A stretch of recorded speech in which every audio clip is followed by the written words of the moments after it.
Ohayozishke, data bayozishke. And it might bishka.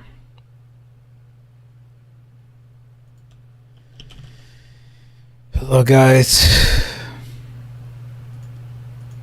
Streaming. Gonna play maybe a pub, but I guess it's time to reflect. Reflect on Dota. It's a sad day. Very low key today. Our team lost in the finals. I was rooting for them. I wanted them to win so badly. But, you know, it makes me like them more too, you know, which is good. Our team I'm talking about is, of course, Paravision. It makes me like them more. I want to watch more of their tournaments. Look forward to them next year and stuff. How they'll play and stuff. I was just so worried. You know, I'm like worried if they don't win this tournament, that they're gonna get it psychologically in their head that you know, no one. He's older. He might retire or some shit, or you know, psychologically he might get it into his head that he's just not. That's not meant for him. You know, especially this year. It felt like I think they said they had some problems at the start. But it just felt like the stars were aligned for them in terms of playing good. Like they were winning some tournaments. They won EWC, so it's like they understood the patch and stuff, and they were doing pretty good at it. Sometimes it fits you well, sometimes it doesn't fit you well. Sometimes, like these teams, they all like Spirit was on a low for a lot of this year. That's why I didn't rate them that highly. So it's like everybody was like that. Falcons, Liquid, like almost every team was like really strong, but also really struggling to get momentum. And they were the only team that was like momentum. And you could look at the bracket. Like, look at the bracket. I hate how they're down the correct bracket. Just the predictions. Damn.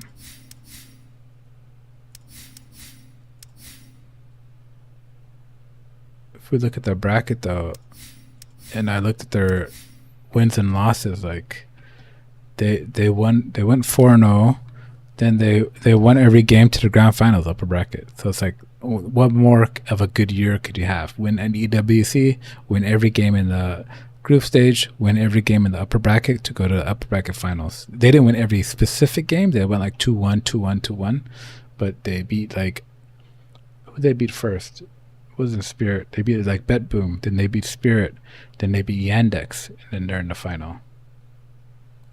So then they took Spirit to 5-game finals, and they could have won, man. They could have won. They could have easily won. But I'm not going to talk about Spirit yet, but I'm just saying, I just hope they don't get like a complex, like they can't get back there, or the hunger is like died off. Like that was their chance. We missed our opportunity. Like to get all the way back up there, it takes a lot of hard work. It takes a lot of struggle and dreaming and stuff. And they were relaxed. They were dreaming good, I think, you know. So it's like now I feel like they might be uncomfortable with dreaming so much. They might be uncomfortable with being confident and saying we're the best team. You know what I'm saying? So it's like that's what I hope doesn't happen. I hope they come back next year and they still believe that, you know, we're good players. I'm 9 class. We're a good team. We have the best players. We're really strong this year. We can go to the finals again. Hopefully something like that, you know. They got Satanic. They have no one. They have 9 class. They have Decalis and Notice. Like they're playing so well. Notice is playing so well. Like they can only get better, right? That's what I think. Like I think they're so good. So yeah, it was a great TI, great finals. It was like a dream finals. Like Spirit is like, you know, that's why it was insane to root against Spirit. Spirit's like my favorite team of teams. You know what I'm saying? But it's like I like all the teams, so it's like it's hard to, you know, it's like you just sound like a fair weather fan. You say, "Oh, you like Spirit?" It's like, did you like OG too? It's like OG was my team, and Team Secret. Team Secret was really my team. Team Secret was really my team. Puppy. and Nisha was on it there. That's why I started liking Liquid. I used to hate Liquid, so I didn't like all the big teams. Now I like Liquid. Liquid's one of my teams too because Nisha went there, and Nisha was one of my favorite players, so I followed him to Liquid. Then I saw Insania. I liked Insania a lot. Mickey is really good, stuff like that. But the point is, you can't like Secret too. It's like, yeah, I love Secret. Secret's my I was a Secret fan before they went TI. Let's say it like that, with Toronto, Tokyo, when they're fucking crushing it, and with Yotaro. Think about it. Anime team with a guy called Yotaro, Toronto, Tokyo. That's why I started liking them. Their names were dope. I was like, I like these guys. Toronto, Tokyo. That was like one of the best names in Dota. And then Yotaro, anime protagonist. Yotaro's like my favorite player besides Nisha. It's like half between them, you know.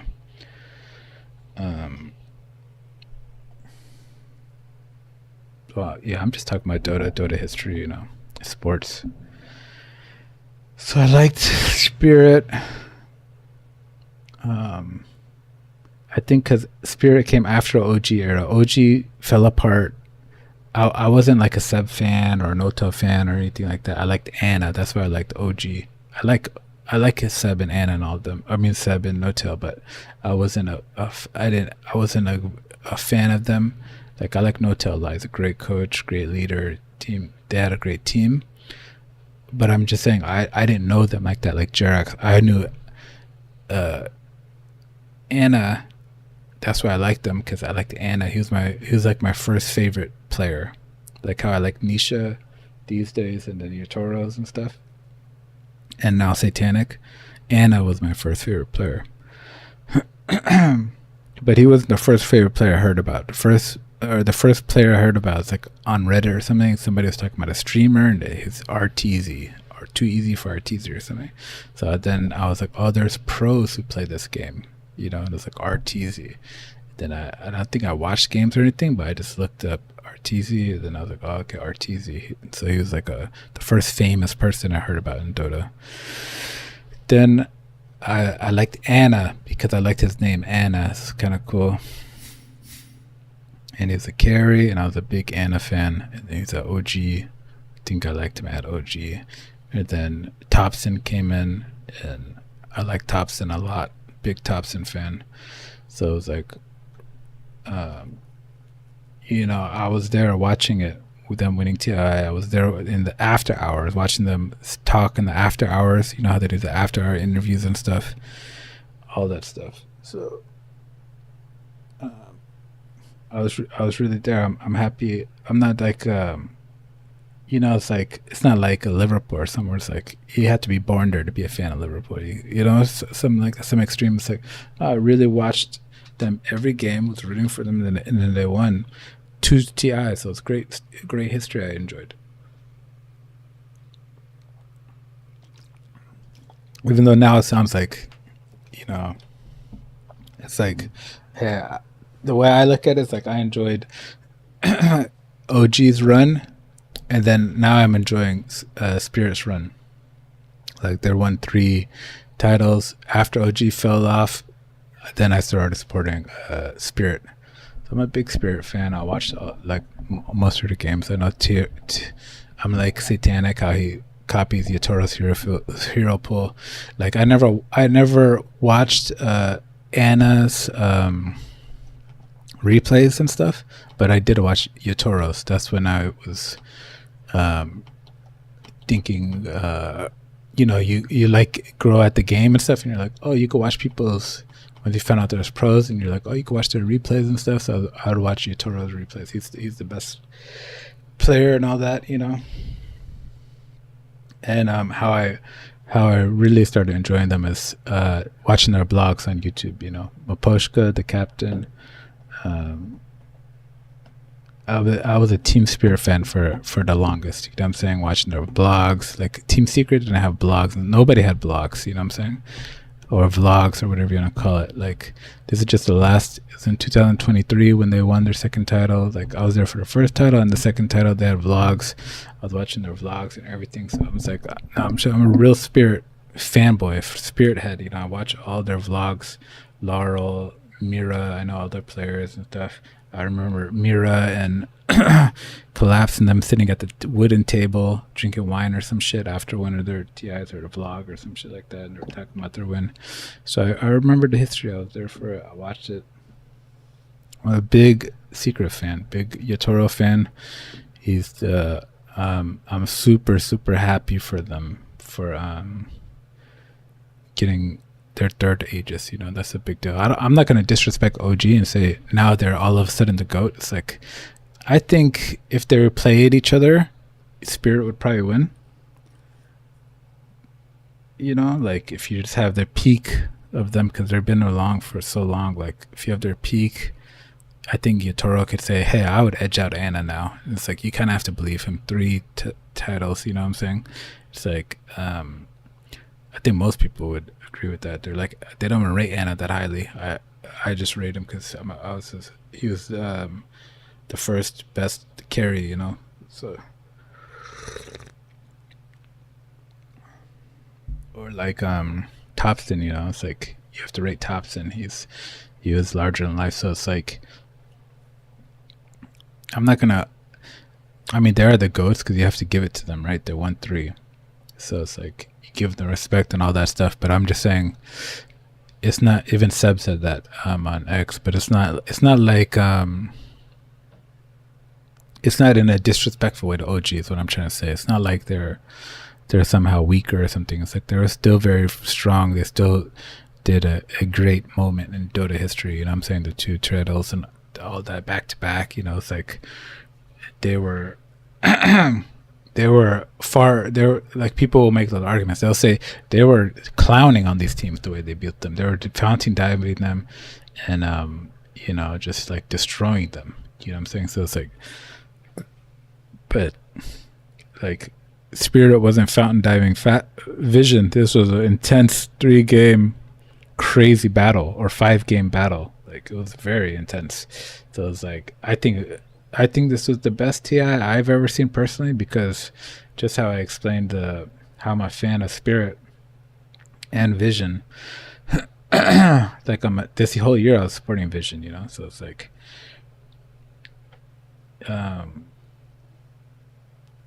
that's why it was the greatest finals for me, because it was 2 teams I really like, you know, like watching and everything, and I understand how they play, and I understand what they're, you know, they have these 2 new supports that are hype, not me and Rue. They have, you know, their core, Laurel, 2-time champion now. That's pretty dope. Collapse and Yatoro, it's like, that was like a magical TI. But it was on a sad note because I was rooting for Vision, and I was thinking, how could you be rooting for Vision when, you know, you could start rooting for, because it was like I was rooting for Vision because they're the strongest team of the year, right? You know what I'm saying? And then I was like, okay, well, Spirit's getting strong now. They could win this. This is third TI. Like, you should start rooting for them. But the reason I didn't is because, you know, I wanted, because I was supporting Vision that year, and I wanted how good they played that year to be solidified in the Aegis. You know what I'm saying? Like, they really were good that year. You know what I'm saying? For like, because not everybody watches all those other tournaments and stuff. They're not really that interested in, you know, Wallachia or ES1 Birmingham, whatever. They just care TI's here. Let's watch TI. They don't really know how good they are or care, you know what I'm saying? So it's like winning the Aegis is that real trophy. It's like the realest trophy of the year. It's like the Super Bowl or something, you know? It's like, you were the best team of that year, and you really were great. But now, Spirit was the best team of this year. Spirit's the greatest team of all time. They're the best team of this year. They struggled early, but they learned from each game. They learned from each series. They had Maposhka drafting like crazy. They improved their team fights. Like, these are there's something about Spirit that's like different than other teams, where it's like It's not like surface level. It's like they're like, I would say like you know how nerds can like, you're like playing a video game and they're like, hey, let's play a video game, or a not a video game, a tabletop game or something. And then there's some that are just like, they play the card games that take 30 minutes or something. Then there's the ones that are like, let's bring out the whole thing, and then we're playing it and we're getting into it. Then it's like, you know, we're 3 hours deep into it. And then there's some people who are just like, okay, I'm sleepy, or I'm bored. I want to end the game. You know, let's get out of here. And then there's other types of people who are like, now we're in the, you know, the chasms of the mountain and we're walking through it. And they're like even better at the game. They're more into the game. That's how I feel like Team Spirit. Once they're like, and get more and more game time and more TI, and as these competitions grow, they're like getting into the game more and more stronger, more better. It's like they like fucking build a home in the tournament. They're like, you know, they're like in the matches, and they're like there, you know what I'm saying? They're like fucking there, like very intensely, you know what I'm saying? They're like very deeply. They're a hella deep team. They're like deep into the fucking game, into the fucking, but they don't like phone it in, or they're not airy about it, you know? They don't just like they don't disappear and think about other stuff or something. They get more and more deep into the game, you know what I'm saying? So it's like on that level, it's like they did hella good. So, yeah. That's why they're so strong, you know? That's why it's like they're so strong in those scenarios. It's like that's the worst team you want to face in a grand finals. You want somebody who's like, oh, we lost or whatever, not who just gets more into the game, more into the minutia, more fucking into the, like this tournament and shit, and get stronger and stronger. It's like they're a really tough team. And that's why you can never count them out. It's because they're always there to play. They're fucking, they get deeper into it. They're really good. Yeah, but that's what and for that reason, that's why they had the edge. They dug down deep and they just kept playing, and they played in the finals, and they were really good. They were really good, and they have like an aura to where they're like it's like a confidence or something, like you know, it's like it's hard for you to beat them. You know what I'm saying? They're so solid that it's like, how are you supposed to beat these guys? Like, what do you have to do? Like a move, a maneuver? You have to gank. You're scared to gank. You're scared to make moves because they do everything so perfectly, you know? So it's like, it's really tough. So for that reason, they proved that they were the best team that year. They were. But I was rooting for Paravision so that they could, you know, get that Aegis. No one could have his name on the Aegis, you know what I'm saying? And then it's like, Satanic could have his name on Aegis, and their good year that they performed could have a value. You know, it's like, that was a good year, guys. We got rewarded with it, and we were the best team that year. And I think the fan base looks at it and they're like, yeah, those teams were both hella good. That was a crazy grand finals. You know what I'm saying? They're like both like really strong teams. So I think in terms of reputation, yeah, they look strong and everything, and people respect them more. But it's like, without the Aegis, it's like Team Spirits gets the legendary respect. Paravision gets none of that. They get zero legendary respect. So it's like, I kind of wanted them to get a little bit of like a legendary respect, you know? Now they're just like a team that played good. Just like Yandex, right? Yandex is the same thing. Oh, you guys played good in that one tournament and stomped, like nobody cares. You're not even TI news. You know what I'm saying? Barely. You got like third or fourth or something. Who knows? I think they got third.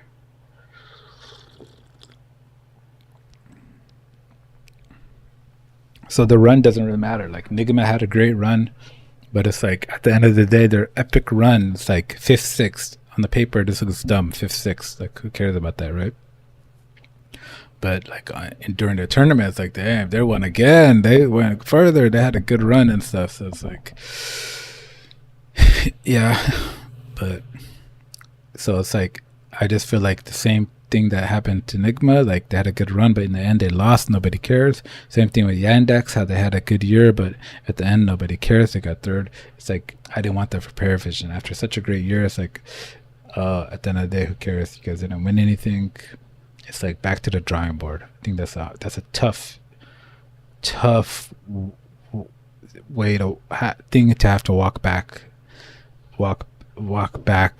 to, you know, when you go back to home, when you go back to the tournament, you go back to training for your next tournament, and it's like, what's the point? You know, it's like we lost. Yeah, it's like, are they gonna be trying that hard in their tournament? Somebody gonna retire? Like there's a lot of factors. So it's like, hopefully, I just hope, you know, they stick together.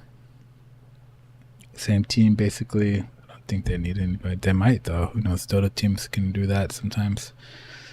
Like XG fired half their team after they went to the grand finals. And then this year they just suck. So it's like, what was the point of that? Why don't you just keep the people who you went to the grand finals with? They could go there again maybe next year. But, you know, it's a long year. Dota changes. Who knows what they'll do. But yeah, sad day. That it's still sad because I just, you know, it's like going forward, it's going to be hard for them. They're going to have to maybe win a tournament. Maybe they'll get back on their feet, some confidence again. And I hope they're, you know, at least for the younger ones, noticed Satanic.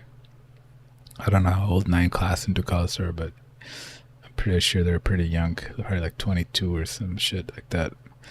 I hope they can just look forward to the next TI with a positive thing. Like, yeah, that's where I want to be at. I want to be at finals, competing for the next finals against Liquid or something, or maybe Spirit again, to see if they could get 4 or something. And it's like, that would be cool, you know? So it's like, hope they can, you know, be positive for next year and get better. And then same with no one too, but you know, I would hope so, but you never know. If he's happy, it's just like, yeah, let's go again. Let's try to win it next year. The only reason I say that, it's like, it seems obvious. Yeah, of course they'll stick together, but it's like, Dota teams are notorious for like just being finicky and just like, hey, let's switch it up like this. Let's do this. I'm going to retire. I'm going to take a break. I'm going to come back. I'm going to switch this player. I'm going to switch that. They always do the roster shuffles and things like that. It's like, because I think because in the old days, they were more like stacks. They could be even stacks of 5 friends. Like, hey, let's swap this guy for that guy. And we have a better chance, you know, like Sumel with Arteezy with this guy. Let's try this thing. Let's try this combo. They were like that for at the beginning because they didn't have a lot of money. They're not like Real Madrid, an official roster or something. But that happens in soccer too, right? They switch it. Like, let's bring Neymar over. We'll try this. Like, let's sell Messi, you know, like PSG or some shit, or Manchester United. Let's get Haaland. And then it's like, okay, but now that you have Haaland, let's keep Haaland there for like 5 years. You get what I'm saying? Like, there has to be some stability. So it's like, even though there's transfers that happen, you know, but for Dota, I like it better when they stick together personally, because it brings a team identity, and you see them for like 2-3 years. It's like more consistent, it's more fun. It's like these guys versus those guys, you know who they are, instead of like, hey, now this random group has like this player. They always try to make 1 or 2 changes, you know. It's like Iron Wings, for example. Like, they might make a change. Bet Boom, pure back to Bet Boom or something. Kiritich now to Iron Wings. They're like, why? It's like, just try something different. It's like, I don't know. I like it better. Like, hey, these guys are obviously good. They were playing at top 6 TI or whatever. It's like, let's just try to, you know, work on the way our team fights better, because you get synergy. Let's work on our synergy better over the year, and then we should be even stronger next year, because we have another year of experience with our team. But doesn't work like that for people. They're like, this guy doesn't work with this patch. They're doing strength heroes now. He sucks at strength heroes. Let's get somebody else. So it is what it is. Because it's like they just brought in Notice for this year, and he's good. But it's like then next year maybe noticed he doesn't do good with the. Maybe they're gonna go back to Enigma type offlanes or something, or like a Lycan, and he's like, oh, I'm not good with units or something, like the zoo build. And then it's like, oh, then they have to get rid of Notice after 1 year or something. So it's like, it kind of sucks.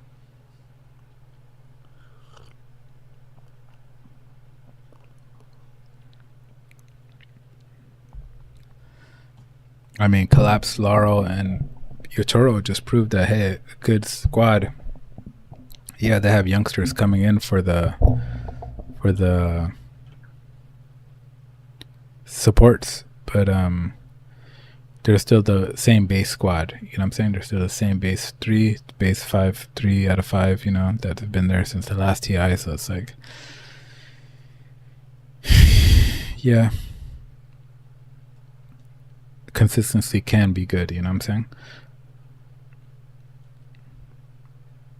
That's about my TI Grand Finals analysis. Just like, it's a really great Grand Finals. I loved every moment of it. I was on the edge of my seat.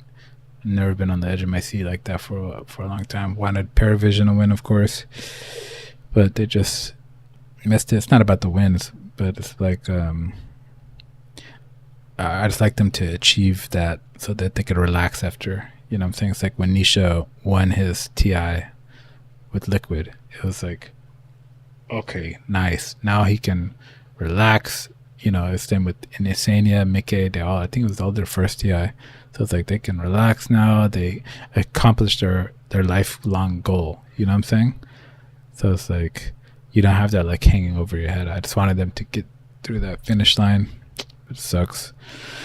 But maybe next year, maybe they can keep going for it.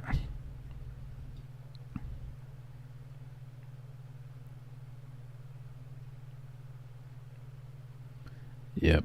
Is there anything else to talk about? Let me see any group stages or anything. Not group stage, but playoffs. Is there any?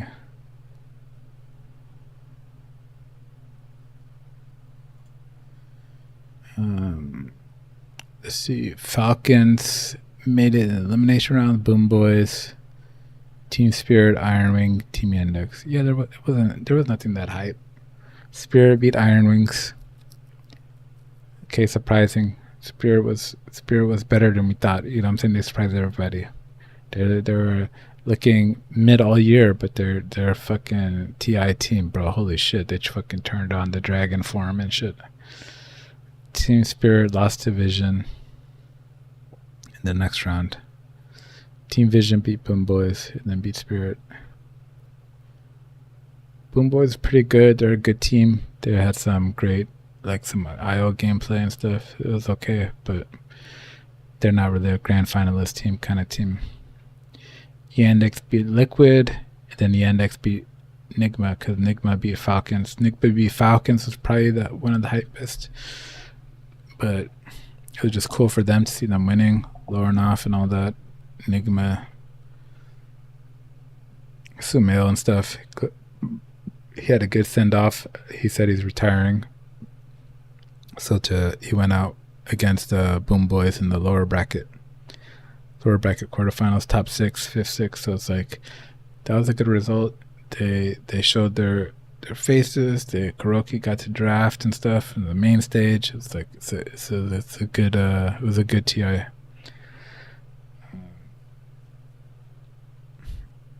And then so Yandex beat Liquid, and then Yandex beat Nigma in the next round after Nigma beat Falcons. And then Yandex was just showing they're good again. They were showing their old form, which is nice. Then Vision beat Spirit. Then Vision beat Yandex to go to the grand finals. The thing about Yandex is like, okay, they got beat by Vision in the upper bracket finals, and then they got beat by Spirit, but no one remembers Yandex. They're just already gone in memory. It's like they got third. Literally got third place. They were in the upper bracket final and the lower bracket final. and it's just like they didn't have that something missing, that magic that makes it memorable. And it's like they're like my B team. I'm like trying to support them. I like Watson. I like DM. I like Chirjuna is like a young hype player. It's like cool to support him. It's cool to watch him. Saksa is like a legend. I like the legend. He's like the gentle giant, like a good guy. Then Maladich is dope player too. Like I like them. I really like their team. So it's like it would be nice to see them on stages too. But just something about them just it feels like it's not their, it's not their timeline or something. Like they're just destined to be third. Boom Boys vs Iron Wing. Boom Boy beat Iron Wings. Yeah, Iron Wings lost to Boom Boys. That was disappointing. What can you say? I was kind of rooting for them. I liked the Iron Wings. It looks like Boom Boys played Wisp, and then Iron Wings tried the Wisp and then lost with it.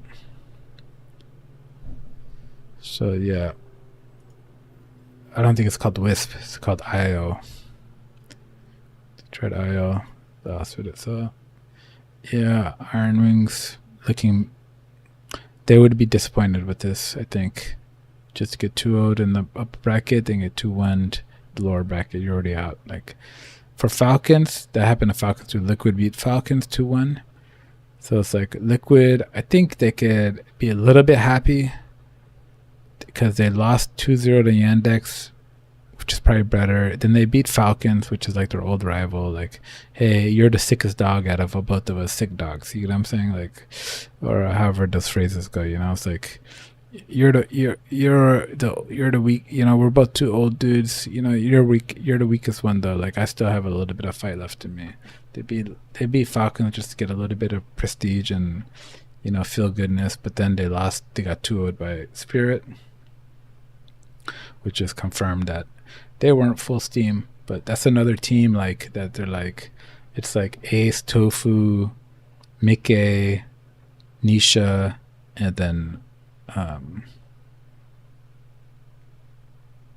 Boxy. I'll talk about them later. But they got to it. I'm just saying they're not that good right now. Boom Boys beat Iron Wings. Then they went and played Nigma Galaxy. They beat Nigma. Liquid beat Falcons in the lower bracket round 1. Then in the quarterfinals, Team Spirit beat Liquid. So we end up with Boom Boys versus Team Spirit, the lower bracket semifinals. Spirit beats Boom Boys 2-0, which is thank God. Boom Boys, I like them. Karatomi, all those guys are dope, but they're a little bit boring. They're a little bit stale. Kiritich played good and stuff, but we'd rather see the Dragon Team Spirit, or would you rather see Boom Boys? It's like Spirit. Yandex Spirit, that's a great semi-final, lower bracket final. Spirit won 2-0. I was neutral in that one, just whoever wins.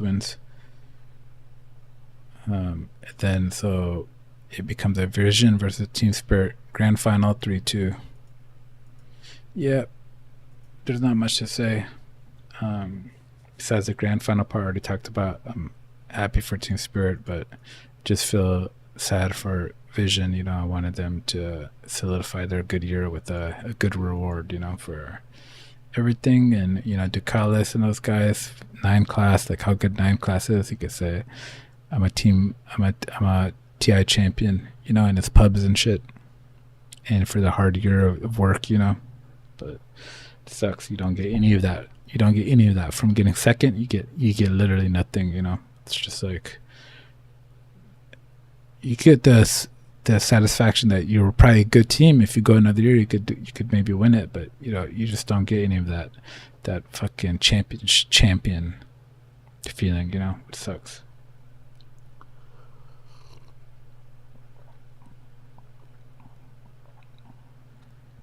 And especially for Satanic, he's so good. I wanted him to win the TI. He's probably my favorite player right now.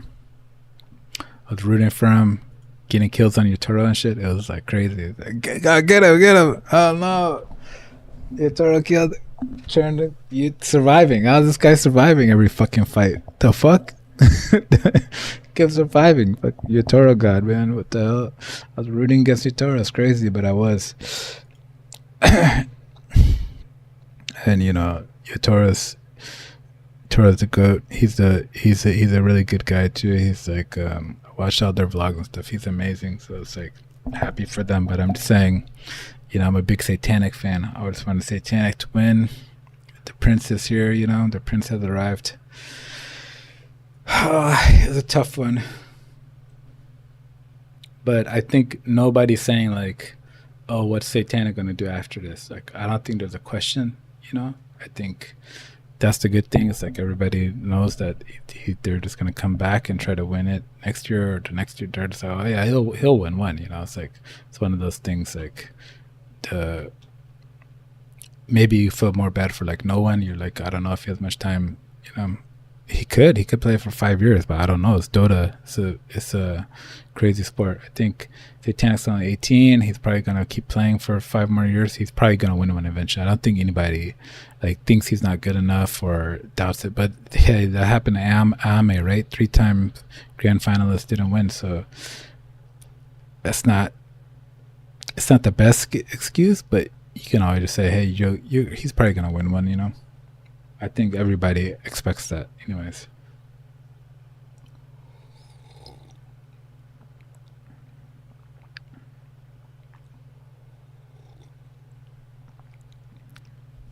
And there's like going into it and saying, was it the picks that lost him the game? Like Jug last pick, you know, that's what the memes are gonna say. That's what the quick thinking, the Reddit or whatever. It's just Juggernaut last pick. You know, I don't like meming. It's like, cause it's like it's not really analysis. It's like it's just a quick, you know, joke or something. But it's like, you know, it's like sometimes we harp on the memes like for too long, too much. It's like Juggernaut was an okay pick. It was just,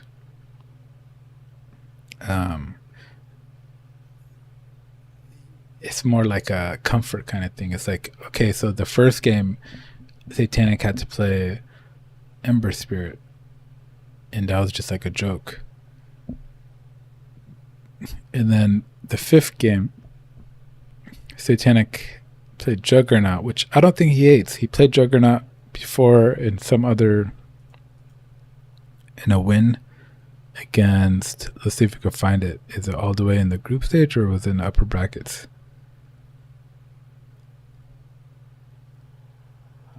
Check for you guys.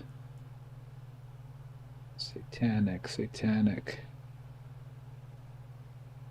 Team Vision. Seeing a lot of NPs. So it must have been all the way in the group stage. I don't know if I could really check all these.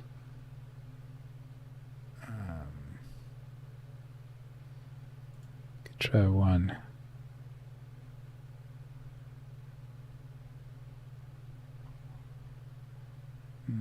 Game 2. No, I'm seeing like Tiny's, SF, and Nature's Prophet, of course. So it's just, I'm not seeing that was Paravision versus Team Resilience. We could try versus Falcons. We could just go through it. It's only a couple of group stage games because I'm sure they played it in the group stage. Okay, Laundred, SF. So there's 2 Laundred, so they must have lost. They played Laundred in the first game and lost. Okay, so you can lose with Laundred too. It's not automatic. But Laundred, Shadowfiend. Okay. So basically I'm trying to blame Puppy. No, I don't want to blame Puppy. I'm just so game 1 TA, game 2 Juggernaut. Okay, so he played it once against Bed Boom or Boom Boys in the group stage. That was when they played the Juggernaut, and that was in round 3. So the Juggernaut wasn't bad. It looked really good against Boom Boys. I remember he got like Swift Blink, and he was blinking and spinning and attacking the bases and stuff, and he just looked OP as fuck. It's just I don't think that's the problem. I just think in the grand finals, with the memes, with everything that everybody knows what's going on. You know what I'm saying? Like everybody knows Juggernaut grand finals. It's like it's just too much. You know what I'm saying? It's like till like game 5 of the grand finals. It's like you gotta have a little context to you where it's like just pick fucking let's go to these games so we could so match details. So let's go to it. So it's like okay, so like just pick Shadow Fiend, right? Shadow Fiend's banned. Okay, then pick a Laundred. Laundred's banned. Okay, how about Nature's Prophet? Nature's Prophet's banned. He's banned on banned 2. But they banned the SF and the Laundred, fearing Yotoro. Fair enough. Okay, is there any other chords? There's Faceless Void got banned and Terrorblade got banned. So if I'm sitting there and I'm Satanic on my team, they banned the SF, or we banned the SF, the Laundred, because of we know Yotoro plays it. They banned the NP, the Faceless Void, and the Terrorblade.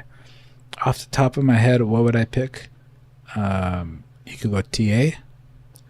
You don't think that TA is strong enough? Because TA is a Satanic player. He's comfortable with it. You know, he plays all the time. It's like you can go Wind Ranger. I don't even know if he plays Wind Ranger, but maybe he doesn't play it. But it's like a ranged hero that's been good all TI. You can go Drow Ranger, but they already saw the Life Stealer. So is Drow Ranger going to go against Life Stealer? I don't know. But I would have preferred it than a Juggernaut. It's good against somebody. Just stand in the back and turret. That's just off the top of my head. If you want a range carry, if you want a melee carry, go Tiny. Like into the LS. They say you can't go into melee into LS. How about Sven? You just maybe can cleave him to death with 2 hits. You know what I'm saying? Sven's a great hero. Well, is Sven's so much going to be so much worse than Juggernaut? I'm just saying there's a lot of heroes that are like very viable, very people play them. Clinks, you know, why didn't nobody pick Clinks? Maybe he fell off. There's nobody picked Clinks this tournament. The PL, maybe the PL fell off. Maybe taking time. PL would be like picking Juggernaut, but because it's just kind of out there, you know. But Terrorblade, I guess they banned it. They banned Terrorblade. So I would have picked one of those heroes. Like, just once like Kez. Like this guy pops off on Kez. It's like Kez, like shouldn't that be like 3rd on your list in every game? When you're looking at the sheet, like okay, they ban all these. 1 second, they banned all these. Like let me pick Kez. You know what I'm saying? Like why wasn't Kez picked? He was picked all throughout the group. He was the number 1 carry for like everybody's carry, like Watson's. Everybody's playing Kez. Like, is Life Stealer like so good against Kez or something? I don't know. That could be the reason. But I'm just saying, I'd rather you play Kez into a harder matchup than just randomly pull out some Juggernauts or something. It's just kind of weird. So you know, I feel, you know what I'm saying? It's like, why wouldn't you lose with what you've done all year rather than a some kind of pub hero joke? You know what I'm saying? Juggernaut, like it's like I would have been playing my pubs. Like when I did my review, I was like, I only added him back because he does have some good things and to try him. But I was like, I don't like the hero. He's like, you could lose your game. I'm thinking about my stupid pub in a fucking Archon ring. I'm an Archon now, but so even Crusader, that's what it was. Even a Crusader, I don't want to decide who wins or lose the game if my ultimate bounces to a creep or something. So it's like that whole psychology of it. It's like it's kind of like not in your hands. Whereas like these other heroes, like it's everything is in your hands. Where you move, where you attack, where you're standing, it's like it's all in your hands. If you get a good jump, and if you get your ultimate off, cast ultimate or some shit, it's like it's all in the player's hands. It's like it just psychologically is better than like some Russian roulette rolling ultimate with Juggernaut. Like with when you have the best player in the world who can execute with any other good heroes. I'm saying Draw Ranger or whatever. It's like so I think I wouldn't have made those decisions. And it's like about the game one with the Ember, it's like you should never find yourself in that situation. Just have a poor Ember, who cares? Have a poor Ember and don't pick this IO crap. Just have a poor Ember with Slark. He got a 3, he's 0-3 and he's jungling in the forest, who cares? And then you just have the other guy farming in the lane, and they'll kind of, the team can fight around each other and kind of come back slowly. You know what I'm saying? It's like it's way better than just like ruining everybody's lane. Yeah, that just doesn't make sense. Like now then the whole game sucks. It's like you know what I'm saying? It's like you play slow, afraid, pull creeps, play in the back.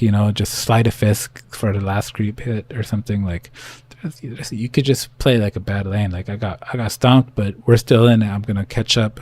I got levels. I'm gonna put my fire shield on and go hit creeps on the side lanes, or in the camps, the recovery camps. The little side camps. So it's like in terms of that, it's like I would say they didn't have good enough draft. Then it's like here they picked the axe. I don't mind the axe. Let's play good on it. But it's like, why not the hero of the tournament, Underlord? It's not even banned. You know what I'm saying? They prove that they already won on it and they like it. You know what I'm saying? Nobody picked it in this game. Unpicked and unbanned in game 4. Banned in game 2. It's like the Underlord was available.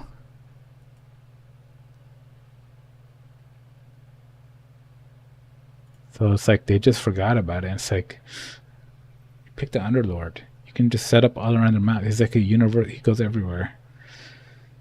Pick the Underlord. Those are just a couple kind of things that I would have done differently. But let me pause there. I'm gonna come back to talk some more, rant some more about TI. All right, just one sec.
Okay, back at it. We're complaining about drafts, but it is what it is. Games are over. They gave us a great final, very entertaining. I was just sad that they went out that way. They could have been stronger if they would have done something else. But maybe if they played 5 times, 20 times, maybe they would have lost, 15 of them. You never know. It's like you can't underestimate the spirit, but it's just like you feel like, maybe with a better draft they could have been stronger. They just had to win that one game. Couple bad picks. I mean, the Axe, he's a hero of the tournament, so it's like, or he's like okay, but it's like he just kind of does his own thing. I think, it's like he has good pickoffs and stuff, but it's like Axe. He definitely doesn't have as much global scope and team fight as much as this guy, with the rod, with the Fiend's Firestorm, with the Pit of Malice, the 2 Pit of Malices, because this thing gives you 1, then this gives you just that 2 Pit of Malice just being annoying, you know what I'm saying, all over the map. It's like such good team fight. He's so annoying. It's like I think that would have been a better option in TI, you know what I'm saying? But nothing wrong with the Axe. Axe was like okay. But it's like that pick plus the Juggernaut, you know what I'm saying? So then it's like if he would have had this, then, but those calls, maybe the calls are meant to go with the Sunstrikes, the calls for a reason, the calls are meant to go with the Juggernaut. He can blink on them and ulti them. There was a couple of times when they noticed Blink stunned them, called them, and then Juggernaut blinked, ulted them, right, and then got the kills. Like kind of like a quick kind of combos maybe they've tried and to practice and shit. So it's like that works too, you never know. So it was okay. Maybe just Team Spirit were just too good. Like I could see them having this and practicing this are good drafts. It just feels from a untrained eye when you're not like seeing them practice it in scrims or something. It's just like, where does this Jug come from? Like it's like okay, but it's like I've seen him play the other heroes like way more times, like throughout the year. I think throughout the whole year I've seen the TAs, I've seen the the Drow or something. I don't know if he plays Drow that much, but it could have been. I've seen the Sven, definitely, like pick the Sven, but yeah, I don't know. It is what it is now. Is there anything else to talk about? Let's gonna talk about Liquid.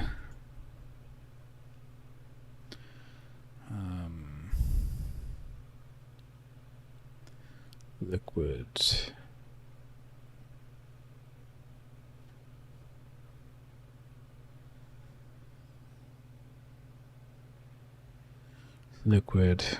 I'm scared because Boxy is like, who knows what's gonna happen? Not Boxy, Blitz.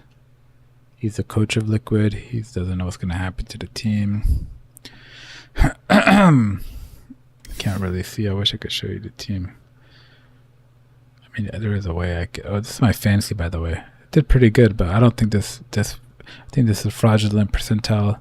Cause you gotta add in this thing. I did really bad on the predictions side. Like I just only got 4 predictions right out of the whole thing. So I don't think that's really good. So we'll see how it ends up in the end. If I at least get above like I think it's 80% or 85%, I get 1 month Dota plus. If I get above 90%, I can get a terrain, which would be dope. And then if it does stay like this, let's just say it stayed 96 somehow, like everybody's bracket got wrecked or something, that would be cool because I would be able to get a hat too. I would get Storm Spirit hat. But it's like if I actually won, I would have to think like, draw Yotoro to memorialize Yotoro's victory. Maybe you should get this because on the main stage he said, let me get this skin, So that's pretty cool. I'm sure people are going to gift it to him or something. So that's pretty dope. So maybe we'd get that one too. But I don't. I seriously, sincerely, they said they're gonna decide by the 27th. There's like some scaling or some shit. So I don't think I'm gonna look. The first half I was 60th percentile or 28th percentile or some shit. If you look here, 27th percentile, because I did all my shit wrong. You know, I think I already explained that. Like let me change this.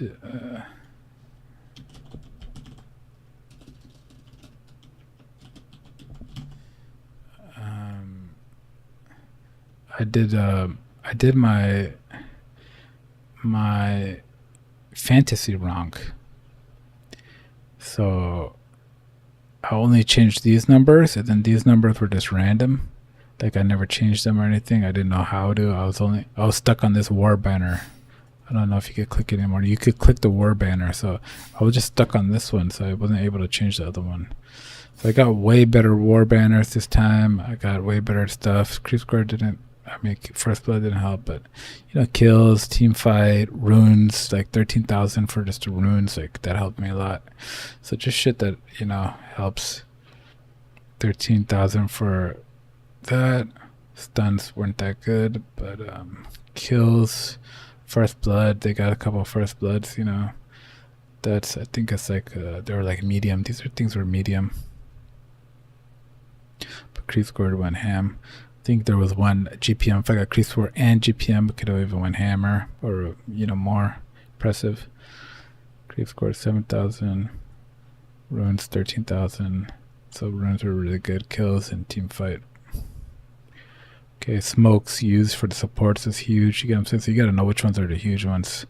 And you see this is 290%. Where over here it's like they're like 120%. So it's like I didn't know how to roll these, so I rolled them better this time. So I got like 12,000, some stuns, 5,000, runes grab, 3,000. This one didn't go too well. I think watchers would have been better. I should have done watchers grabbed. So we'll learn that for next year if they do it again. Fantasy's kind of fun. But it does, you are thinking about your bracket and stuff a little bit too much. But I tried my best not to, so I think it worked out okay. Lotus's gained actually did good, 11,000. So I had a better score this time.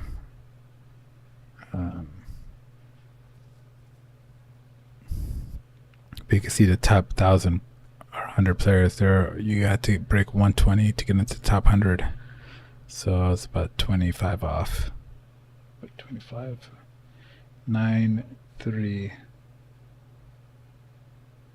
27.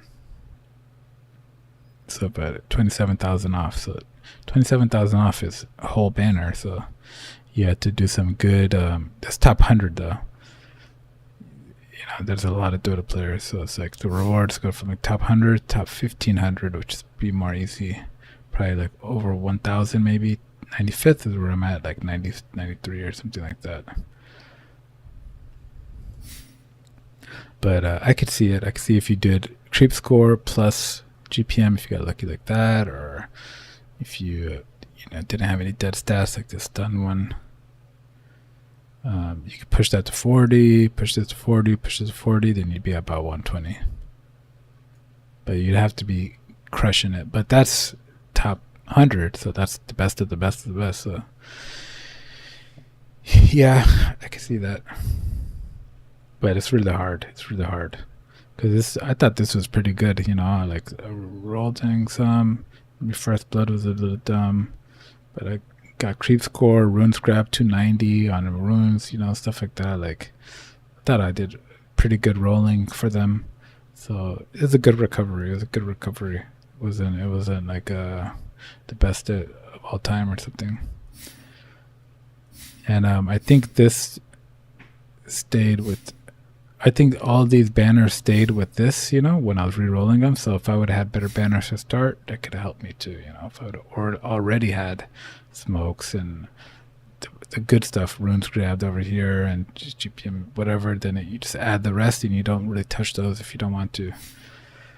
Something like that. That doesn't matter though. Just like a side fun. I think I might get this one Wow, nice! Оце потужно! because it sounds a little silly, but it's only $2, so it's just something to have for Memorialized TI. You got a voice line, from that thing. It got played a couple times, so it's pretty cool. It's not expensive. The $20 ones, of course, it'd be good to get a $20 one, Старый, но опасный. but it's $20, so who knows? So we can maybe squeeze in there and get Wow, nice! Оце потужно! for $2, and then you can say that after like we do a good player our team and we're going Hydra and we get a triple kill or something. Wow, nice! Оце потужно! But it is a little bit like jokey or exaggerated. So it sounds even kind of like a mocking. It'd probably work best as mocking, but I don't really mock people. Like when somebody does like whiffs their tide ult and stuff, and then you go, Wow, nice! Оце потужно! you go, whoa, nice, that was powerful for his whiffed, his whiffed tide ulti, whatever that's called. Tide ulti. Tide Wrath or some shit. Ravage, yeah. His Ravage. You miss a Ravage, you can go, whoa, nice. But so I don't want to do that, but I want to get it in case, I get a triple kill. Then I could say it for myself. I could say, whoa, nice. What's up, Badujna? And we have a little memorabilia Wow, nice! Оце потужно! from TI, but I would have to constrain myself and make sure not to do it sarcastically, because I'd probably want to do it sarcastically.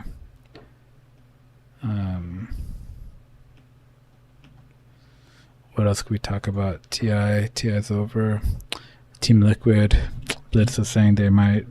Who knows what's gonna happen? This could be the last TI. Blah blah blah blah blah. So, who knows what's gonna happen for us too. For the fans, we don't know if they're gonna retire. Try to make another run. Nisha, I just hope Nisha doesn't retire. He had a rough year. It's like kind of mixed results, and the stress of playing Marlene and Falcons for like 2 years. Like, I understand that stress, bro. That's stressful. Just tanky heroes and stuff. Just the way they play so aggressive and they stomp sometimes. It's like frustrating. I think that it's kind of stressed him out. Maybe a little bit. He had to take therapy and stuff on how to be calm and how to enjoy Dota again and stuff. After 2 years ago from playing them in EWC or some shit. So after that, I don't know what's next for them. Are they going to stick together? Are they going to retire? Or I think it would be crazy for Anisha to retire this young and this good, So it's like maybe I would take a break or something.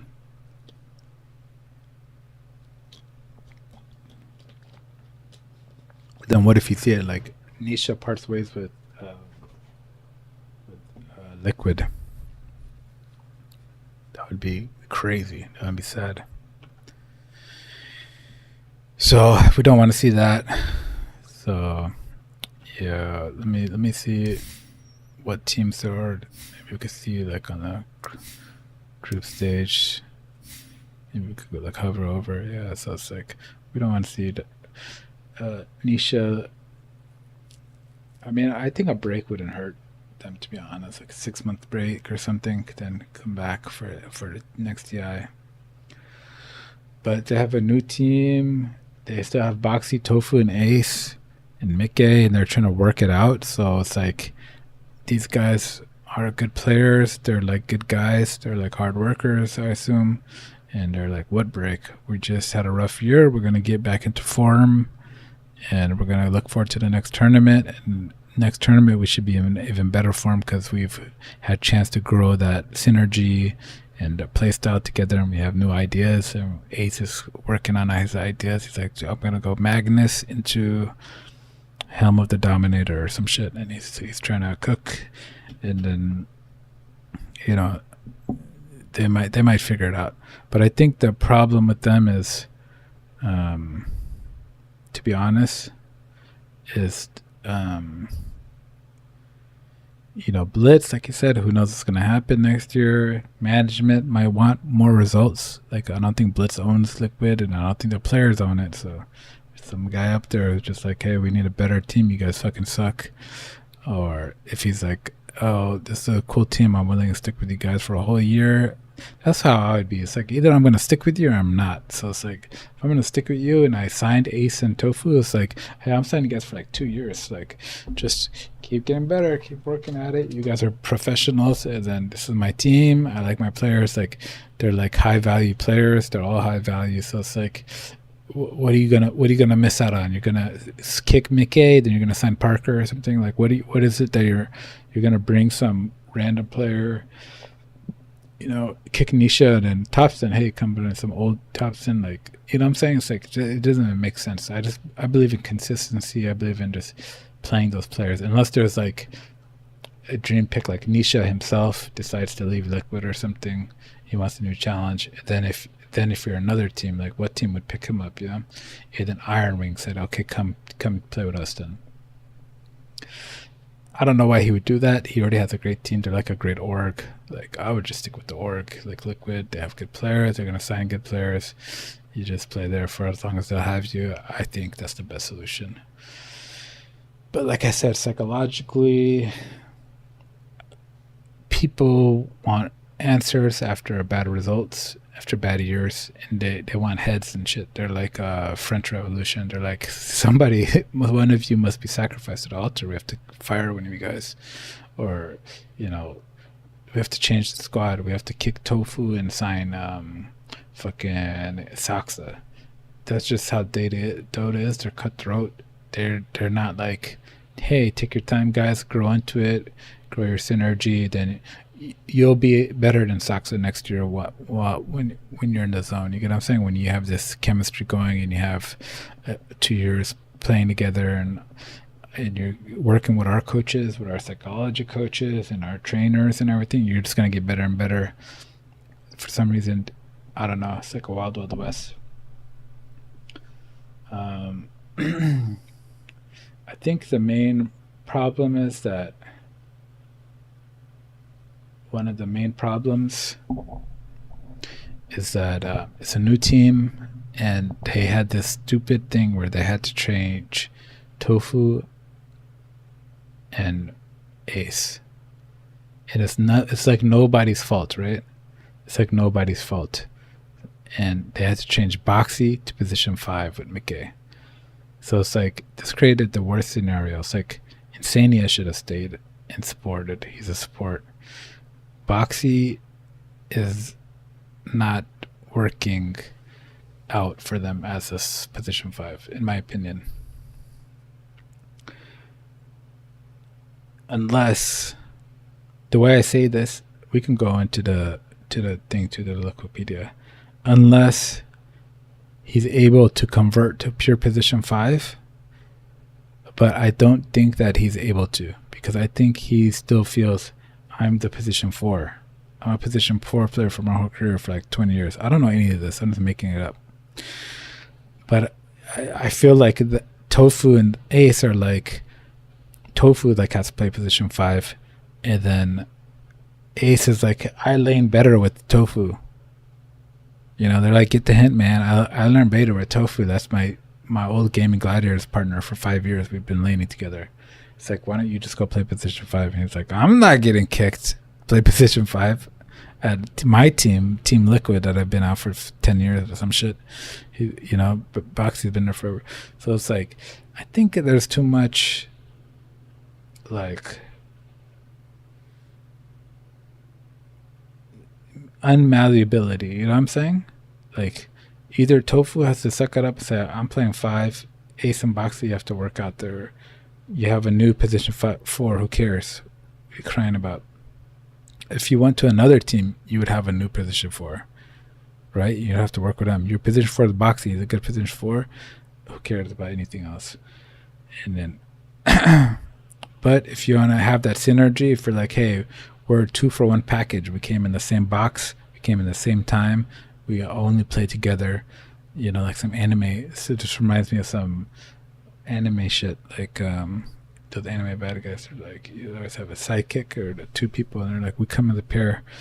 But like, you know, it's like Ace and Tofu. We're one package. Then it's like, then Boxy has to say, okay, let's do that, and then I'll just play position 5. It's not that hard to convert to positions. Like, you just, you know, you're going to be less greedy. You're going to be less roamy.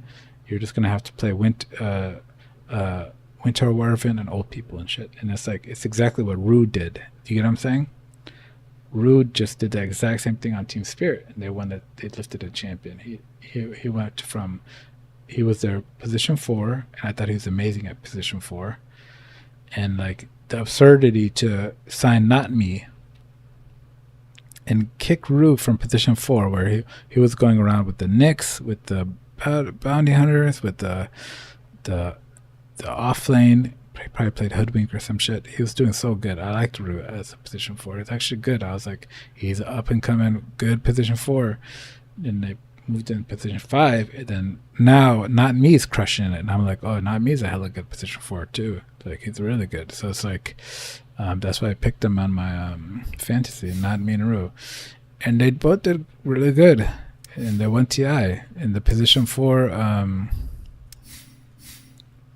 Position 5, Rue did really good. He adapted, and I don't know if there was problems, but I didn't notice any problems. you just play like Bane and shit, you know. He just ulted the Jug at the TI Grand Finals Game 5. You know what I'm saying?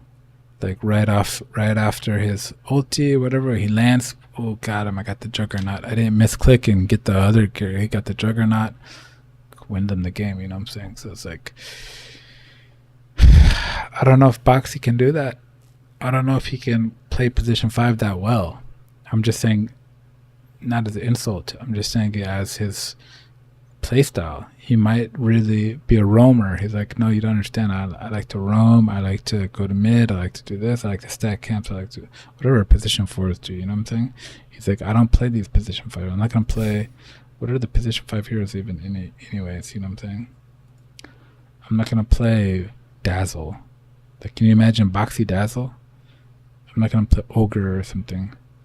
I'm not gonna play Jakiro. And it's like, so I think that problem is, even if they say it doesn't exist and they move on and they say, okay, Tofu's a 5, Boxy's a 4, whatever, I think it just created a permanent problem within the team. It's just, for me, it's a permanent problem. It's just always going to be there. Tofu's going to have in the back of his mind. We could, Ace is always going to have in the back of his mind. I would have won that lane if Tofu was here or something like that. You know, just some excuse. You don't want to give yourself to all these little micro excuses. You know, like it's just always like that. That always happens. You know what I'm saying? People are like that. You just have to do the best in smoother. And then Box is like, after all my career at Liquid, like to play just random position that I don't like to play and I'm not good at. And it's like, okay, well then, get kicked. And it's like, why would I get kicked on my team? I'll just play position 5, and then you get kicked or some shit. You know what I'm saying? So it's like, it's tough. Let me look it up though. Team Liquid, they didn't do that bad. The good news for Team Liquid is they had 4-1. They were a 4-1. They only lost to Spirit. And then they made it automatically to the playoffs. They didn't have to go through the 3-2, 2-3 elimination round. So who did they play? A team. They got 2-0'd by Yandex. They beat Falcons, which is good. It's a TI championship worthy team. You know, they weren't that good this year, but they beat them. And then Spirit beat them. They lost to the champions. So it's like, we lost to Yandex and Spirit. It's like, we're still like top 6 kind of. You know what I'm saying? Like, we could have beat Nigma and a couple other teams, maybe Boom Boys. You know what I'm saying? So it's like, they could be top 6. Like, Spirit. It could go Vision, Spirit, Vision, Yandex, and then Liquid. They could have been top 4. You get what I'm saying? In their mind, theoretically, if you want to look at it positively, or they could have lost boom to boom. We don't know. So they could have been at least top 6. Oh, I think they did get top 6. Is this what lower bracket quarterfinals is? Yeah, 1, 2, 3, 4, 5, 6. Yeah, so they got top 6. They could have been top 4 to 6. It's like at their maximum. So it's like, should they be hating their results that badly? It's like,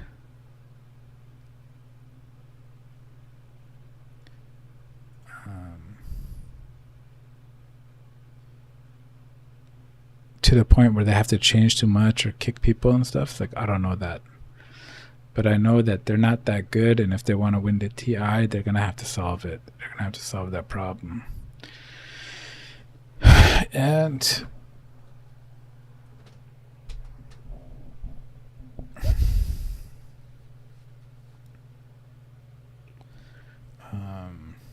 let me think.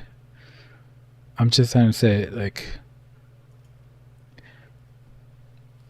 let's look up a boxing player, because I was gonna say, like, might sound kind of faulty, but I don't think Boxy's that good right now.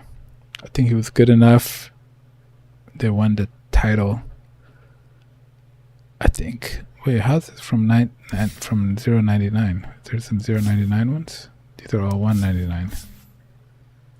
So what's 0.99? Oh, that's the sticker. I think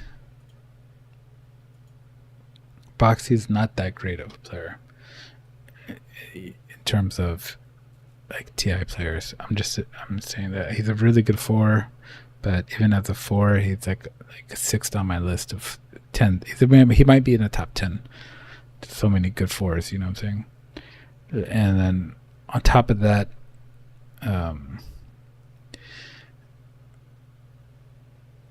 if he's gonna go to the 5 and stuff, I know it's Team Liquid. They're not gonna like cut somebody. Like, they let Insania retire. They've been tight knit crew. It's like, I'm fine with that. I'm just saying, theoretically, if we said, okay, Boxy's retiring or something nice, Boxy's retiring, I think that would make Liquid stronger. They could have Tofu and Ace, try them out for one more year, and then maybe they could be washed too. Who knows? Like, I don't know how washed they are, because you need a little bit of warm-up time before you get judged fully, So I think they picked it up in the year. They looked better, so it's like, it's okay. They're top 6 at TI. They weren't like 13th, 14th, 16th, 18th, 16th to 18th, like, embarrassing. We have to fire all of you right now. It's like they can make an argument, like, give us one more year. And I think Nisha, as long as he wants to play, I think he can do another good year, as long as he's mentally wants to do it. I think Blitz, if he stays, they might keep the whole team together. If Blitz leaves, then I think Tofu Ace stay and Nisha stays. He's got a good org. Why leave? Mickey might leave too, but if he stays, he's like, I could do one more year. He's like, he has good heroes. He has good play. And it's like, who are you going to replace him with? So that's the question. So it's like, who are you going to replace Boxy with if he leaves? Or Mickey or Nisha? It's like, who are you going to replace him with? It's the real question. So that's a kind of fun thought experiment. We could do that. In a sec. But let's look at their games. So we have a Winter Warven and a Clock. Maybe let's look at it in here, because I can't see who played what. I don't know if we can go back all the way that far. Okay, Liquid versus Vici.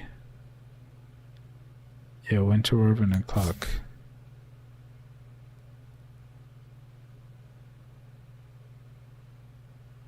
If this guy Boxy played Winter, then my arguments are over. No, I think it's Tofu. That's why Tofu played him. Oh, this thing doesn't work. Oh, that sucks. Oh, I have it right here. It's Tofu Winter, Boxy Clock. So Tofu is just playing the role of support, basically. Hard support. Tofu Winter went again in game 2.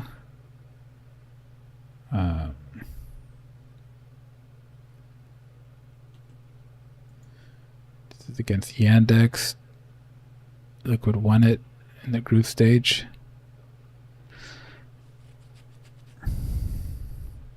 Boxy Keeper Delight, position 4, which is okay. 9 class to be playing at 2. Tofu Hoodwink, position 5. I don't know about the Hoodwink 5. Does a lot of people play that? I think so. Then Tofu Shadow Daemon, Boxy took the Hoodwink. Tofu Hoodwink again, Boxy Wind Ranger. So you can see it creates a little bit of disparity, like Boxy or Tofu Hoodwink, it's like he's showing these are the type of heroes I like. They both have like similar hero pools. Like unless they're trying to cook, I don't think it's they're trying to cook. I think it's a hindrance, It's like they're not trying to do some unique thing where, hey, our two guys can both play offlane heroes whenever they want to. I think it's like this is the heroes we're comfortable with, which hinders them in their draft because they have to kind of draft kind of dumb stuff. Tofu Hoodwink again. Boxy Tusk. Tofu Hoodwink again. Second game, just a repeat. Clock Boxy. Tofu Witch Doctor. So Witch Doctor is one of the Witch Doctor and Winter so far is the hard support heroes he picked. Marana. This time, Boxy Keeper Delight, Marana, Tofu Marana. Then we have Tofu Hoodwink, Boxy Keeper Delight again.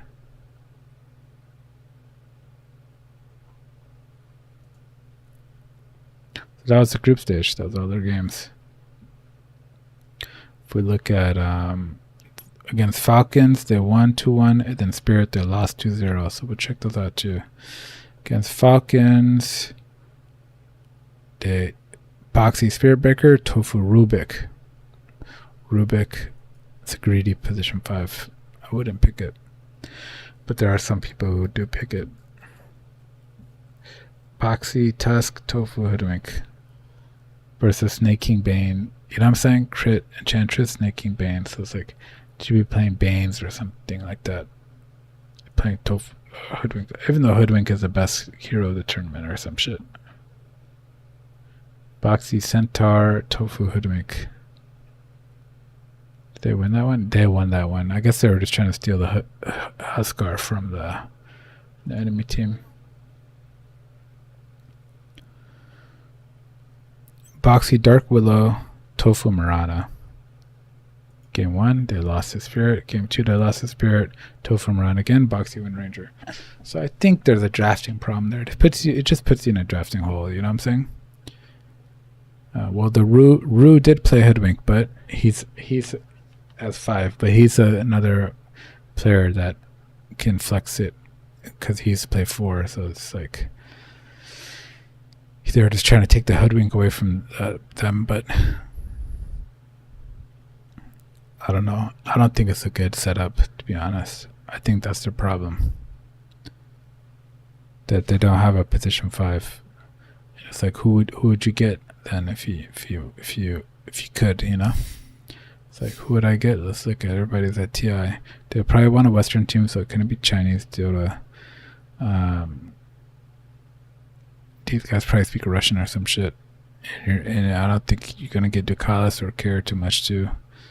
Rue, he's a position 4 anyway, same scenario, but he's young, he could learn. White Mon, you're not going to get White Mon. You might. That's the thing, it looks like it's Team Liquid, bro. They have pool.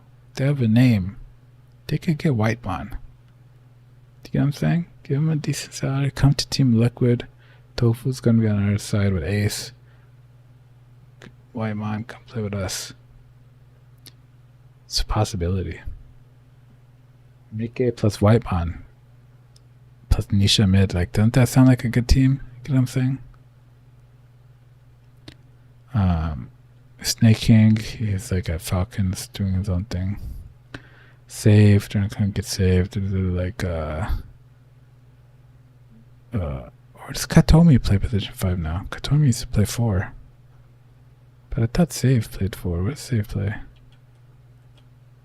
Maybe Save is... Yes, Save. He saves people. No, yeah, Katomi 5. He's been doing the... Save is a 4. Katomi's been doing the Undyings and the Banes and stuff. He was playing 4. So, I mean, position 5. So, Katomi used to be a 4, I think, and he got transitioned to a 5. So, that works for him. He's doing good at the 5, but it's like, it's one of those scenarios that you don't want to bring that to your own team. I think the same with like GH, right? GH used to be different position. Now he's a 5. I don't know if it's true, but I just thought GH was like a 4 or something. But he's like a 5 now. Yeah, because he had to be, because he was playing with Kuroki. Kuroki was the 5. So now GH is the 5. So there's a lot of transitions. But it's like Tofu's not doing that. I mean, Boxy's not doing that transition, right? So Tofu has to. So it's like one of them has to. But then it's the dynamics, and then I swear, psychologically, in people's back of the mind, it doesn't work. So Boxy should have done the position 5, I think. They're not going to get some OG. They're not going to get some LGD. I mean, they might, but I don't think so. King Jungles, they're not that good. I think Speed would be awesome. That's what I think they should sign. And, it's like, oh, Speed, like a YouTuber. It's like, yeah, because it's like it's Team Liquid. They're like, media friendly. They have great YouTube channels. They speak English. He's North America NA. Liquid probably has a lot of NA fans too. So it's like, I think it would be a great mix. Speed. He could vlog about being a support at Liquid. That'd be a huge upgrade, right, for him, like a promotion. But so I don't think it's possible. But if I was manager of Liquid, that's what I would do. I think he'd fit in perfectly. He's been playing amazing with Winter Warven and all that stuff, like all the heroes. He's a 5, it's like he wants to be a 5. And it's like sometimes you need that. I don't know if he's younger, but you need that fresh thinking kind of thing. With Mike, I think they can make it work. He's a good guy too, so it's like he fits in with the Liquid team. Like, I think that pretty decent team, but I think maybe it's too memey, right? If it's too memey and you're like, hey, we're Liquid, we don't get people who are beneath us, like Speed or some shit. Like, we're too good for that. It's like, okay, then get Whitemon, get the best of the best. It's like, we need Whitemon. If Whitemon is the, you can't get him, it's too expensive, or he doesn't want to leave or something, try Speed. I think it's a good try. What about Boxy? Boxy has to retire. Boxy, I don't know. He didn't play that good, man. He didn't play that good. I'm just saying, they could coast and get another 5th, 6th, but I'm saying they're not going to win the TI with this team. I don't think so. Unless they they boot camp and they really believe in themselves and they try again for another year. It's like they're hella good players. They're all very good players. Like, can they win another TI? Yes. But what the signs that I'm reading is that they're not feeling like that. Blitz is like giving signals. He's like, I don't know what's going to happen after this TI. It's like, who says that unless they can feel that they're unstable. They feel that retirements might be close, change of squad might be happening, stuff like that. They could feel it, So it's like, I'm just saying, in that case, what I would change if I was going to change this squad, number 1, I would change Boxy and put a true position 5. It's already too late to go back to the offlane and sign another offlane. What are you going to sign? Saberlight? There is no offlane, so everybody sucks out of offlane. So it's like, it's just, you already have a good offlane. Ace, Tofu, make them work together. Position 5, sign Speed or something. You can get a 5, that just sacrificial 5. They just cast ice shards on you or whatever the fuck. Cold Embrace, It's like, do a good ulti. You can get a good 5. But it's like Box is kind of like a shot caller too, so I don't know if they're gonna have any shot calling. But Tofu could do the shot calling now. Like, Tofu's the new boss now. Back to position 4, he does the shot calling. It's like, hey, look at me, I'm the boss now. or Ace could do shot calling. Mickey could. I don't know if Mickey does it. But if Boxy retires, Mickey's gonna be like, "Hey, I gotta retire too," or some shit. So who knows? Like this whole team, it's either they gotta stick together and do another run, or like if one person domino starts falling, it could be like 2 or 3 dominoes start falling. So that's scary. And you hate to see it. You don't want a whole team to fall apart or something. I would rather them stick together. Let's say that. I'd rather see this lineup try to win the next TI too. They're a great team. They're competitive, and even when Spirit has to face them, they have to prep for them. When Yandex have to face them, that's a prep. Bet Booms have to praise them. They've prep. They could lose. They could win. It's like a top. It's a very top 6, top 8 caliber kind of team. And even when they're at the lowest this year, they still did pretty good. And they were top 6. They weren't the top liquid, but they were above average. They were above average. They weren't even average. They were above average. They're above a lot of these teams. They could beat them. They could beat all these teams. So it's like, that's a good sign for them. If they want to go for another year, they can do it. But my analysis is shit. I would sign Speed for Boxy, and then I would give Nisha a 6-month break or 1-year break, something like that, and he could come back and then, with the desire to win the TI. I'm saying you gotta have a huge desire. Sometimes absence makes the heart grow stronger or something. He needs like 3 months off, 4 months off, to where he wants to prove that he's the best player in the world. You know what I'm saying? Again, that's what he needs. He needs to he needs that time off to have that desire, that spark. But I wouldn't get rid of him. And if he did go somewhere else, where would he go? You know, it's like P-Vision, maybe P-Vision. That would be fucking sick. That'd be the best team ever. But it's like, is he better than no one? It's like, potentially. You know what I'm saying? In theory. So it's like, that would suck for no one, though. If he didn't get to win TI, then he then got cut or some shit like that. Or maybe not this year, but next year or something. Plus, there are Russians, so I don't know if it'll work. I think Nisha mostly speaks English. I think he's Polish, but I don't know what if he speaks Polish or some shit like that. So yeah, these guys are all Russians. They all speak Russian, so probably wouldn't work.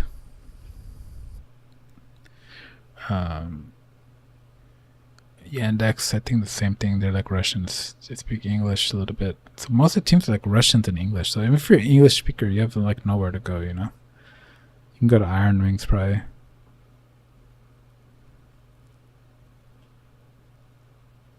Who's there? I mean, busy. Yeah, I can go to Iron Wings. They'd be alright. Back with 33 or something.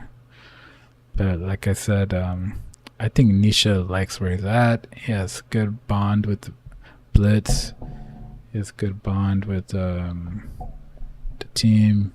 They're like all good guys. Like I think he's very happy there. I don't think he should leave. I think he should just take 3 months off or whatever. But I don't think he ever takes breaks. I think because he's been playing since Team Secret, like nonstop, like for like 5 years or some shit. Like I think he should take a 3-month break or something. Come back a little bit refreshed, you know. See the world or something. Come back, and then get back into Dota. And I'm not saying that because there's something wrong with him. Yotaro Collapse both did that. They came back and they won a TI. It's a great story, man. So happy for Yotaro Collapse. Like they both did that. That's when Tanak was standing in. That's when other players were standing in. They had to take a break. And it's good that they did that because I wonder who replaced Collapse. Because Collapse took the break too. Now I can't remember that far back. I don't know if it's not like Saberlight or some shit. Some Russian player? Usually have the Russian stand-ins. I thought Moposhko would come back too, but he came back as a coach, so that's what I mean. You never know what happens. Let's take a break. He might retire. Things change. So it's like, I thought, you know, it was done for Yotaro. Now he said, I want to win 5 TIs, so I'm happy again. he's gonna be part of the game for a long time. Hopefully, him and Collapse. Hopefully, Collapse is through it too. So it'd be cool if they. I always wanted Nisha to join Spirit too. That would have been when he was at his peak, in mid. That would have been like a crazy ass team. But Laurel, 2-time champion, he's proving us that he's one of the legends. So I don't think they want to get rid of Laurel. So hopefully those three could do like 3 more years, off and on, breaks here and there. But it did them good taking a break, I think. And I think that's a crazy ass feat to take a break, to come back and then win a TI. Like, that's insane. So it's like that's a good on them. And they have very good vibes. They have a very good team spirit. Team spirit, not just their name. They literally have good team spirit. If you watch their vlogs and stuff, they're a cool team. And then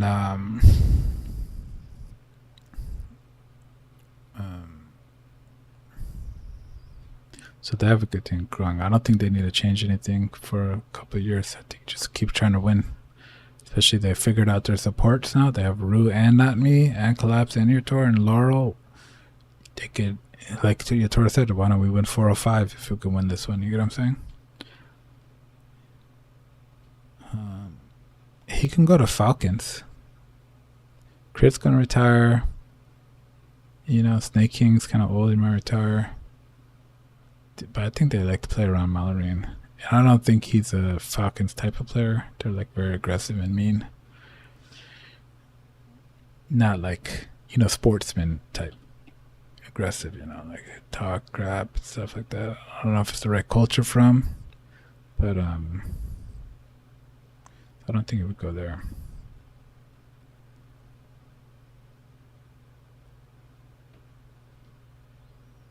Yeah, I don't think there's anywhere. I think that's just where you got to play Liquid. I think for speed too, he's got to get up there, try to play a Liquid. But that's just like random speculation. It'll be interesting to see where everyone goes. Like the post-TI shuffle, I do like the post-TI shuffle, but I also hate it because it's like you'll just be like dumbfounded. Like Yandex got rid of DM. Ancher Jr. It's like, why? They just got third. It's like, just keep the same squad. That's a good squad. You're just gonna get better. You're just gonna play together more. So it's like okay, OG. If they change the roster, fine. Even though they're okay. They're pretty good. Team Zen's pretty good. These guys all balled out. They all played pretty good. Like Thompson still pretty good. Like. Shit, I don't get why somebody doesn't sign Thompson. Just try it. If you're like one of these teams, especially. Like instead of Makoto, just try Thompson. Thompson and Nightfall. WS might be a good team.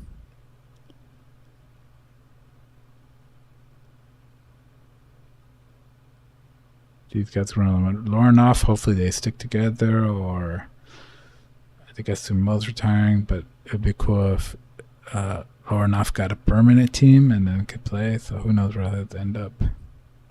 I think I'm talked a lot of talk. I'm losing my voice,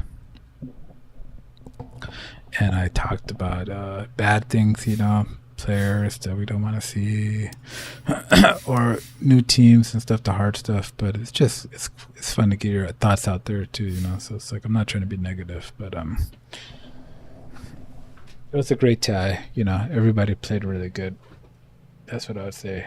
Everybody was pretty top tier. Especially Spirit. Just from going, they went down. They lost here. They went down here, and then they won all these games. Like 2-0'd them. They 2-0'd every single game they played. They 2-0'd this one. Then they lost to Spirit. Then they came here 2-0'd, 2-0'd, 2-0'd, 3-2. So it's like. It's just after the fact when you look at Spirit's runs, so it's like 2-0, 2-0, and you're just like, damn, these guys are beasts. But like during a group stage or all year, it's like they didn't look that good. So it's like these guys just save it for fucking TI, bro. They're so good.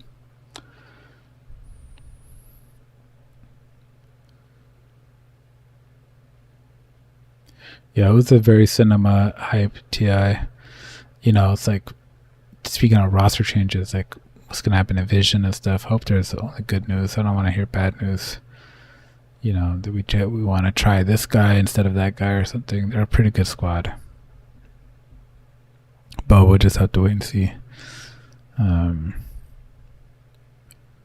Satanic was so good all year.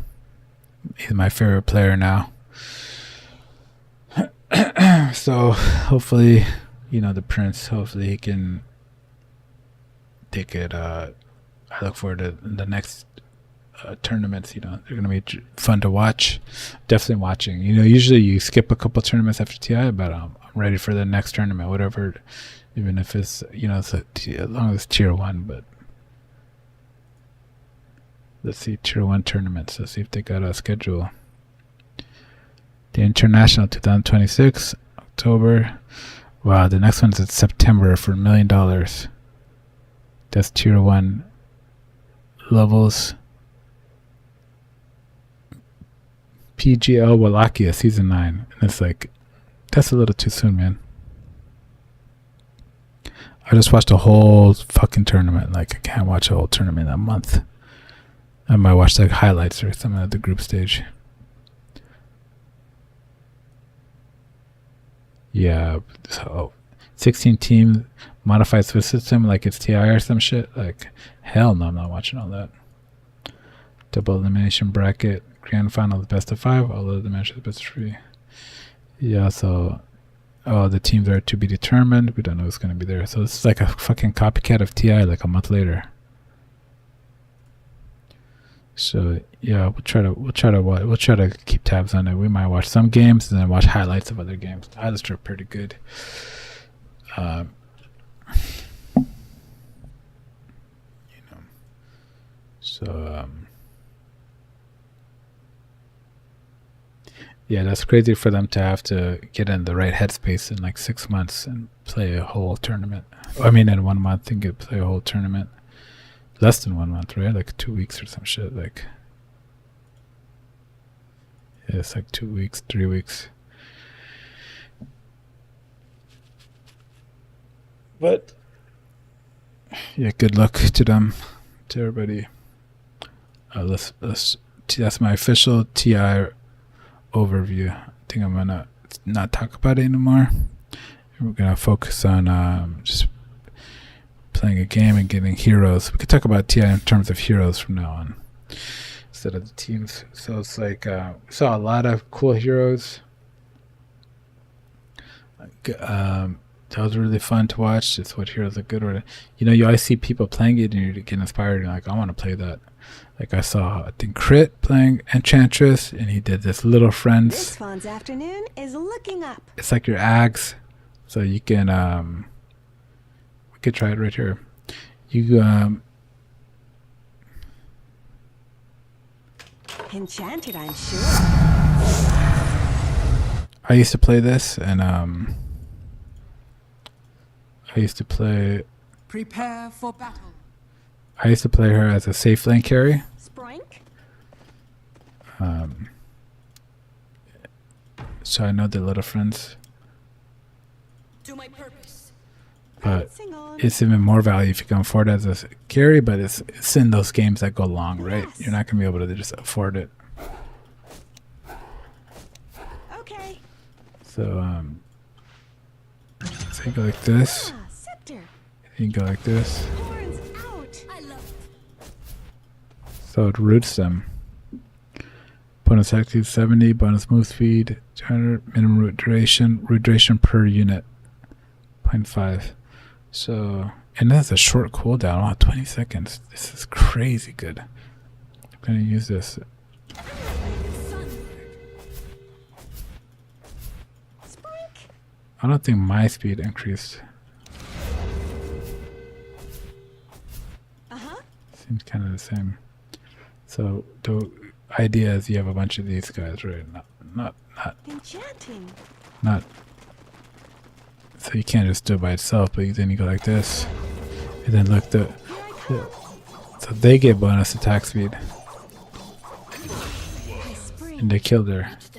First blood. They're still attacking her. Maybe it's because they're like creeps. This is fun.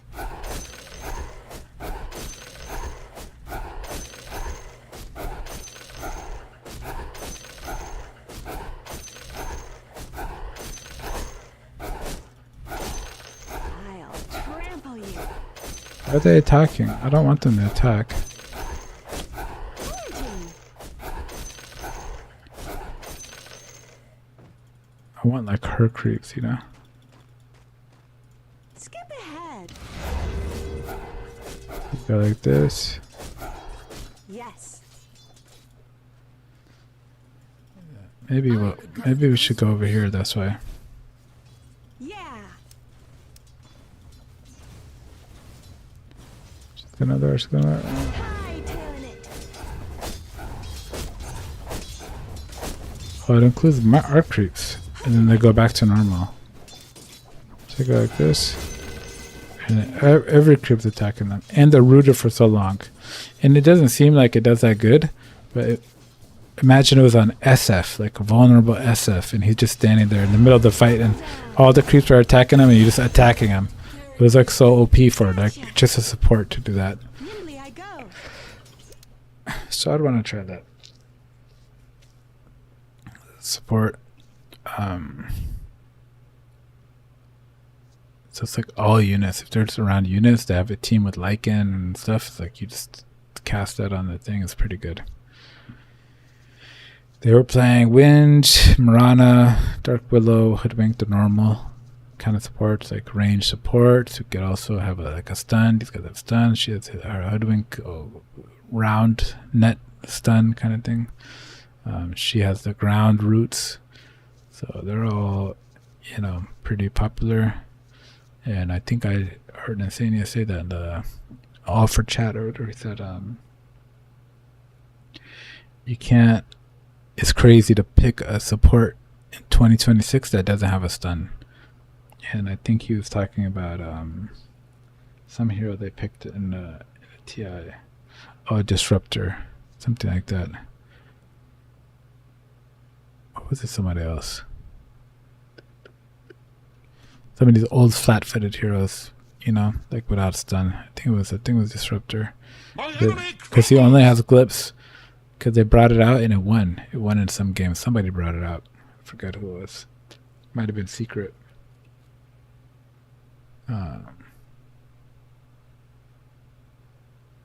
So it's like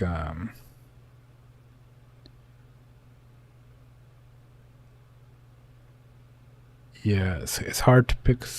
That's why these guys aren't good, I guess. No stun or something, but that's why they would go in legacy support, I guess. But just a good. I'm gonna try them all game and see.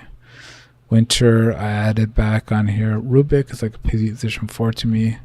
He's gonna go with this guy, Ringmaster, and the reason why is because I'm a natural greedy player. I play carry, so it's like when I'm on a support, I want to farm good. And then, so when I'm playing position 5, and then I steal like a light strike or some, you know, what is that thing we know? Dragon Slave, or like some kind of, you know, farming accelerant. Yeah, let's say Lina's skill. Lina, here, Dragon Slave. I bring the heat. 245 damage plus the burn damage, but I guess we don't have burn damage. So it's just an 8-second cooldown her mana, so it's just like a farming accelerant. It's something you could just, you can fade bolt waves. You could fade bolt waves, or you could fade bolt creep camps, and then you could do the Dragon Slave 2 on the creeps, so that you can just farm. You can just double nuke stuff, and then you just farm the whole thing, and then it's like, oh, he's like really good at pseudo farming too. You know what I'm saying? So I don't want to be good at pseudo farming when I'm position 5, because then I'll catch myself just in the jungle, just pseudo farming, doing stuff like that. It's like, and it's, you know, even when your team might be pushing bot or something, and I'm just like, oh, I'm just over here pseudo farming, and it's like, why are they pushing? Or something, you just, you know, you just turn brain off, and it's like, I'd rather not do that. I'd rather kind of babysit my carry, or stand in the right position and put wards. And then I don't want to think, if I'm playing position 5, I don't want to think about farming. And then that's my theory, right? I don't know if it's true or not, or if you're supposed to do that. It's just me in a pub, even for the psychologicals of my teammates and all that. It's like, I just conceptually don't think the position 5 should be just going randomly nuking waves and stuff.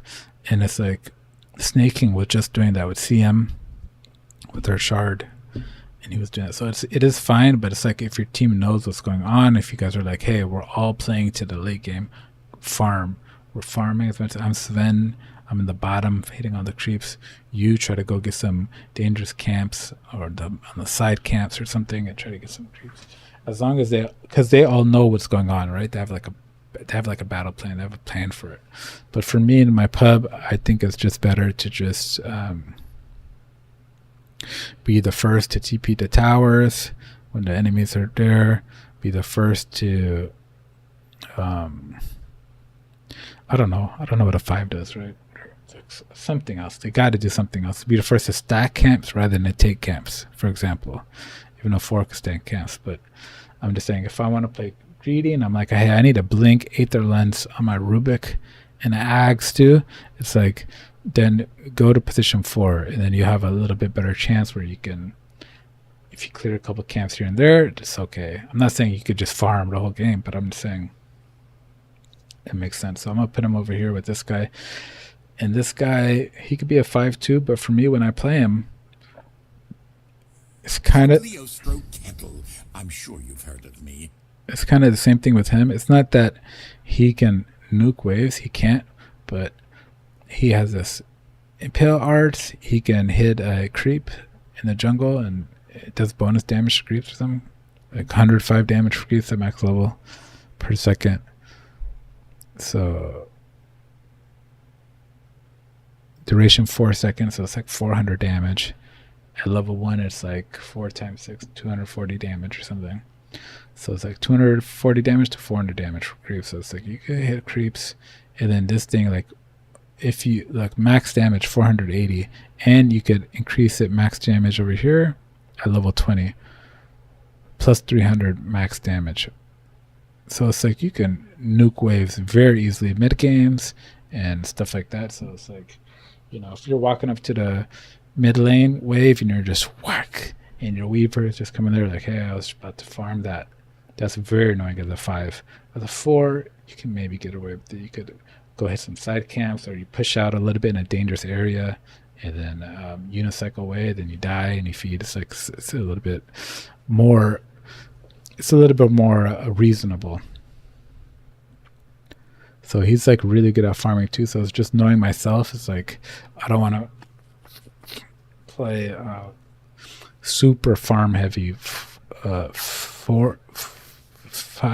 supports in the position 5. I'd rather be more sacrificial. I'm just gonna save up my Glimmer Cape and buy smoke, or fucking those grenade thingies, those blood grenades and dusts and wards. That's my gameplay. I'm gonna survive like a winter. I'm just gonna purely survive on my spell. I'm just gonna press this thing to get vision and fly around, and then ulti, and that's my contribution in this game. I don't need anything. It's like, if I get a 4 staff, nice. You know what I'm saying? If I save up for that, because you get money over time, and you can get like a greedy enchantment or something. But I'm not gonna like try to aggressively like clear camps and stuff. Like, conceptually, that's what the 5 is supposed to do. It's just supposed to be able to help you with just its strong spellcasting, like a Jakiro. You just put Macropyre and Ice Path, and then you might have a good fight. Slow them down with Liquid Fire, Liquid Frost.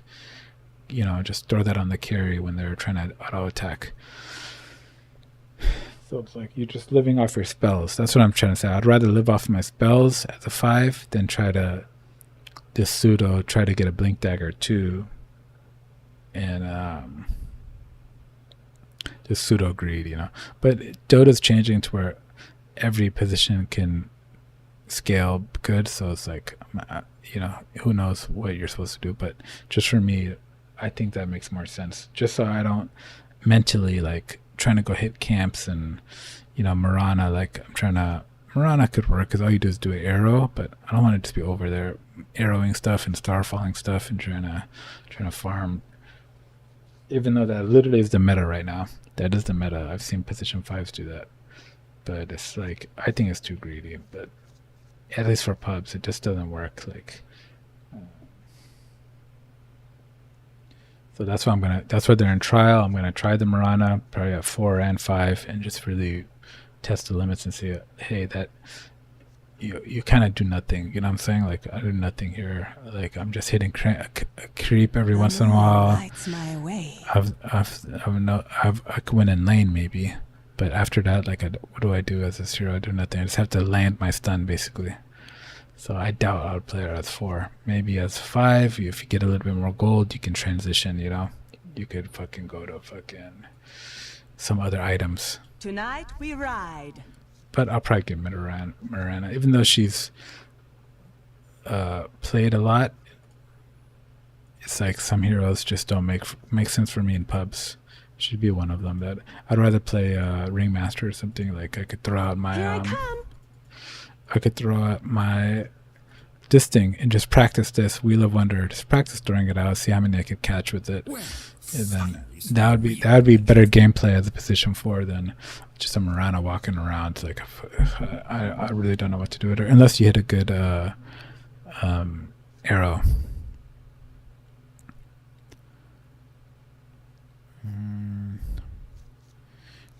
Undying was good. Class played him in the grand final, so that means we have green light to play him now off lane. Undying is not stupid. It makes perfect sense. Put it in the off lane. I added DK because I had a build idea. I forget what it was now, but it's some kind of Helm of the Dominator. Oh, it's the Helm of the Dominator. I'll show you real quick. Just like talking for 2 hours. But it's better to talk. The dragon comes for war. It's Helm of the Dominator. So this is what Tapson was doing. Tapson and others. Prepare for battle. And Laurel. He gets this guy, and you go mid, and you get this, and you go like this. And you buy this shard, and it spits this fireball. You know, the thing there. Like, we all know that he did that, but we didn't know it was good, so apparently it has value. But they didn't do it in the grand final, so it didn't have that much value, right? But you shoot this fireball. And this fireball does 85 damage per second.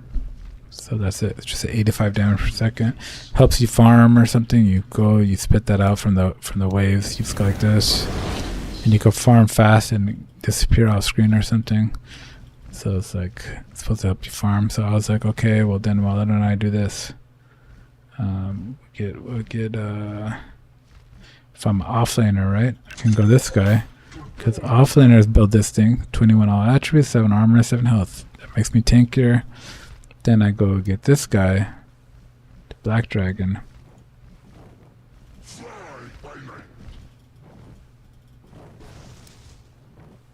Can I remove? Yeah, remove that guy because I don't need 2. Okay, so he has this. He has the same thing, 85 damage per second. But the thing is, his burn interval is 0.5 seconds. You see there, damage per second, 85. His burn interval is 0.5 seconds. This guy's has a 2-second linger, but his burn interval is per second, I think. So if we look at a dummy, we put this over here. Let's put this on it. Oh shit, I'm gonna have to do that over again.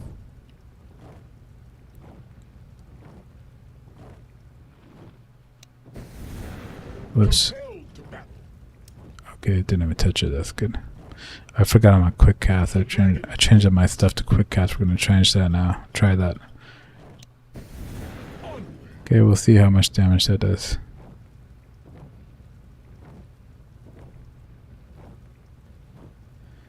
$576, and it linger for 2 seconds. So this one should theoretically do less, because it takes 85 damage per second but it doesn't linger for 2 seconds, right? So it should do less. So let's see how much it does. Oh shit. I forgot. I gotta do this first. Now it's my dragon, right? Okay.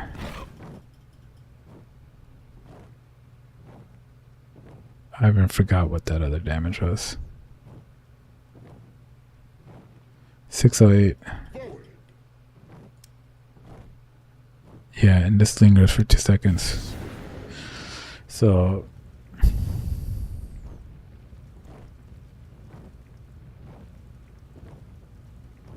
this one does about 500, but it went up to 572.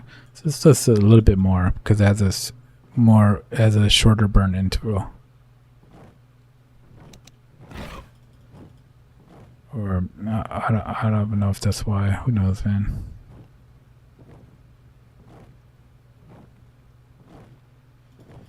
The whole point is, does it look like it's burning it more? Look, or a different interval? No. DPS is 70 per second. Let's see what this guy's DPS is.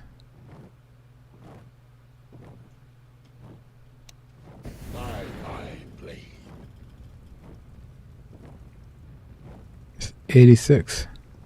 70. Yeah, so I think this one has a lower DPS because its interval is... I don't know. Its interval is 0.5 seconds. So like Your middle tower is under attack.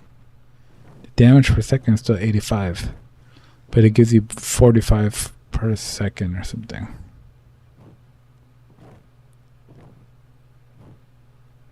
Per interval 0.5. That makes it sound like it's just the damage ticks in 0.5 seconds. That's what it means. So that if you move out of it in 0.5 seconds, you won't get that last hit. But if you move at it before, before 1 second's up, you won't get a tick. But since it's 0.5, you'll still get the tick. You'll get like 2 ticks. And those ticks are smaller than 85. It'll be 42. You get 42 damage. 0.5 seconds, something like that. It doesn't matter. The whole point is you go like this, and then you go like this, and then you meme. Then you go like this, and then you buy a Kaya or some shit, and then you see if you can kill people like that. Cause it'll be funny. You just go like this, you stun them, do that, do that.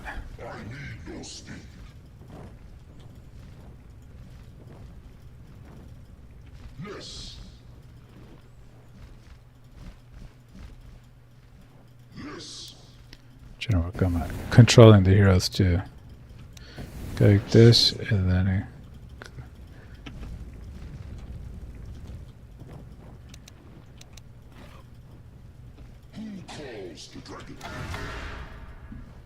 yeah, it's not gonna work, bro. I need a better button for creatures. I have it on 2 right now.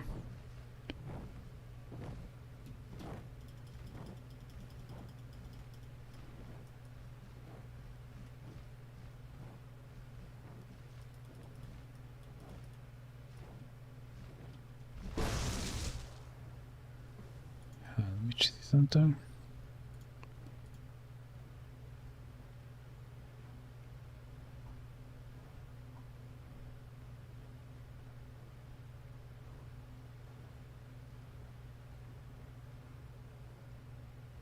Oh, other units.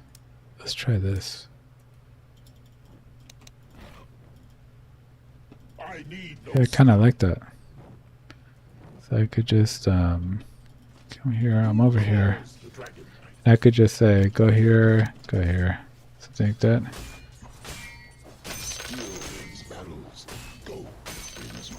It's like right on my mouse, Yes.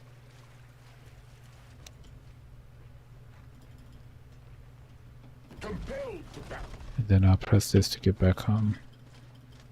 it's on caps locks to focus my guy, so it's like that might be a little bit awkward.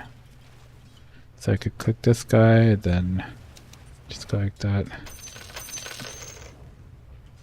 Then just tab back to myself. It's all gonna take time to get used to, but that might be a little bit smoother.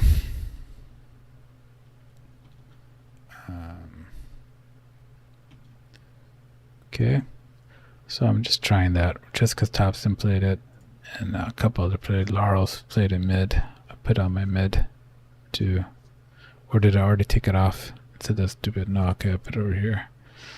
Okay, so we'll go to off lane again. That was the only addition. Dawnbreaker, we added her back. We added her back because she's a good hero. I like her spells. It's just that Solar Guardian sucks, and you have to know when to fight. So I'm just going to try her a couple more times and say, when am I Solar Guarding to my team? When can I just leave them and just farm and just fight? And then what's going to happen if I don't Solar Guardian to a bad fight, like to some support? He's going to ping me and say Solar Guardian soft cooldown. Who cares? I'll just save it and don't even have to use it until it's like my core it's just like chain feeding, you know. It's like, oh, but my core is dying now, so I have to go in there and die with him. That's why I don't like it, because, and just thinking about it, I'm going to get rid of it, because the whole point of Solar Guardian is you're saying, hey, our team wants to fight here. Hey, the SF is gone on. Our SF is gone on.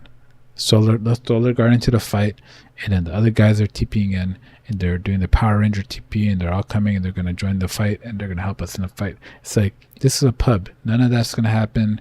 Nobody's going to come. You both are going to chain feed in a bad position, and then die. And it's like, maybe the Rubik might be nearby or come with you guys. And it's like, it's just, there's no communication. There's no understanding. Are we standing our ground here? Are we not? Like, I'm just making that call off of a split-second decision, just by looking around, you know, looking around the thing and saying, where's the enemy? Where's that? Yeah, I'll TP there and save him. We could turn this fight.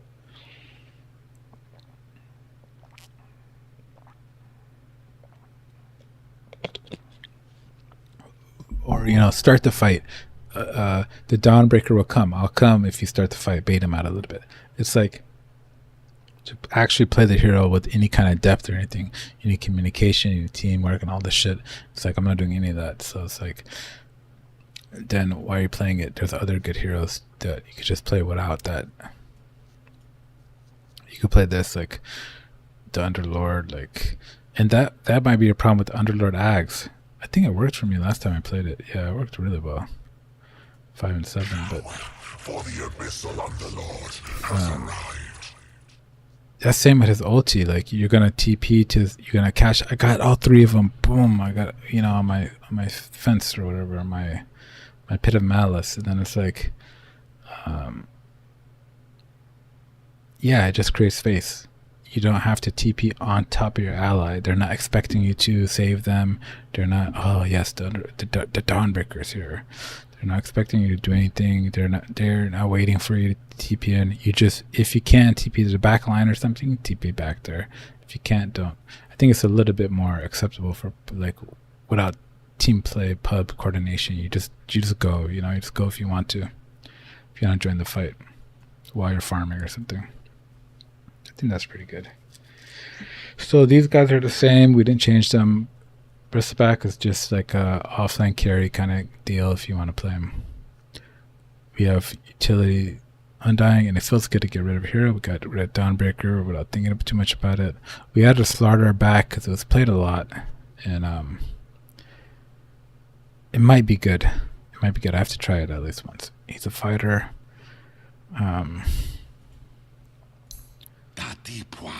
He's 5 and 3. I just don't remember if the ones that I lost though were off lanes, you know, off lane games. It's hard to judge in these games. This is the mid lane one we lost. It's the off lane. I think I went 1 and 10 in the off lane, and I said I quit and never playing him again. Like, how did I get wrecked so hard? Was it the mid lane was wrecking us? I don't know.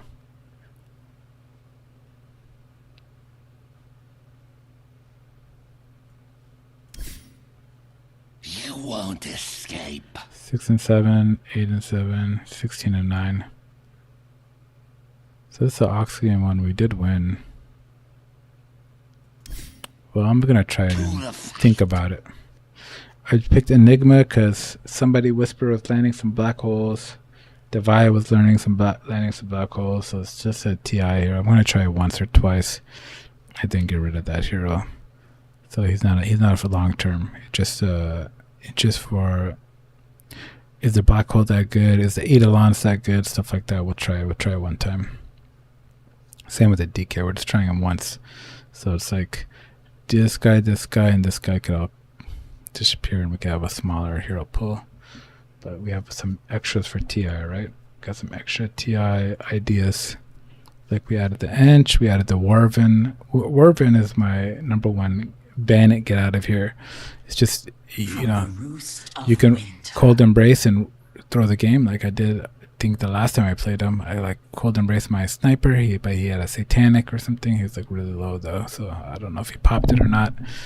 But it's just cringe. It's just like there's just so many opportunities for moments like that. So it's like a Winter's Curse, if it's good or bad. It's like you're just playing for like one dream. Like, what if I land a good Winter's Curse and it turns a fight? You know what I'm saying? That's the only dream you're playing for. So it's like, but he does good in lane because he can heal it up. Guy in lane. I just want to try it too. It's TI. It's a TI here. I'm going to try one game of support. It's not going to be that end of the world. We'll try it. Yeah. Where did I go? 5 and 17. I think that's why I deleted it last time. 5 and 17. Holy moly. These all are the same. So yeah, the supports didn't change that much. I just added 2. I added Enchantress and Winter. And we're going to delete those probably too. So we did support and offlane. So we have mid and safe lane. I think safe lane I didn't change anything. I didn't add any heroes. Oh yeah, I did. I added a bunch of heroes. I put Phantom Lancer back. Remember, I removed Phantom Lancer. If you've been following me, I removed Phantom Lancer because he needs like 3 items to do anything. And it's like, what kind of carry comes to the team? Hey guys, wait for me to get three items. Like win the game. You're gonna win the game by that time.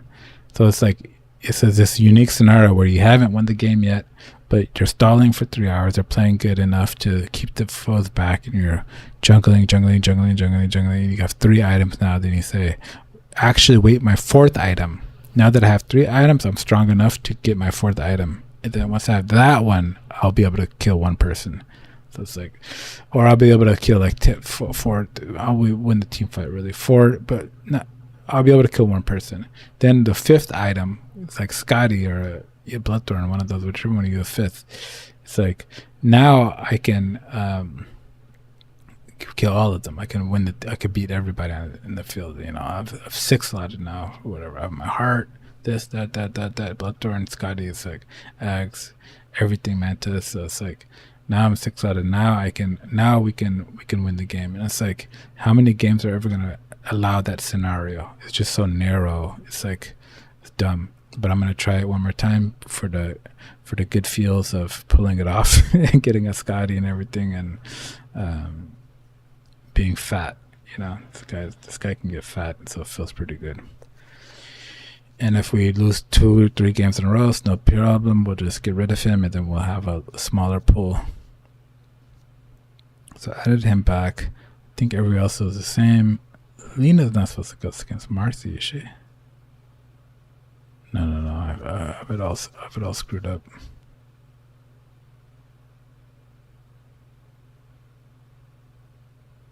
No, but everywhere else is okay. Enchantress, I added Enchantress because I played her before, and I went like 4-0 with her at safe lane. So she wasn't that bad. I'm gonna try her again. The reason I got rid of her is because I don't want to control animals. That was a good, not like I have a problem with controlling animals or some pets or some shit. No, I'm talking about creeps, you know, like bears and centaur, you know, the centaurs. What do you call these things, man? Like, Enchantress charms an enemy. They call it creeps. If the enemy is a creep, yeah, it's called a creep. So if you get one of the creeps, it's like I don't want to control creeps or summons. You can call them summons. Like I don't want to control summons. If you played summon in any video games, I never liked summons. I'm not a summon guy. I try it for the fun of it, like, but I'm not a summon guy. Like I like it as an alternate build. Like, oh, that's cool. You could do summon builds, like fun builds. Can be fun, right? And necro skeletons, skelly builds or something, Path of Exile. But it's not my build, like main way I want to play. So especially bears, all that stuff. I'm not a druid guy. I'm not a bear guy. So it's like, but lone druid is the tournament. You gotta try him out. I brought him back. I gotta try a lone druid. I tried him once. I think I won. Oh no, I lost. And then I said I'm never playing this dumb hero again. I went 7-4 too.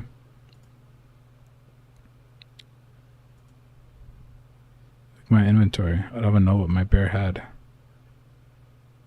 How do I see my bear? It's gotta be. There's probably some UI thing. You probably can click it somehow.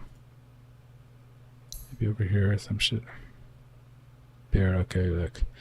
BKB. I even bought a BKB guy. BKB. Majorner. Axe. I thought I was cooking. We still lost. Okay.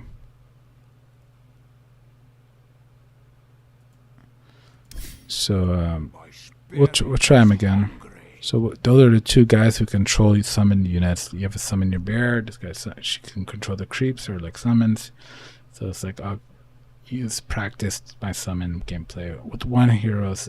With one creep's not that bad, because in the off lane the build is, if you know what I mean, on Centaur, I will stomp them to dust. You go and you get a 7 and 10. Like I didn't do it. I got this Vanguard, but I'm gonna have to try it. I tried Vanguard just to play him, see how good he is in the modern era. He's okay. He's fun. I'm gonna try him next time. I'm gonna get this item. It's the meta. You're supposed to get this item, Helm of the Dominator. And I should have just done it even earlier, like with Marcy, because I used to like Marcy, but his helm build, I don't care. I'm not playing that. I'll just play it normally. I get a Battle Fury or some shit. So it's like helm. It's like the offlane shit coming to safe lane. So it's like I hope this item gets nerfed. I don't like it. It's like, how many tangents should I go on?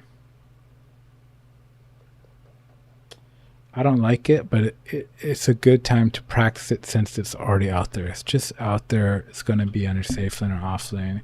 There's going to be a couple of heroes that buy it. Darkseer even buys it. So it's like, just buy it. Put the, practice it with Darkseer or Centaur. Put a creep on it, sending down a wave. Let it feed or die or whatever. Get another one. Put another thing on it, send it down a wave. Who cares? You just practice it. You don't have to be the perfect stunner with it, perfect micro. It's like that could just come over time. You know what I'm saying? And over time, clicking it and stuff, you'll get used to it. Like I'm just clicking my summon. That's a button. Click summon over there. Control it. Go over there. Stop. Now body blocking with the summon. You could slowly increase your skill with it. But the thing is, I was thinking, it's better to just focus on the heroes that you want to increase your skill on, like the Undying or the easier heroes, and then not worry about that summon stuff, and then you could just do that later. You know what I'm saying? You could learn Tiny right now, LS, Sven. Then once you're good and you feel comfortable with your main core heroes, then you can say, okay, now I'm going to integrate Lone Druid or Enchantress. So that was my plan. Do those other heroes later.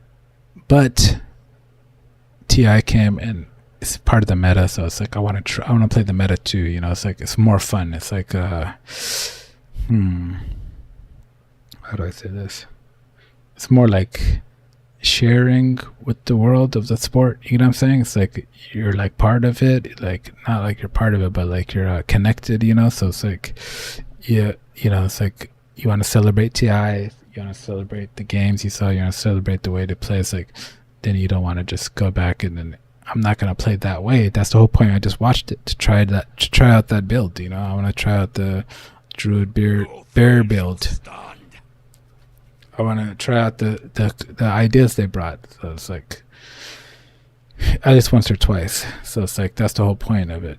So it's like that's why I added these guys back in. Not the Enchantress, but I added the Enchantress because the little friends looked kind of strong. And then I was like, if I'm gonna do summons, then I might as well add Enchantress, and they could be a round against each other. Who's better, this range or this guy? Like for the summon kind of carries, like how Phantom Lancer and Terrorblade are both illusions, but they're not exactly the same, and they could both make it or whatever to the next round. It's just so I could organize them for some kind of organization's sake, but it doesn't really matter.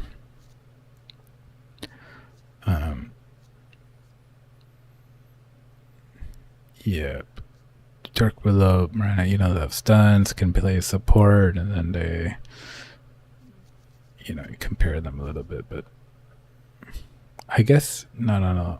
Okay, that's what it was. It's not. It's these guys have to be together. Spectre versus Marcy. It's like, how's it? Why would it be these two? Because they both have ults. No, they don't have ults. They don't have long range ults. It's better Lina versus Hoodwink because they both have stuns on their second. They both have magic nukes as their ult. This one makes more sense. So it's like that way there you can compare and contrast them a little bit. I guess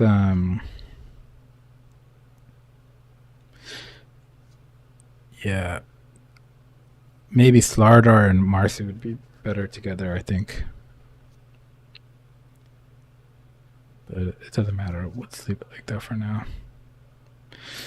Because, Slardar is really carry. Then I just added Slardar to I just want to try one game. I'm just curious. Like, if he does damage, then maybe he'll work. And then Naga Siren, I want to try one time. It only got played once, and I was like, hey, that's a hero to play by Watson, I think, or something. But and I hate the song. I hate everything about her, except that she's agility and she does huge damage. So it's like, I'll try it one time. And then, I could just not sync. Just don't sync. But then people will say, you didn't sync, you suck. So that's a part. It's like a team game. So there's just some heroes that, I want to call it. It's not that it's not for pubs or something. It's just like, it's like a privilege. It's like this is a professional privilege. They have teams, communication, stuff like that. If you go in your game, you just say, I'm just gonna farm and send my illusions down lanes and farm, and then show up to the fight, and then net somebody, and then just try to kill them with an orchid or some shit. That could work. But your team's gonna be like, where's your song? Why not song? Why not song? And it's like, you have to play with like these other people, and it's like, we're not in a team, so they don't understand that I don't like song, all this, and I have to explain it. Like, so it's just annoying. So it's like some things are such team fight oriented that it's like, hey, this is a professional privilege, what I'm saying, or like a pro player privilege, and that's how I feel about Bane. It's like, I want to play Bane. I like Bane.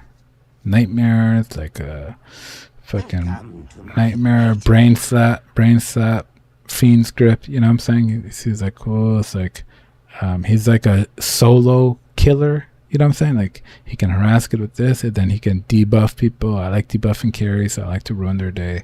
Hey, you have less attack damage or some shit. Like, awesome. Who would want to put less attack damage on the carry? And then you could win the game by Fiend's gripping the Juggernaut like Rue did. You know what I'm saying? You just Fiend's grip their carry, and it's like a 5.75 second stun, 4.75 at first level, 5.7. That's a hella long stun, and you can increase it over here. Yeah, plus 3 seconds Fiend's grip duration at level 25. So you can have 8 second just stun, just take one hero out of the game. It's like dooming or something, but from a support. So even if they don't die, you could just hold them, grip them during a team fight. It's like, that's so strong. Like, I want to play this, but there's one spell that nobody knows how to play around. And that's called Nightmare. They don't know what to do. Did you nightmare them? Should I hit it? Should you hit it? Should we all hit it? They're not pro players. So it's like, pro players, they know if you nightmare, I could hit it and do whatever. I can my Manta illusion can come hit it and take it off of me, and yada yada yada. some other support could come. I'll hit it so you can be free. Then do whatever. They have like they know how to play around it. My team, I'll nightmare the enemy or something, and then they'll hit it, and then they'll be nightmared, and then they'll be stuck for 3 minutes. And it's like, oh, what the fuck? You know what I'm saying? So it's like, not that they're bad. I'm saying we're all bad. Nobody knows what the fuck to do with this nightmare. We don't all play Bane. 100 games of Bane. We don't know. So it's just like, it's just like annoying. It's like an annoying spell to just have going around in like a chaotic fight of pub players where they don't know what the fuck's going on. They see nightmares over here, nightmares over here. They're nightmare. Why did you nightmare me, man? Oh, I nightmared you that time. I was trying to save you. Yeah, you do the wrong bad nightmare too. You nightmare your ally to save him or something. And then they're gonna hit you. Don't worry, they're gonna hit you. Then they're gonna be nightmared or something. Then you could run away. And they just stand there like not moving. Hello, I nightmared you for the escape. Now you have time. It's just professional privilege. Things that are that way too interactable. You need teammates. You need to communicate. You need to be on the same page. How are you going to be on the same page with somebody? When we're just like all pub players, we're just like archons or crusaders or something. It's like you can't. So it's like, why would I put you through suffering like that? My own team, it's like, just play this Marana. You could do the Moonlight. You give them a free Shadow Blade, they might live or something. And you could shoot an arrow and stuff. Like, nothing that bothers them. You get what I'm saying? That's like my top philosophy of support. Nothing that bothers them. Nothing that bothers your own team. So saying all that, that's why I don't want to play Naga Siren, because she has a stupid ult that bothers the whole team. I'm going to sing now. I was about to blink. I blink called. I'm an axe. I blink called. I said, raw. And you said, ah. And you sang, and you just blocked my whole taunt. They're all stuck. And now we have to wait for your dumb song to finish. Why did you do that? Why did you do that to me? And it's like the power to do that is so annoying. That is privilege of high level players to get to do that. At lower level players, you shouldn't do that to your team. You can, because it's just a game. You don't have fun, go play it. But I'm just saying, if I'm trying to build like a good hero pool to climb pubs or to do well in pubs, like I want to be the best guy for my team. Like, not the best, but like just a good player from the other. When they see a safe lane, they say, "Oh yes, he got his Sven or something," or he's a Clinks, nice. When they see a mid lane, they say, "Yeah, he got a mid lane hero and he's playing it." And then it's like, nice. You know what I'm saying? It's not too many questions. While I put Hoodwink here and the Clockwork and stuff, even though I did that, so it's like that's a little bit high level player privilege. You can't just you got to be Thompson or something. Try clock mid. But I was just curious. I'm saying my natural ideas, because it's TI celebration, we could try a couple things, right? But in reality, back to normal pubs and normal grind and stuff, then you shouldn't play those heroes. You shouldn't play Void Spirit safe lane, Naga Siren. Like I want to get rid of Naga Siren right now. But let's play one game with her. So we could feel it and feel the pain and say, yeah, that was dumb. I'm not going to do that again. Should we do one game right now then? I guess we could start a game. We went over this. I just want to Void Spirit because he's a universal hero. He benefits from stats. He gets 15% more attack damage per point. Of all of time unfolds. Per point of each attribute. 30% more HP regen from strength, attack speed from agility, and mana regen from intelligence. Okay, so he just gets like carry. That's not carry stuff. Carries used to love shit like that. I get more stuff from my stats and more damage for attributes. So it's like, okay, but he has nothing that accelerates his carry, right? So he just has this thing. He has not like everything. All the other carries, like if I'm going through why I pick it, it's because it has something that accelerates your carry a little bit, like the gold or damage, cleave damage, life steal, some shit like that, like cleave again and damage and all that. You know, like damage. Everybody has damage, attack speed on our ultimate damage, bonus damage on our arrows, and multi-shot, and then her ultimate is damage. Like it's like damage, proc damage. You can proc through their armor for damage. You have frost arrows to slow them and do damage to them. It's like this is all damage, you know. Not all, it's just the gust and stuff, but this is damage. So it's like, but that's more like a spell damage, but it's physical. But the idea is that these have natural multipliers. Critical damage, coup de grace, 450 critical damage. It's just built in so it's like if she has 450 crit damage built in, and Jug has crit damage built in here, crit damage, you know, blade dance, and this attack damage where you're invulnerable, you could go spin around and attack. Then what does this guy have that in his spells kit that amplifies damage or anything? This path It's like leads nothing. amongst my brothers. These are where all they have long wished I'd go.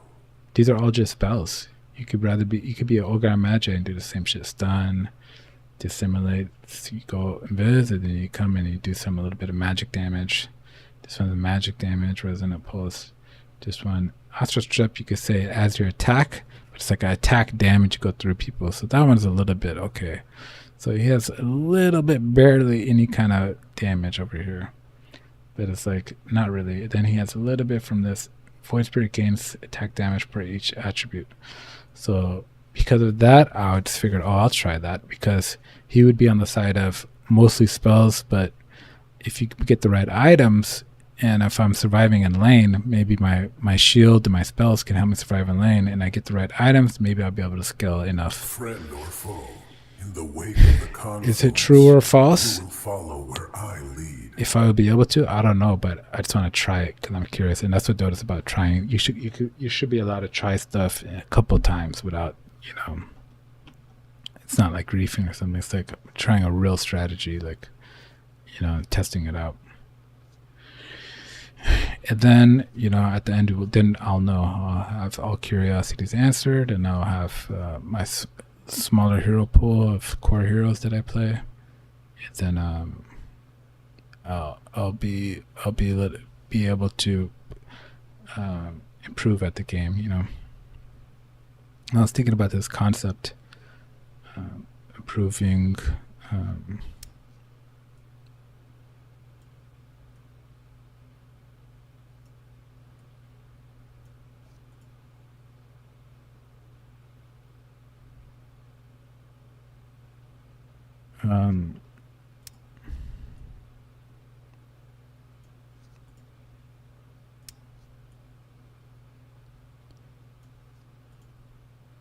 I don't know what context to say this in, like improving at the game, you know, like I've had, or just the idea of why do you want to improve at this game? Do you want to stream and make money off of it? It's like, yeah. Okay, that's true. If I became immortal or something and I was ranked 100, maybe more people would watch me, then I'd make streaming money and I'd be happy. It's like, that's true. That's a good reason to improve. But outside of that, you know, outside of the typical reason,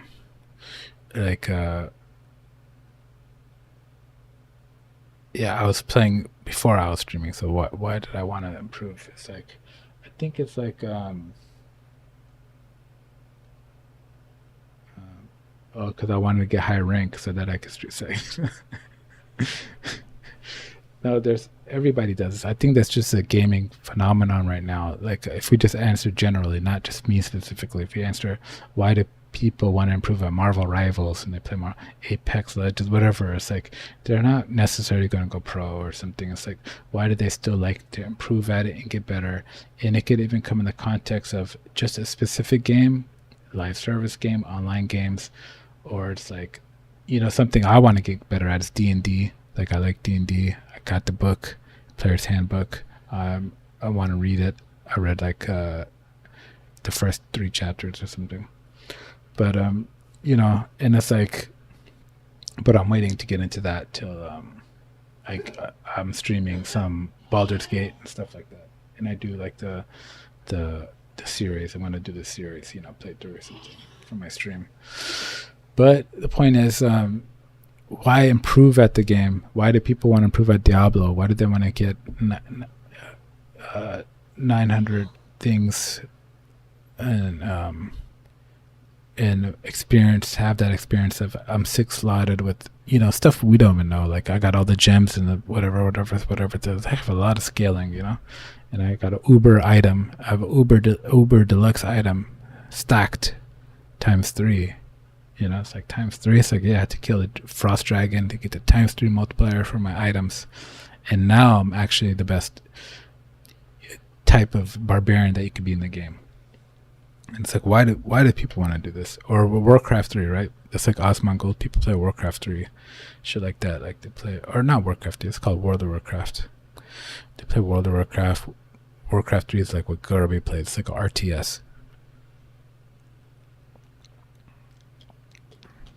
RTS, a real-time strategy. So it's like, why do people want to improve at a game? I was just thinking about that concept, and or play a game. Like in another context, you could say it's like, okay, there's an economic perspective or a success perspective, like win TI or something, or make a small team and compete at the Battle Cup, like. Or like there's many facets, or like you could say the same thing about why do people go play to the gym and play basketball. You know what I'm saying? It's like, hey man, why are you here at the gym playing basketball? It's like I like basketball. What do you mean, why am I here? It's like, you ain't going pro, trying to be like LeBron. Why you play basketball still, man? It's like, it's like, but people will say like for health or something. They'll say some reason. They'll say for health or some reason that's acceptable. I only do this for my health, so I keep in shape or something. They can't say like to satisfy my urge of improving at a game that I like or something. They can't say something. They have to say only for my health. If it wasn't for my health, I wouldn't even be here. I'd be doing something better with my time or something. No, it's like I'm just being facetious, but it's like there's that aspect too. You could look at it as many aspects. You could look at it as, why do people play 3-on-3 basketball?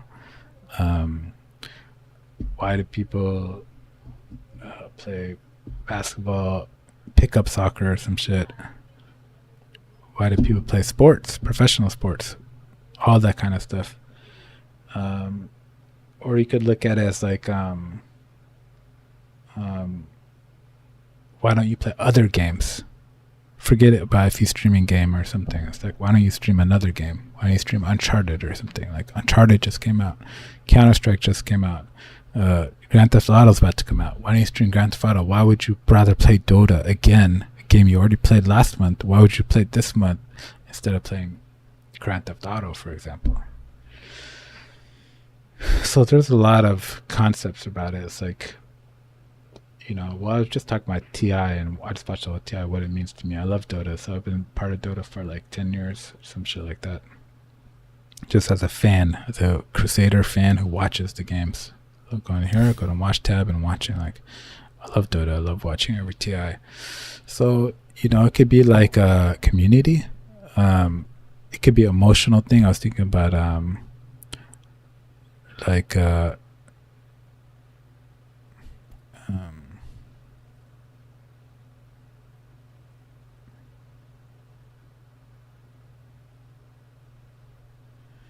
I don't know, improving at something, sometimes you just want to improve at something. It'll make you proud. Like, you know what I'm saying? Like if you get better at it, and then while you're doing your other stuff, there's obviously other stuff in the world, and you say like, I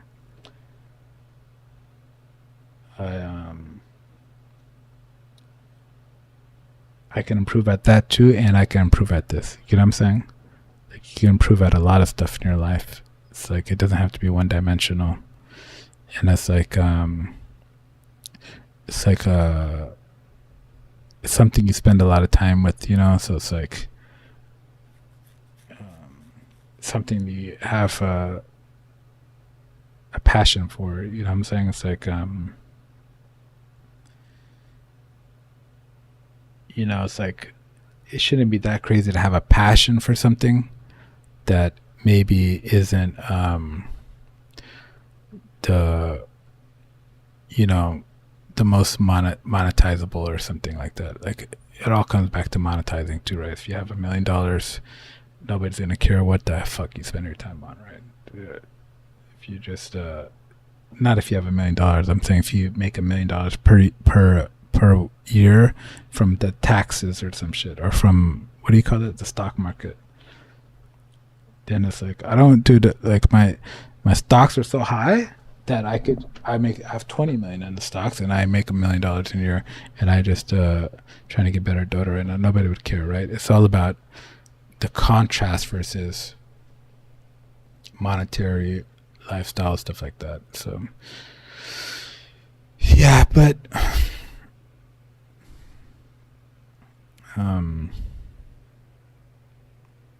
I don't know where I'm going with this.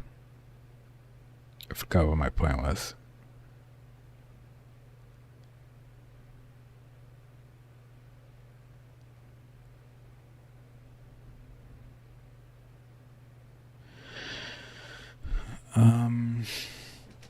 What's my point, man?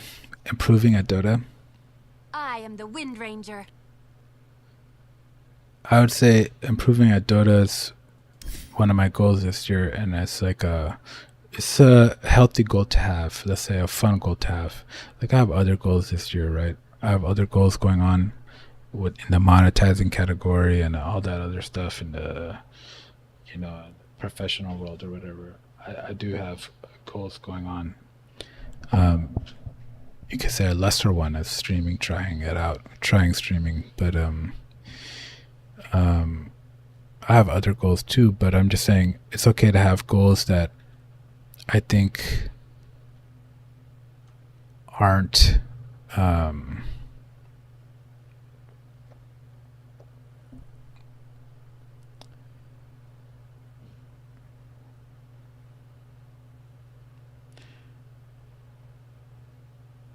it's okay to have goals that are important to you. Do you get what I'm saying? It's like it doesn't have to be important to everybody in the world. You know what I'm saying? It's like it's like as long as you have time management skills and all that stuff, it's not a hindrance. It's not like there are many negative things in the world, right? So I think it's a positive thing, in my opinion. Having healthy goals, having healthy passions. You know what I'm saying? Video games. I'm obviously a video game head. Most of my thoughts are about video games. Even in the monetizing side, there's other stuff out there, where that can include video games too. It's not the only thing, but it's a big thing. So it's like being passionate about video games. I think it's okay. I think it's great. I think it's the best thing for me. Like knowing who I am.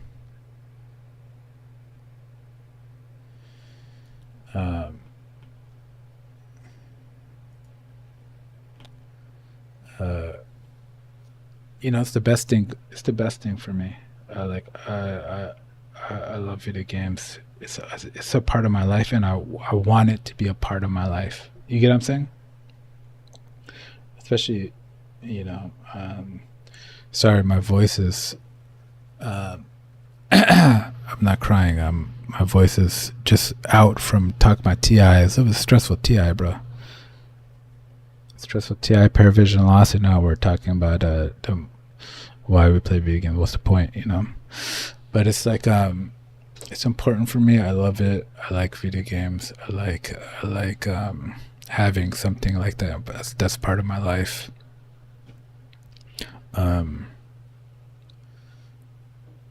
what else was I gonna say?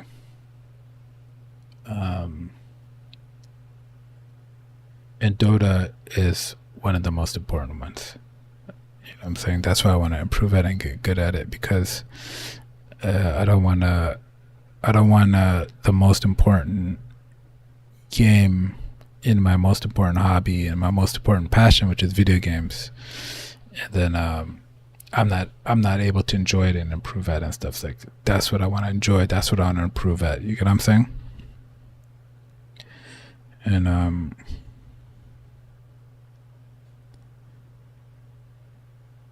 yeah, that's important to me. Like, it's not just about, you know, doing this other stuff. You know, there's other stuff. There's, you know,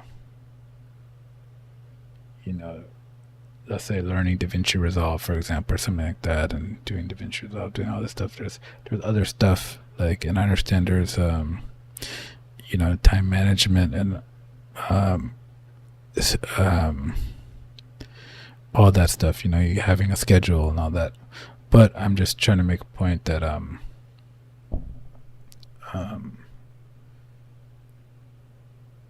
if you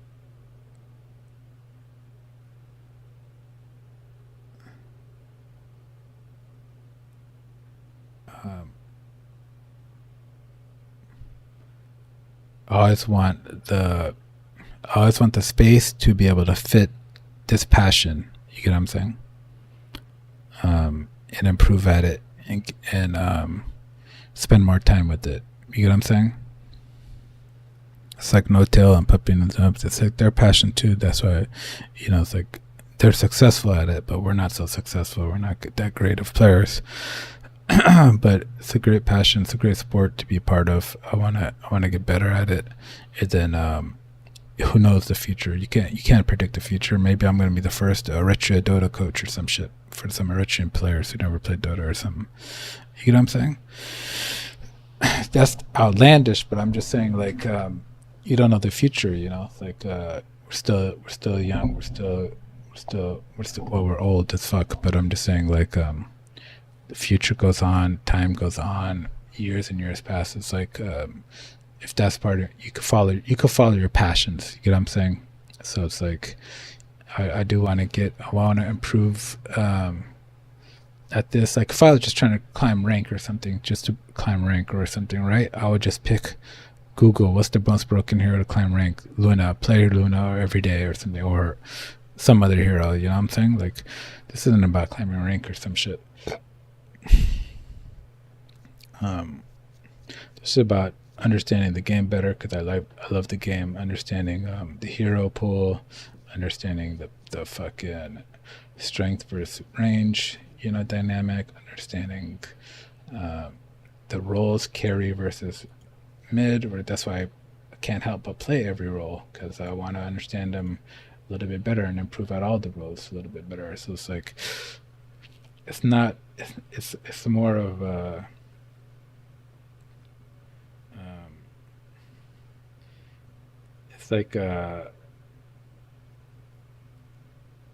It's like a place where it has a lot of room for improvement. You know, you can always improve. You can always get better. You can always strategize. You can always maybe use your mind or use your focus on it in a healthy way. You know, so it's like, I like using my mind for that. You know what I'm saying? I like using my mind for seeing cool stuff that other people do, then trying it, you know, planting a lotus. Should I buy a lotus orb, or should I buy a crimson guard or consecrated wrap? That thought makes me feel good. It makes me happy thinking that. You know what I'm saying? So it's like, I don't want to. So it's like, I enjoy my time with Dota. So it's like, yeah, you can miss out on other games and stuff like that, but it's like, this game has a lot still to offer for the mind. It's so complex. There's so many different strategies, so many different itemizations, so many different ways to play, so many different improvements to make. You know, you know, I want to keep that for my Axe is ready. as my what do you call it? As my game. You know what I'm saying? This is my game, Dota. That's what I like. So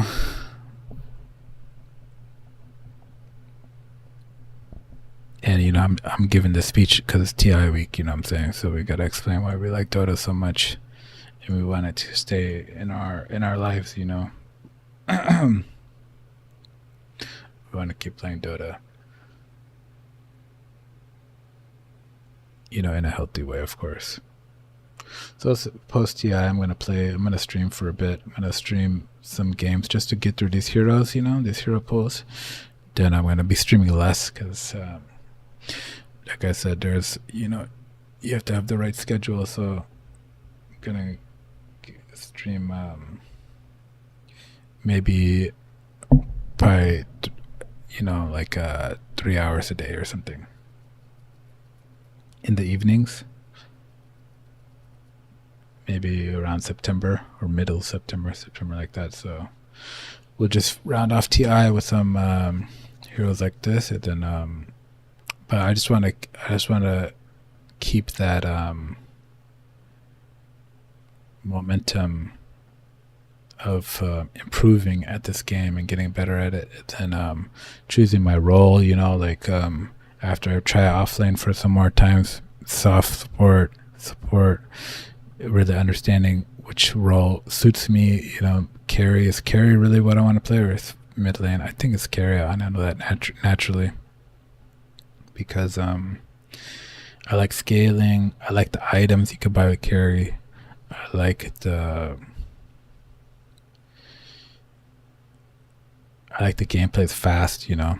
It's like, I think you need too much patience for the other role support stuff. You have to, like, you know, it's like a 35-minute game and you're kind of just smoke, gank, and then you kind of just sit around. Like the carry, you don't have to think the whole time.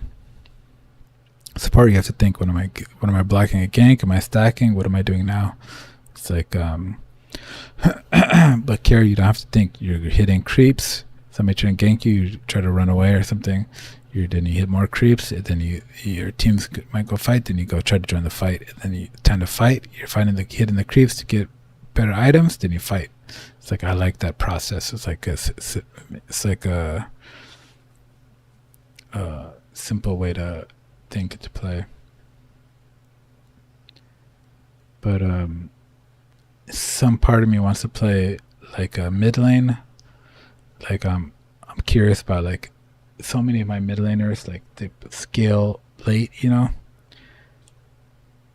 And then I'm curious, like, then the safe lane suffers, you know. So I'm like, what if you play like Clockwork or Undying, some earlier scaling mids, just to help your team, and then you'll just be like a third support, fourth support, whatever, and you have this Doom Wraith King offlane. You have literally a Wraith King offlane, and then it's like, so in my game I'll have a Wraith King offlane and then a sniper mid, and then I'll try to pick AM or some shit. It's like, we're gonna lose. Like, it's way hard, or we're either gonna win because they can't punish it. But I'm just saying, it's like such hard difficulties. Like, so I'm like, what if I had to play like a hoodwink mid and I have enough magic damage to get ganks, and then it's like, oh, but you don't have enough scaling. You know, it's like, is there a wall you run to where you have to balance it with this kind of scaling and can fight? Maybe that's why it has to be a Storm or Void Spirit, where they're like scaling and can fight and don't need to hit camps all the time, but they can hit camps when they need it, you know, when in the down times. So I'm gonna try all of these theories, and then get better at, it's like it's part of my goal for this year, you know, for till the next year. I want to get better. I want to get better at Dota. Then I want, after I figure out my hero pool, I wanted the hero pool to shrink down to the 10 heroes or whatever. Then I want my lane to shrink down. I'm probably gonna go safe lane, and then I want to have more games on those heroes to where I know those heroes very well or something. To where, like, I was thinking about that concept earlier, like if I was gonna make a video maybe on YouTube, like maybe a tips and tricks video or something like that, or some kind of concept. But it was like one of the questions could be like, if you had like it could be about like try to lower your hero pool, because if somebody came to you and said, I'll give you $1,000,000 if you win Dota 2 game against this amateur team, let's call them Yellow Submarine or something. I know they're a good team and you wouldn't win, but I'm just saying like somebody like Yellow Submarine, but that you haven't heard of, you know what I'm saying? They said, I'll give you $1,000,000. You're going to play 10 games against them. You have to pick a different hero every time. You can pick whatever role you want, It's a thought experiment. You can pick mid, you got to pick 10 heroes, and you got to try to win 5 out of the 10 or some shit like that. But you got to pick a different hero every time or something. It's like, what role would you pick, and what heroes would you actually be confident on that you would win that? You get what I'm saying? Like I've played Storm Spirit a couple times, but look at my last game, 10-9, 13-6. Like, am I really a good Storm Spirit man? Do I even know what he buys it? Like ring of the Soul Ring. I never bought the Greaves build. There's so many. I never get Ags on him. I had maybe once a shard. It's like I don't really know the hero. You know what I'm saying? Even though I can play him. Like, I think that's where a lot of Dota players are. They're like, I could play Void Spirit a game, but I don't know the hero. You know what I'm saying? Like, I step from the void's embrace. I don't know him inside out. I'd probably pick Lina just because you just buy boost travel and just auto attack people. And Necro. But I wouldn't play it here. I wouldn't play mid anyways. But I'm just saying, like,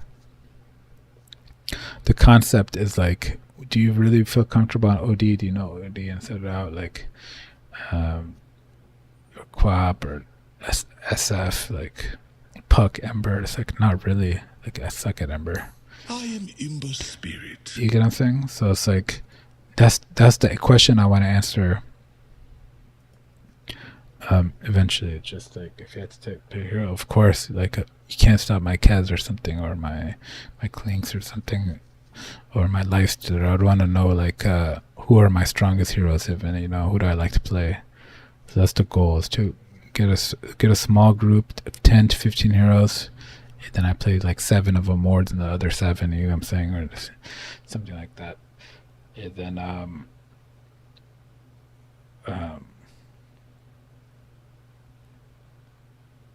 and then if you had to play 10 heroes to win, if you wanted to win, not just to play a game of Dota, if you're like trying to win, and it's like, hey, the game, I don't know who you're going to pick. Probably pick Sven. Sven's pretty consistent, It's like, I just ult and blink and then stun him and try to kill. But I do want that.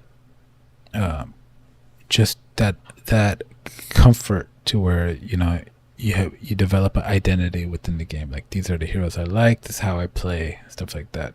You know what I'm saying? So we're going to work on that for the next year. That's one of my goals. It's Dota 2 to figure out my hero pool.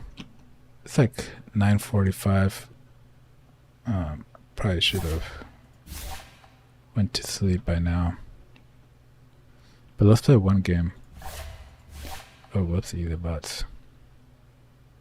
After all that talking, let's play one game. But we'll take it easy. Or should we take it hard? Should we just focus, try hard on our first game after TI? Or should we give an excuse, hey, we're just playing a support? Should we just play support and we could try hard tomorrow? I don't want to try hard after my long speech about how I love Dota and shit, and then I just go out there and feed.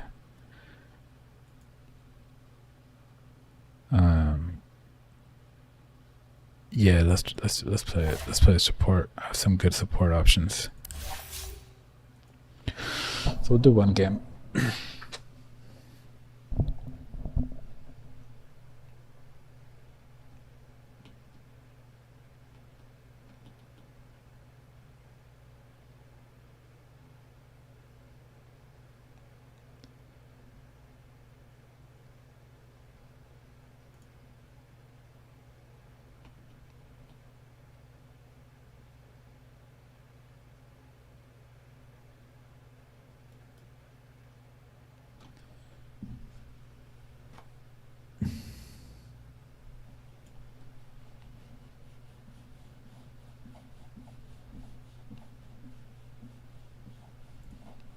I guess that's the main distinction I was talking about earlier about like wanting to improve at this game. It's like I do want to improve at Dota, and it's like sometimes my brother says it to me, you know, why don't you play some other type of games? Like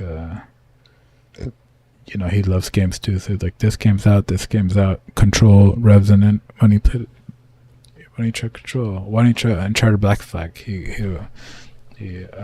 rents it on gameplay. It's like, oh, you should play this. I'm like, nah, I'm not playing Uncharted. And I think there's the distinction there. It's like, I do play other games, right? I played Diablo 1, and I played Path of Exile 2, even on stream. Path of Exile 2 was really fun. And I that game has that scaling where you can get better at it too, and you can play all the class. I want to play all the classes, right? So there's a reason to play it. But where am I? Hard support. Should we do winter or the? Let's just do winter. Go with the spicy one. Play Disruptor next time.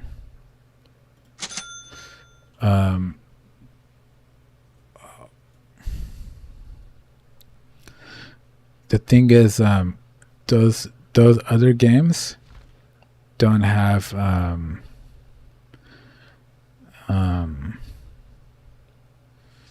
they don't have the improvement.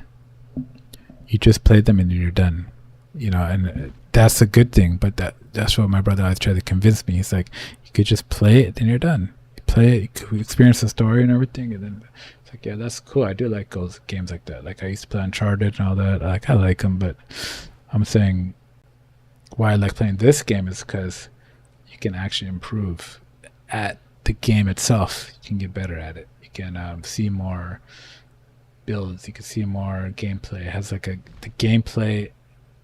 There's gameplay within the game. You get what I'm saying? Like each game has new gameplay.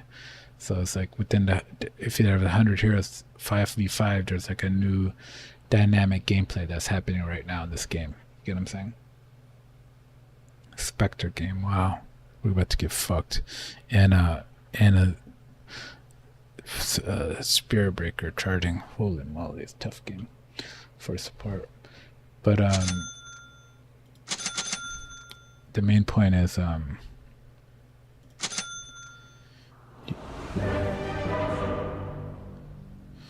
it's not a constant. It's just for this game. It's for Counter-Strike, Apex, all those type of games. You know, it's like, why do people play those games so much? Even to extent, it could be a single player game. Like what's that one game called? For battle. Civilization. Why do people Civilization? Because they can improve at it. They get more science victory or some shit, and to experience the different types of victories. But just like you can experience different types of heroes. But I'm just saying, there's some games have an improvement kind of scale to them, where like you could have a bigger empire, more cities, more things. You could do stuff like, or Apex, you get more kills, you can get better at shooting, target practice, you fucking target practice and shit. Like that's like a fun part of these type of games that make them, that some games that make them a little bit different than traditional story games. Trouble yourself not. 30 seconds to battle. So it's like honing your skills, you know, honing your craft. It's like it's so fun. Yes. My thanks. Have patience, child. Have a care. Should I go stand up here for this guy in case there's a Watch gank? yourself. The battle begins. You know. Let them all fall. We gotta face this void. We're about to get some kind of wonky transaction where he's trying to jump back, and then I'm gonna cold embrace him, or he's trying to ulti, and I'm gonna fucking Winter's Curse. We're like already off to a bad start. But we have some good heroes too. They have some good heroes, but we have some good heroes. Have a care. So first thing we'll do Just come over here.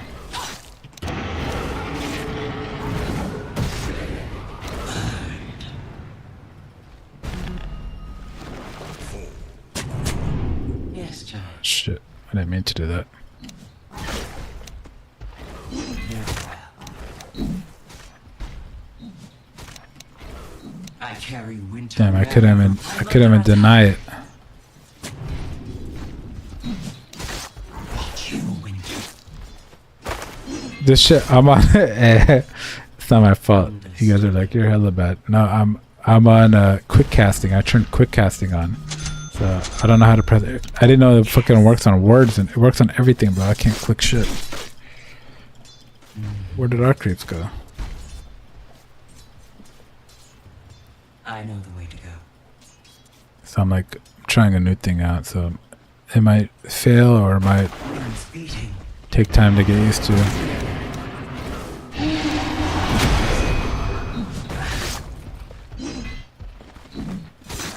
Patience, child. Holy moly.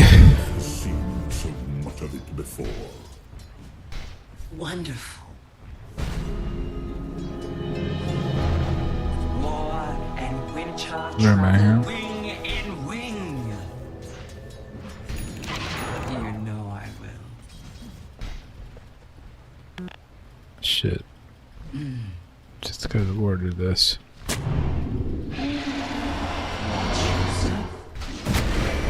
How did he see me? The fuck? You know, I think I just might. How did he see me? Understood. That's crazy. He did see me. Maybe the word's like down here or something? I know the way to go. Wyvern's kiss. Denied. Yes.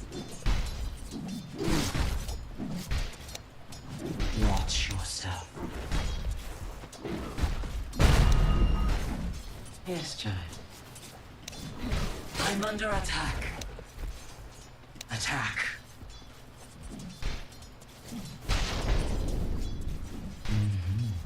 Steal your face. Have patience, child. Have a care.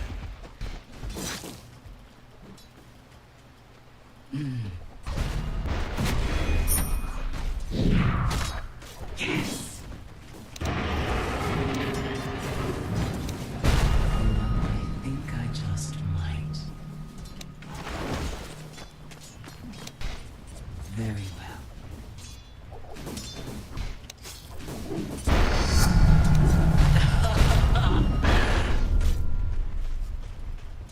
Trouble yourself now.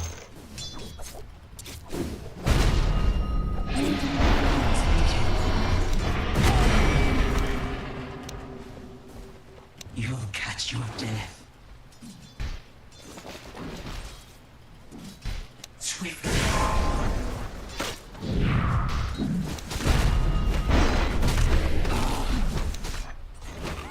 Understood. Watch for winter. Face the darkness. Ah, that seems wise.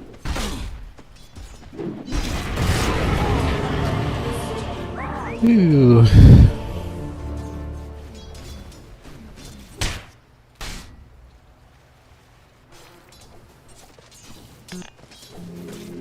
Your middle tower is under attack. You know. I was trying to hold on to this to maybe do it on a tower, but and then maybe the tower could have hit them, but it didn't work out like that. Have patience, child. So far, it's so hard.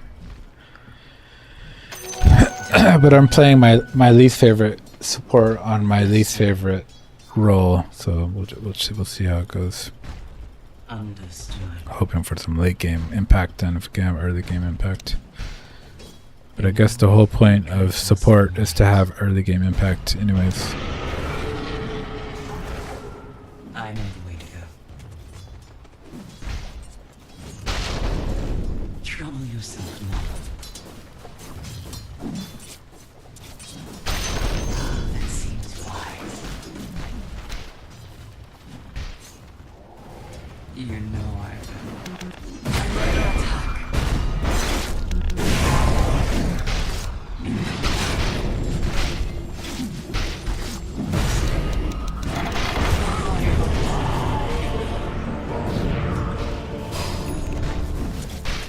guys are too strong.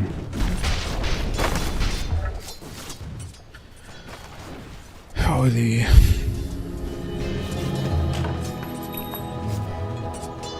It's a long road. It's a long road.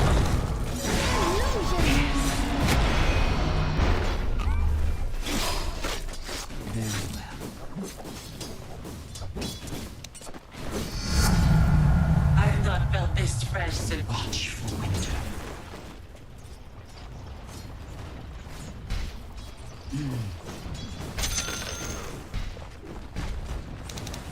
Wings beating. The slow grind. Yes. Understood.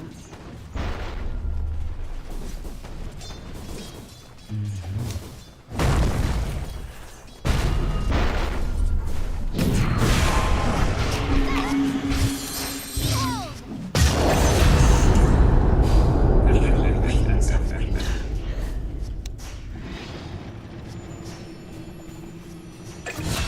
You know Your I top tower is under attack. wish. Yes, child.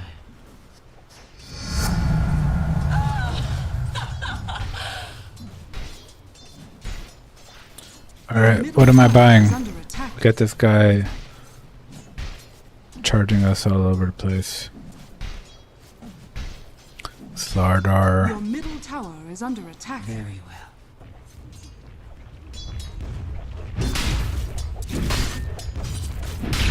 Your middle tower is under attack. Does he need help?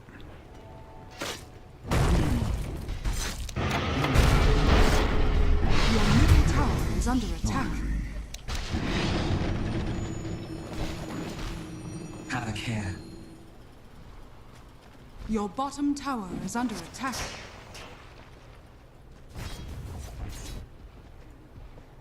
Watch for winter. Ah, that seems wise. Welcome to the secret shop. I know the way to go. Have patience. I'm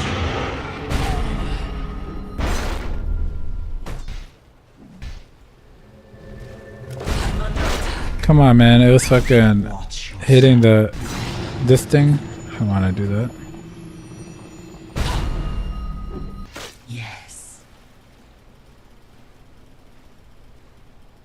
Wings beating. To the fire. Real gameplay. I'm doing it. I should get this fucking voice line. Maybe we can get it. I'll do it later. 1 minute. Maybe I get this too. Trouble yourself. I don't know what else to buy this game. Your middle tower Couple of is these under or something. attack. I have no idea what to buy. Support winter. I guess I'll just get mana boots and a blink dagger and a glimmer cape.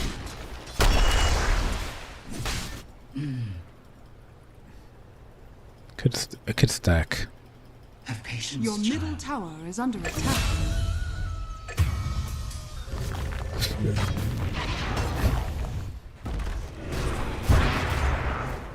Yes, child.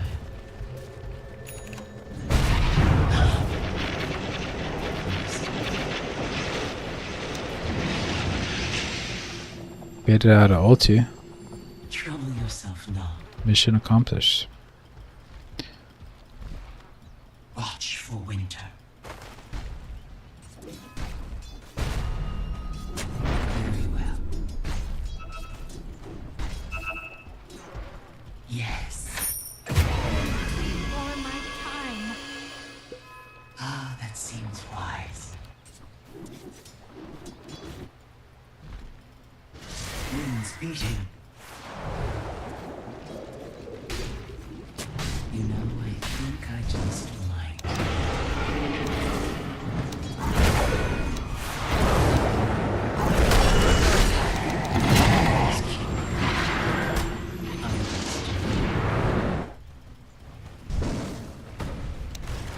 Watch yourself.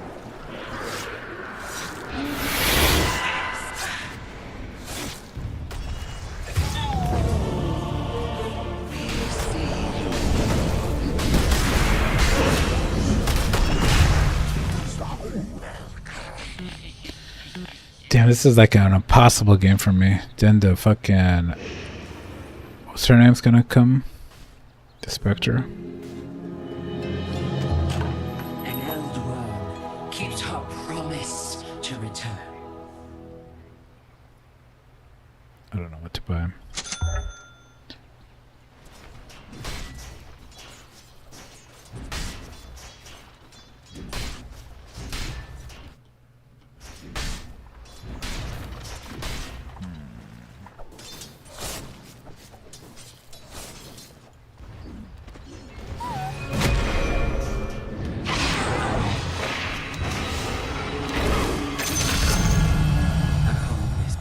Come back. Have a care. Understood. I did TP rotation. That's a TI move. At minute 12.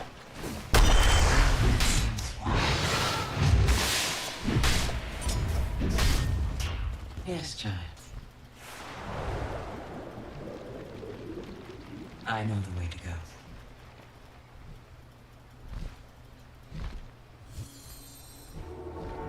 Watch yourself.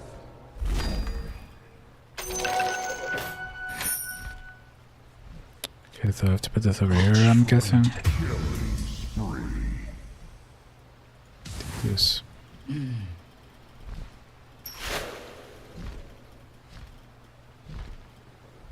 Understood.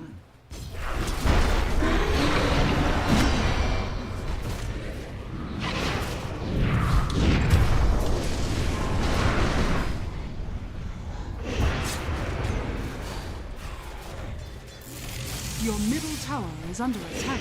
Have a care.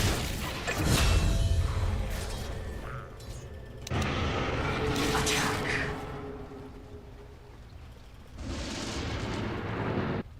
You know I will.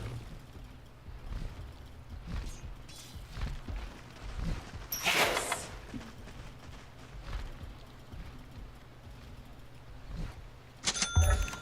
I need curse, bro. Let me get it. I just might. Is you're offline? I haven't felt this young in a generation. I thought the other guys are offline. What happened here? Yes. Your top tower is under I'm gonna attack. sit here and get levels. Cold winds carry me. Gold. Have patience, John. Understand. Trouble yourself not. Wings beating. Okay, the first time I could stack. Understood. 3 Your middle tower is under out of attack. the way and dying. I know the way to go. Dire's structures are fortified. Trouble yourself not. Your middle tower is under attack. Your middle tower has fallen. Yes. Shit. That seems wise. I feel like we're just stacking for them. Heal. Have a care. Yes, child. You know I will. Very well.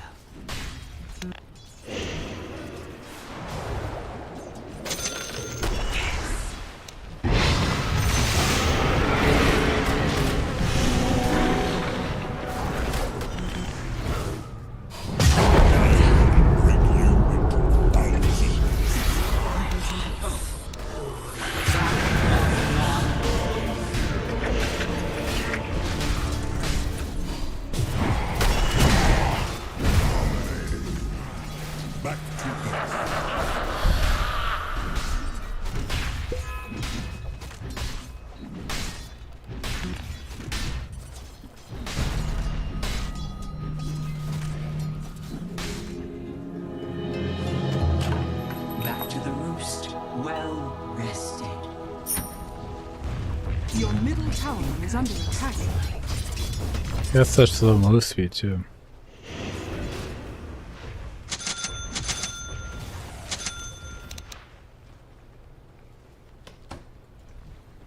Wings beating.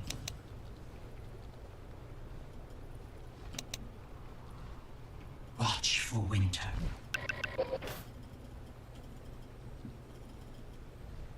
Watch yourself.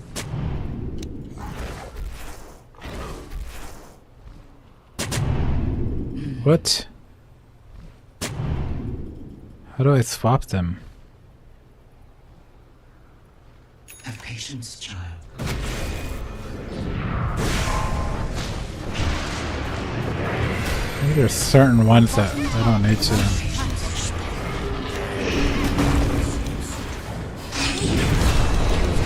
Winter down. Your top tower is under attack.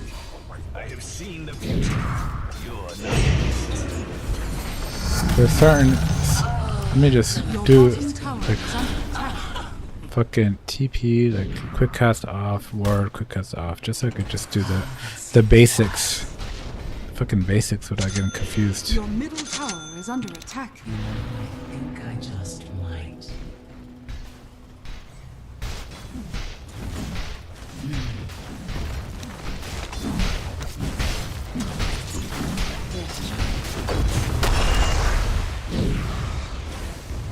Watch for winter. Yes.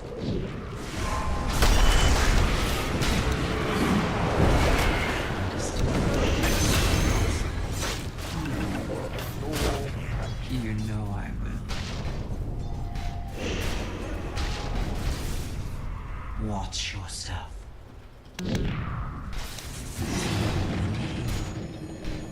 Yes.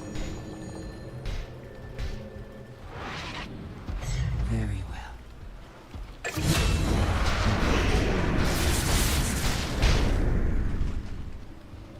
Lotus is gained. Oh, I was gonna, if I did a video, I would put this in my tips too. This, you don't use. The enemy's top tower has fallen. This you're not supposed to use for yourself. You can use it, but you dying or whatever, it's okay. You can use it in hardcore scenarios, but you want to save it. That would be preferable. And the goal is to save it until The enemy's bottom tower has fallen. Gotta care. until you get enough that you could do a big heal on your course. That's the whole point. So it's like A wyvern. it's like a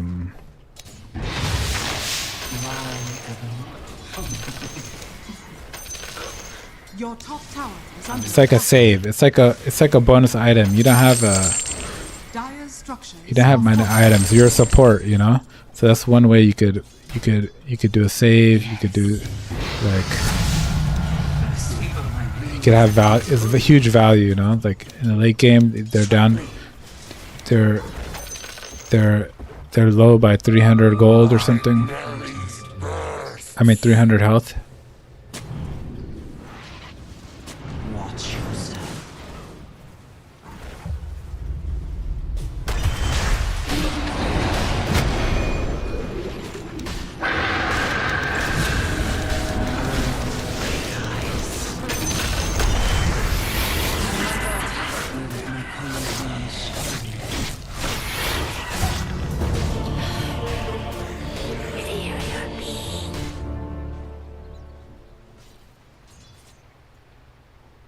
So, you know, you're supposed to gather these up, 900 health, whatever, you know, when you get 3 of them or something. And then that's a way you can give impact. You can just put on your guy in a tough scenario when he's almost dead or whatever. It's like a save, like it's a pseudo save health. You know, when you're not playing Omni, you're not a saver, you're not Dazzle or anything, but you could just give him Your that middle tower is under attack. bonus thing. So that could come in value. That's all I'm trying to say. Watch for winter. There's a small window where it's like it actually helped. Ah, that seems wise.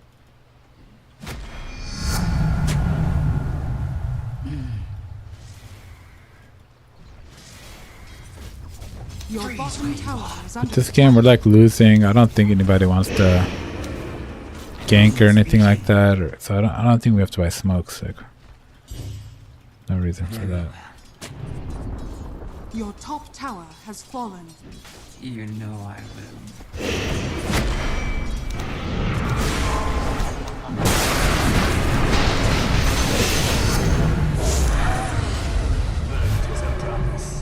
Trouble yourself not. Invisibility. Yes. Fuck. Didn't reach him in time. Have patience, child. This guy moves so slowly too. He needs those blink daggers and stuff. He needs like the blink daggers and stuff. Like, he moves so slowly, you know. Yes. I don't know how many times I gotta turn the volume down. It's so loud. Wings beating. Hello? Yeah, my mic's working. Yeah, this guy. You know I think you just He's so slow. He has so many. It just they nerf him in so many ways because they're like his ulti is so good and his spells are so good that he has to move slow. It's like a slow moving truck or some shit, you know, tank. watch for wings. He's a slow mover, and then he's like clunky. Has no HP. If he gets caught, you basically die fast. Like, so he's like full. He's like a glass canning spellcaster, if you could say it like that. So it's like you're just only playing off your spells. 1 second. Ah.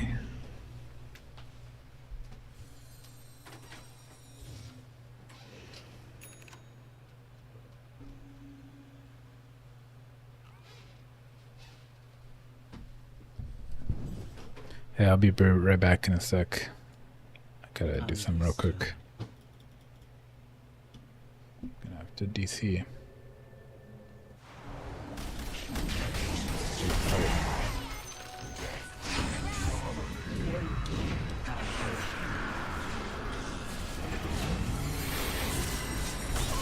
Your bottom tower is under attack. Shit.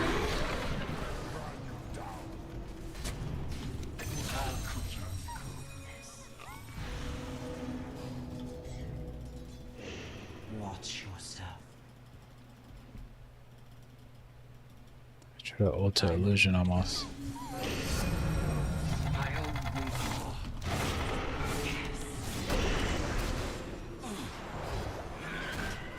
Understood. Radiant's courier has been killed. Alright, be right back.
Your bottom Hey, sorry, back.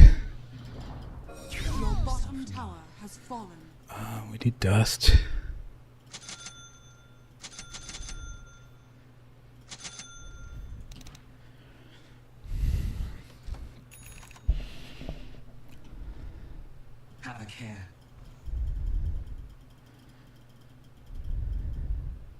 I know the way to go.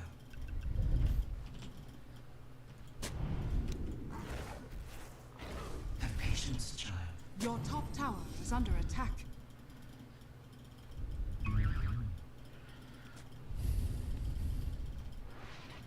Your You top know tower I is under attack. Ah, that seems wise. Yes, child.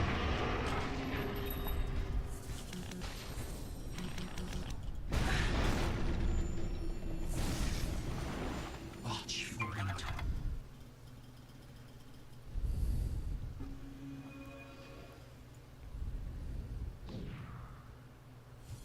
Your middle tower is under attack.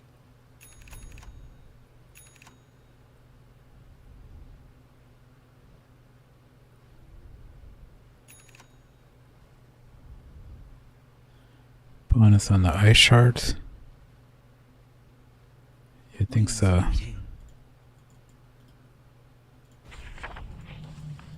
Yes. So some damage.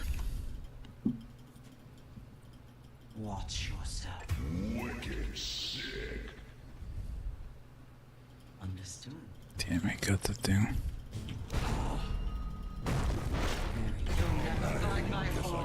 Look into my eye.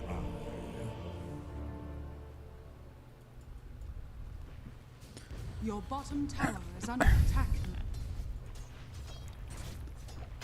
Time is money. Your bottom tower is under attack. I get shard. Like Aeon disc or some shit. I don't know what else to get. I could get blink, but that's a little bit too carry-ish.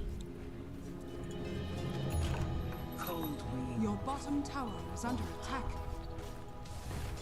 You know, I think I just might. Understood.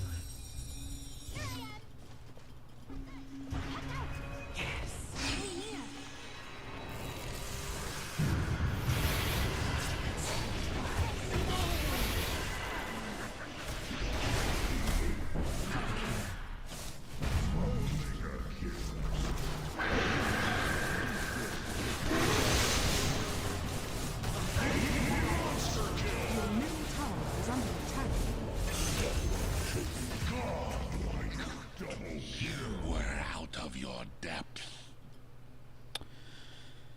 I tried to get to the CK, but I couldn't save him in time. Maybe I should have. Your bottom tower is under attack. Get a blink. Should go for blink. Your bottom tower is under attack. Your bottom tower has fallen.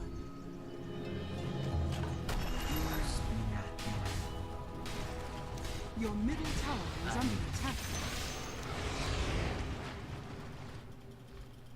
You know, I think I just might.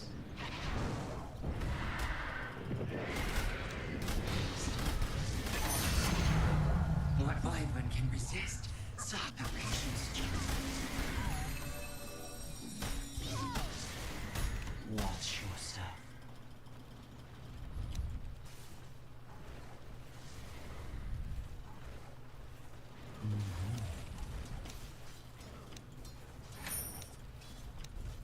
For the outworld. Yes, child. Very well.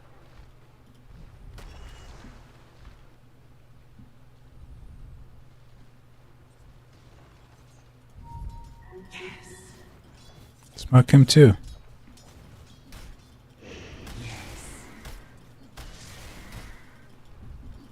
wants to bait him. Understood.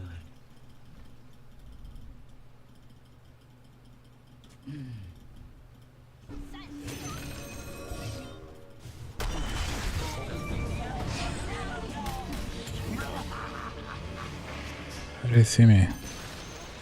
The enemy's middle This tower guy's having a has game, bro. He's level 24. Like, GG, bro. What the fuck? I've never seen that before. Level 24 Slardar. 11 on Slardar. What the fuck?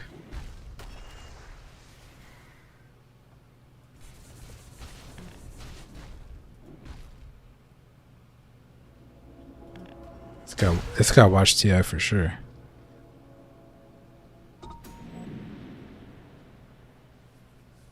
It's a fucking axe.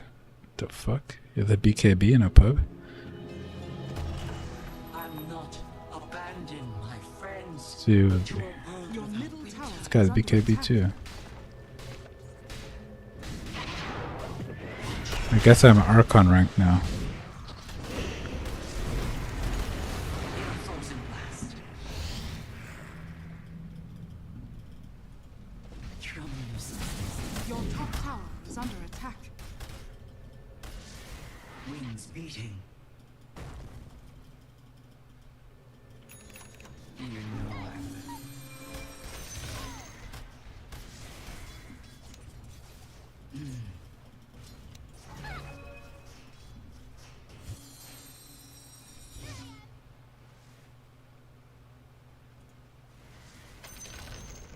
Your middle tower. I'm gonna try Puck a couple more times, but I don't know, something about this hero. Just like it did TI, it didn't just work for anybody in even in TI. Even the best Puck players in the world, it didn't work.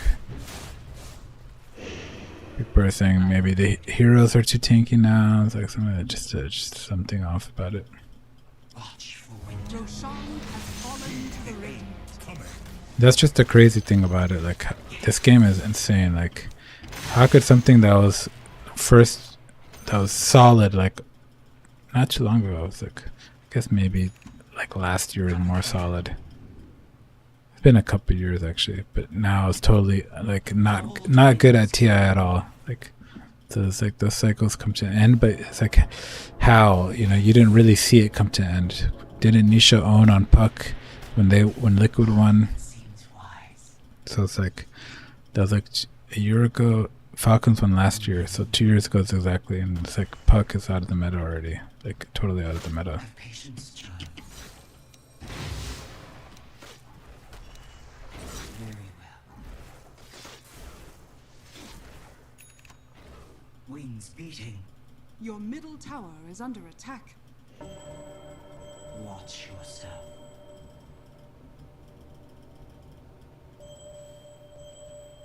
You know, I think I just might.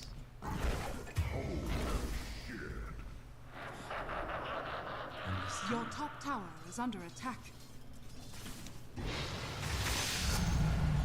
Your Sweep top of my tower wings, has that fallen. feels good. Trouble yourself not. Wings beating. You know, I think I just might. Watch yourself.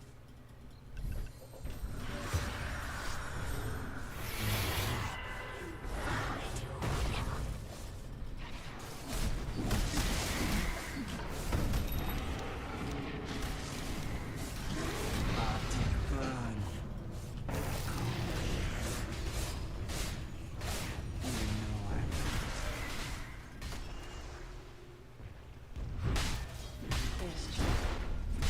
Your bottom tower is under attack.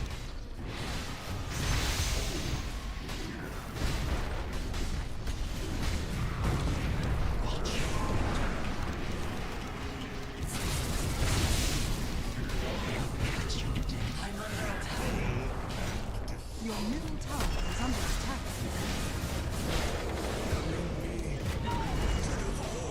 Fuck. Your bottom tower is under attack. Tee off. Are fortified. Your bottom tower is under attack. Your bottom tower has fallen. Your bottom barracks are under attack. Yeah, absolutely hate this hero. Bottom barracks has fallen. I just confirm that. I know it's like a tough game for supports. Your middle barracks are under This guy, Spectre, Vlardar, like they have Spearbaker, like 4 out of the 5 heroes is an impossible hero for me. But outside of that, it's like middle barracks has fallen. the winter worm. Understood.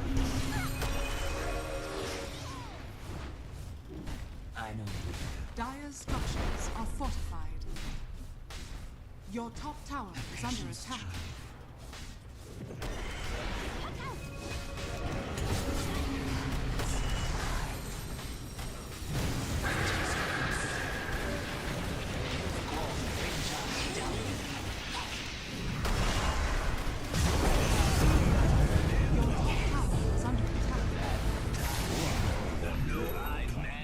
Have a care.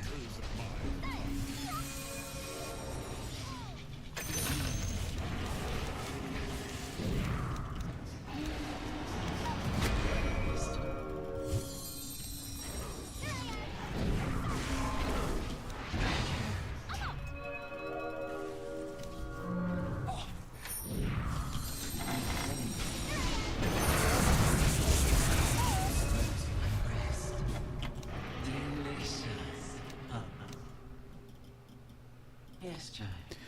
So it's like you see the potential there. He's not like that bad. Like he's pretty cool. I like him theoretically. It's just it takes too much. Like he's like a slow bus. His ulti is like, That seems wise. you know, his ulti's great. Like he could just turn the fight. Anytime he could turn the fight is good. But all his other skills don't do shit. You don't want to cold embrace somebody during the fight in case you misclick or some shit, or you have to time it perfectly. This thing is pretty good for the auto attacks. I could do damage without having no items, just auto attacking, and it does good damage. He's cool, but he sucks as a in terms of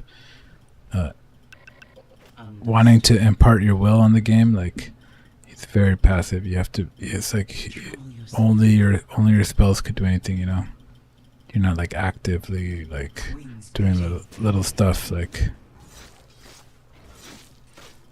in the tough fight, in little skirmishes. He's not a skirmisher. There's no skirmish. You know. Yes. Watch for winter.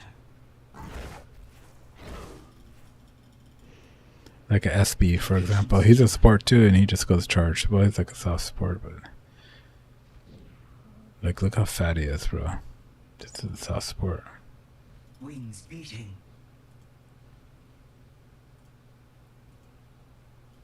These guys just have like 30 items. Like it's like impossible. What kind of items are those?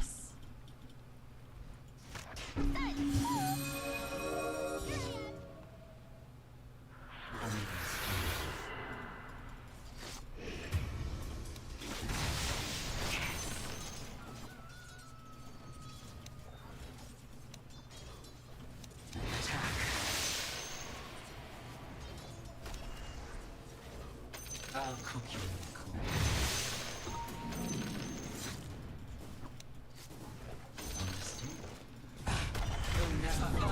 Shit.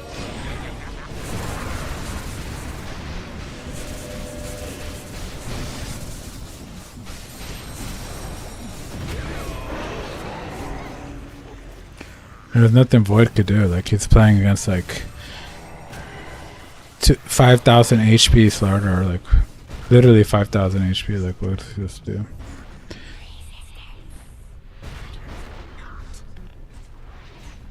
Your middle tower is under attack.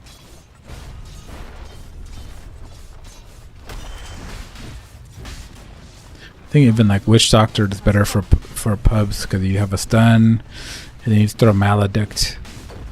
Your top tower is under attack. It's like, you know, more slower and efficient. Winter travel. Your engine is under attack.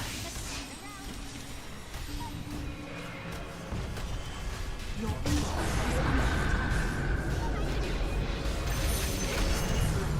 is under attack. Radiant victory. Double kill, noobs.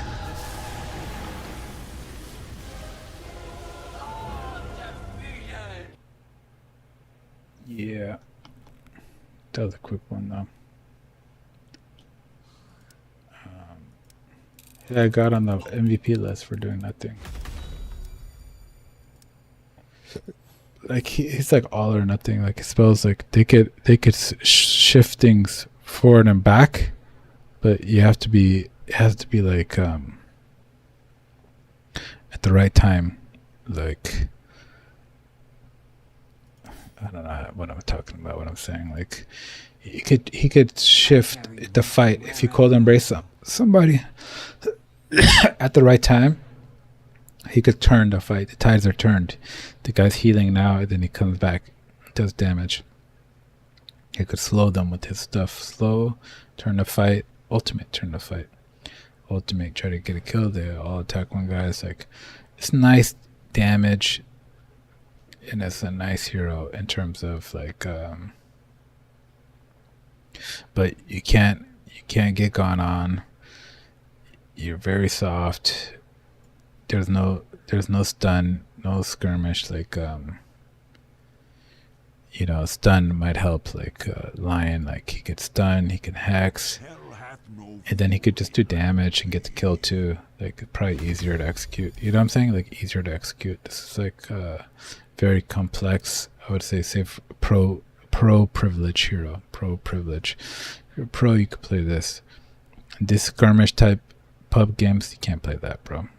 You have to play something like an ogre. Oh, you charge me, and I stun you back, and then some shit like, still we would still lose that game we just played right now against that Slardar. The SP is too fat. Let's try another game. Because we try stuff and we get rid of the heroes. Like outside of the match, you have to kind of try to see, despite the result. It's like. I bring the breath of winter to the field. Do you really want the power to turn the fight into support? It's like not really. It's like it would be nice, but it's like what do I give up for that? Like I have no HP. I have to stay away from fights. I'm very slow. I have to play it very careful and have the best positioning in the world and all this other like concepts. And it's like it's like the more power you have, the more risky it is and the more hard it is and the more weaker you are as a hero. Conceptually, you're like a slow attack speed, you can't skirmish, you're like a weak hero. So it's like you're like vulnerable, like I could ice shard for a second, then I might have to Yule's out or something, and then Ghost Scepter, then extend the fight. Like if you can, it's good, but it's like you're putting a lot on your shoulders when your team could just win the fight if you bring something more efficient to the table. You know what I'm saying? Not more powerful. She has very powerful spells. So in that context, she is good. But I like it as pro privilege, or not pro privilege, but high tier privilege. Let's call it, where you're in a high tech game, and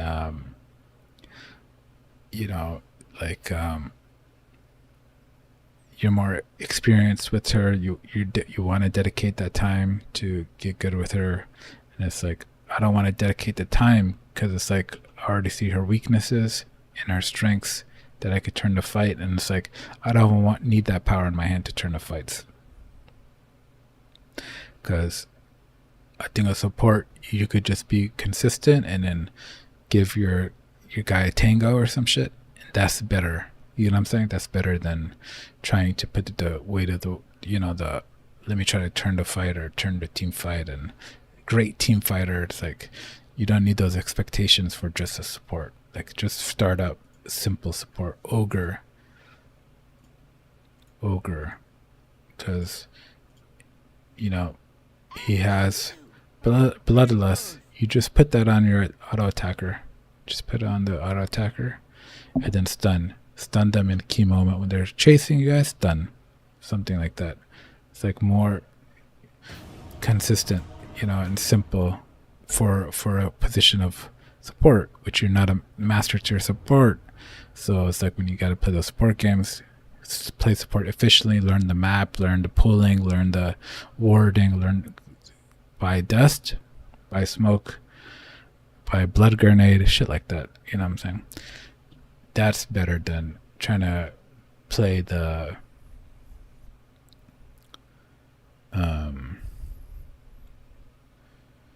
play the top end supports. You get what I'm saying?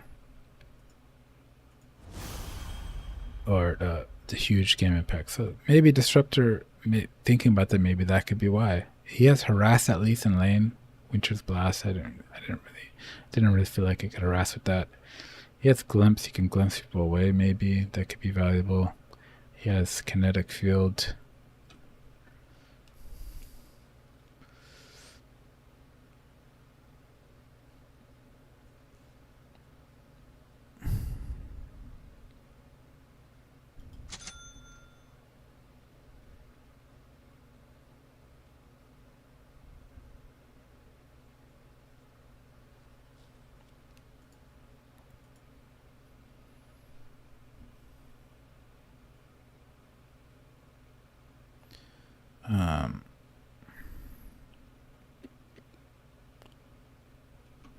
And then he has this kind of game-winning fight kind of thing too.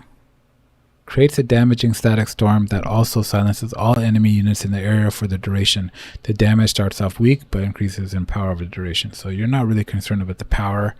It lasts 6 seconds. They're not going to just stand in it for 6 seconds, right? But you can keep them there for 4.4 seconds at max duration for your kinetic field, 2.6 seconds early on. So you could, this is good for a specific thing. Catching somebody like Void, you ulti, if he jumps into Chrono and you ulti, and he just jumps in, he can't jump in, he can't Chrono, you're faster than him, and then you put the kinetic field on him and your team turns the fight. Something like that. It's so specific that I don't know if it's a hero for me. Consistency, right? Consistency and stuff like that. I'm not trying to win the game, but just my hero. I'm just trying to be efficient, So maybe in that case, maybe Mirana could work, something like that, or Witch Doctor, Lion, some shit like that. But we'll look through the TI and see the best supports, and then we'll see if we want to try any of them. We just tried the other guy, so no problem there. We tried it, no harm, no foul. We tried it. We tried the Winter. It's not for me because it's too much. Like, you're just shooting for too much. You're trying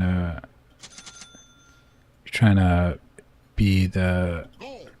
You shouldn't have too much impact. I don't need to have that much impact. I just need to work on the basics, and then you could scale up to that level where you're trying those heroes later. You know what I'm saying? So if Ogre is the best melee or clock, you could say, but I think Ogre is pretty good. But I like, I'm gonna try Tree and Tide. We have so we have 4 Archery and Undying, so we have 4 really good options. This one is the basic one, Ogre Magi. Tree is like TI, Undying's like TI, Clockwork's like TI, and the Clockwork I always liked anyways. Like I'm a big Undying. I'm a big Undying fan. I like Undying because you steal their strength and then you hit them, and then it's a good mix. And then you Tombstone, you have team fight, so it's like you always have something. If you get down your Tombstone, you could hope for the best. And if you steal their strength, you debuff them and buff you. It's like it's a nice trade, trade off. And he has a heal, which is good for his support. You could just try to heal people. So he's not too bad, but he's not too great either. I've seen him feed a lot, like those games. Like he seems like a strength, but he has like weak. He has weak armor or strength or something. Like he just dies fast as fuck. Fleet of foot. So I don't think he's that strong. Rampant.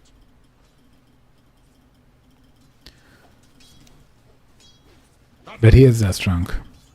But I'm just saying everybody's like has a weakness, like, and everybody's good. It's like Lich is good, but he has like one negative too many for me. his bouncing ulti that could hit creeps and stuff. It's like one negative too much. But it's like he's not bad, he's still good. Under attack! So it's like it's that balance of Runs.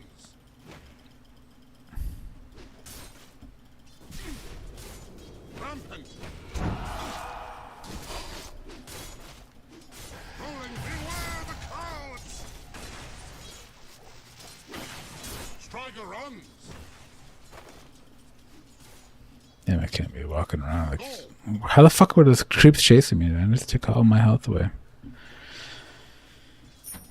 It's Bison. Come now. So I can't really help my teammate, which I would like to if I'm going to be a support, you know? It's like it synergizes with me. It's like, even if it's not like, oh, that's not the meta hero. Faster. It's like, this guy playing Tide mid. It's like,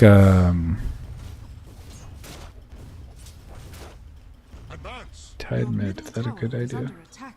I'm trying to think. Faster. I don't know. From upland Druid I Crack and shell. You could just be a tank.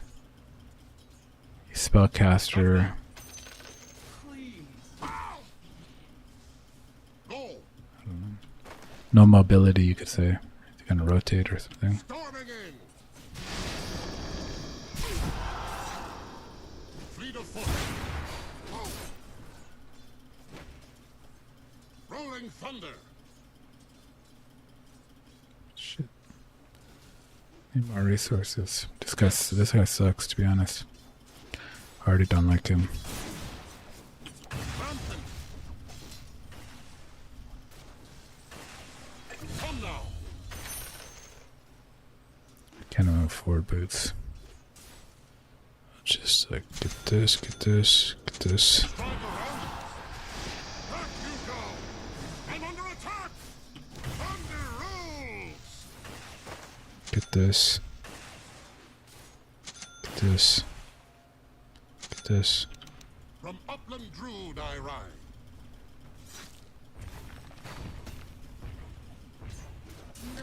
We were both low. We can't be both low, bro. We're about to die. Do you know she has a thing that goes on the creeps? Advance. Maybe I'll pull here. Striker runs. Go.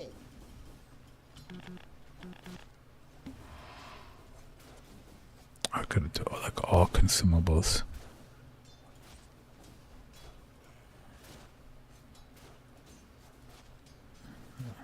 Keys. Should take this thing.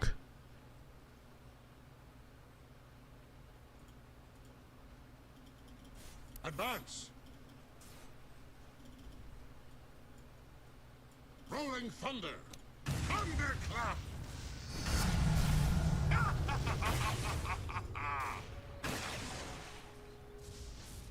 Come now.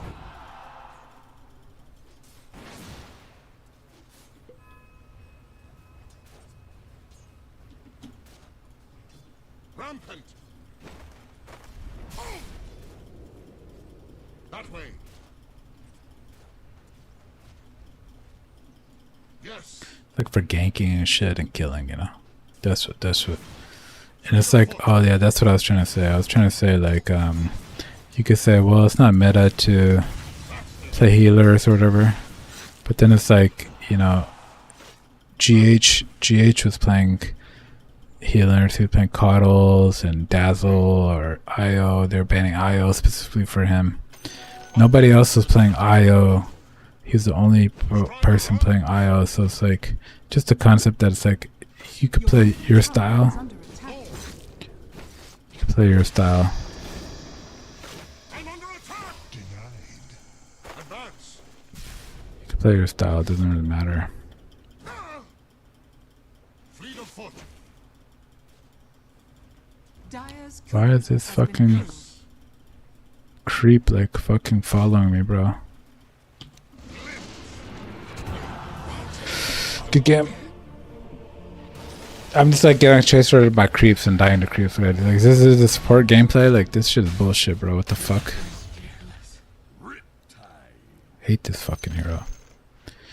No, I was thinking, he's just like, oh, GH is playing healers. Like, you could play healers if that's like your forte. It's okay to have a forte, you know? So it's like, if you like hoodwink type heroes or,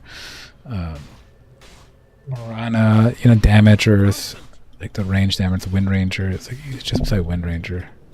Come now. Your middle tower is under attack. Rolling thunder. It's probably better on average than playing something you don't know. You don't like care to know, and you suck at, and you don't like. Like I'm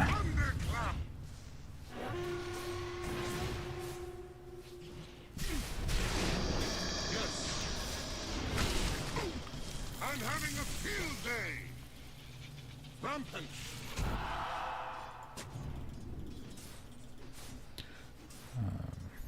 yeah, like what was I talking about? Better play comfort hero than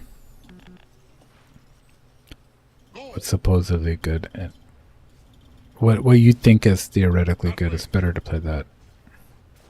What you like playing, rather than like, I can't play that because it's not the meta or some shit. Like LC didn't get played at TI. Maybe not even once. Maybe once, but maybe not even once. I don't remember. I don't know for sure. So it's like,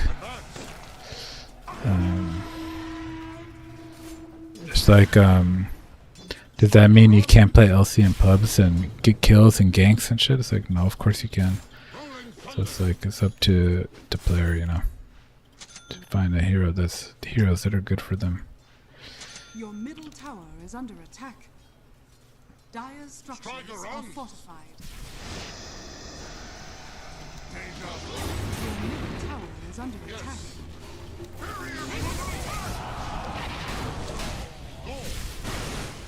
Thunder rules. Stand Your aside. top tower is under attack.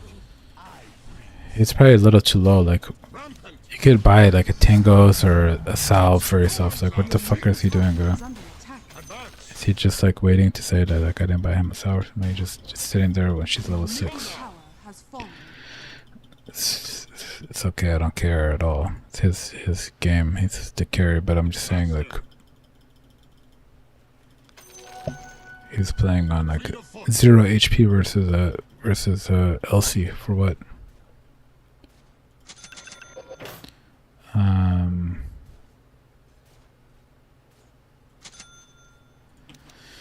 That way. Yeah, basically, everything with styles, like, is he my style? He does damage, he does catch, he does damage. Like, Rolling thunder. I think he is my style, but he's not the style of support I want to play. Because it's like, all he does is damage and like catch and shit. Like, he doesn't have, even Lich has a shield or something. Like, I can't help my guy right now. Like, I want to help. If I'm playing a support, I want to roleplay a helper in some kind of fashion, you know. Advance.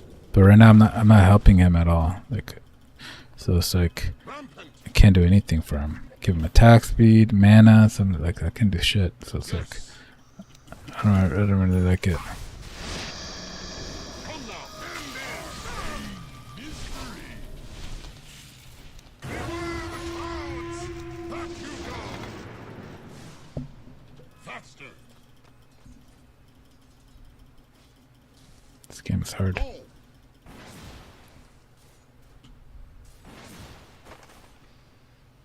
If we step out here, we're dead. Not time yet. Rampant.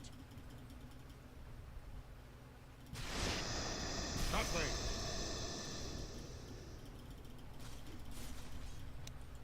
From upland. Ended. Thunder roll. Come now.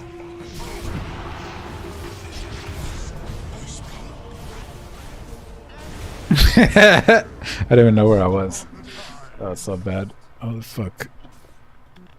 just watermelon, dude, and this fucking LS like, so bad, bro. Is under attack. And I was doing bad too, because this quick cast caught me off guard, man. This quick cast, everything's quick cast. Your top tower is under attack. And I didn't even get to do the one reason I would want to play Disruptor is to cast people back to their base once they TP. I didn't even get to do that one time. Because you have to be ahead, you know, you have to get kills and they have to respawn. Whoops, I didn't even want that. Fleet of foot. But if they're not respawning, then how can you cast them back to space? So it sucks. In the worst case scenario. Foul creature. From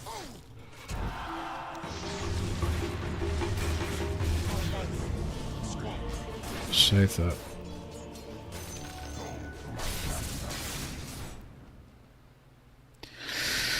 So conceptually, damage, glimpse, catch, like ganking, you know, it's like the ganking era is done too. It's like who ganks anymore? Who you need a glimpse for? It's like from the ganking era. Kinetic field, a slow fence that comes up, Your top tower has fallen. and then a slow ulti, slow weak ulti, teamfight ulti. It's like it's a trash hero. It's like good and stuff. Like I like it. rolling thunder. It's fun, but I'm just saying, like, in terms of what I want to play, right? You have to think more like that. It's like, is this hero, like, am I, like, vibing with what I'm doing? It's like, no, I'm feeling nervous that I don't have anything that could help my LS in lane. Goal. I feel like my harassment doesn't do anything. Maybe it's because I usually get that one first at max level. And I listen to this guide. So we'll try him one more time where we actually don't listen to the guide and we actually level that up. So we have some fucking damage. From upland crude I rise.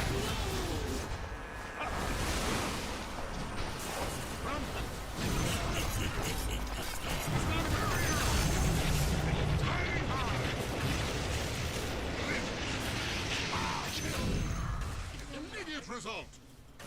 Killed another. Striker runs. Oh, this hero's OP, bro. This hero's the shit. This hero's fucking awesome. Fortified. Come now. Did I get a kill? Charged up. I didn't get a kill, but I got like 5 assists. So yeah, I should get this one first anyways. The enemy's bottom tower has fallen. Method to my madness.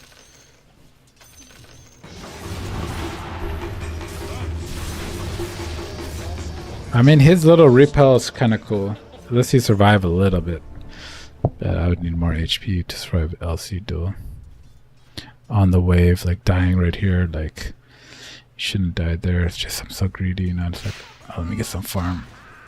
It's probably the easiest place for them to get kills, you know. And I'm gonna try to make a pattern of that. I'm gonna write that on my notes. Just don't play mid ever. Like river mid.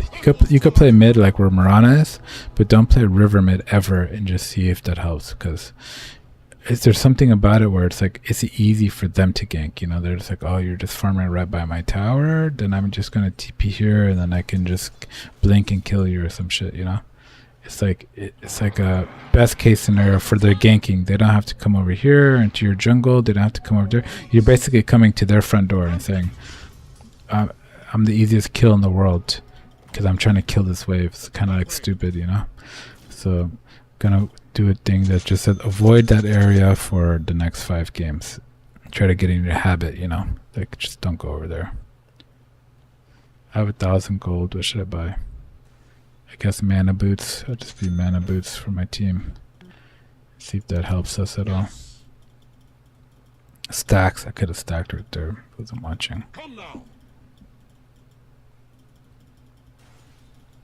And, you know, I think my mind can't really play support good. Hard support, maybe soft support a little bit better Because like if you're Marauder, you're hitting creeps, not a big deal. But the supports, they like to fucking like actually stand and actually like stand around for like places and like, you know, like I'm protecting this area in case anybody ganks us here. I'm standing right here. I'm just gonna stand right here. Like it's hard for me to do that, you know. And it's like that's how like supports play. You gotta fucking stand and like think and not like, okay, there's nothing going on, then I'm gonna go hit some creeps. It's like, no, you could just stand there and you know think. I don't know, what do they think about stuff? Are they ward and stuff?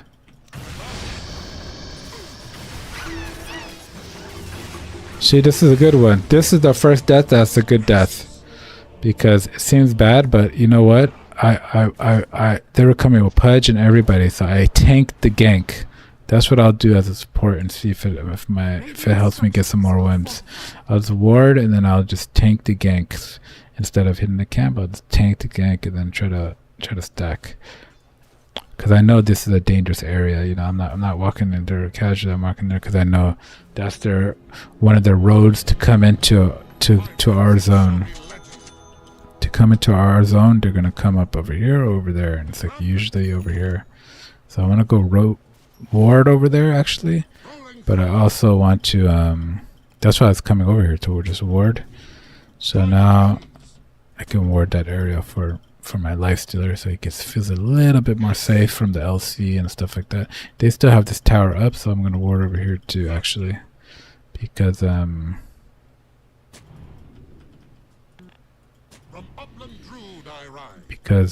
they could come this way too, this LC and everything, to just come duel this guy, and I just want to give him a little bit of comfort and vision so he doesn't feel too bad. And I'm gonna actually ward over here too, just so he could see if anybody comes through the gate to kill him too. Then now, since I'm over here at 15 minutes, I have nothing left to do, so I'm gonna come over here. Come all the way over here, and I'm just gonna stack this camp because I can't make it to the fight yet. Dang, they have this thing right when I'm trying to stack. Nice shout out, so you have to like auto attack them and then walk, then auto attack them. Okay, I did one stack. Now my TP's up. I can come here.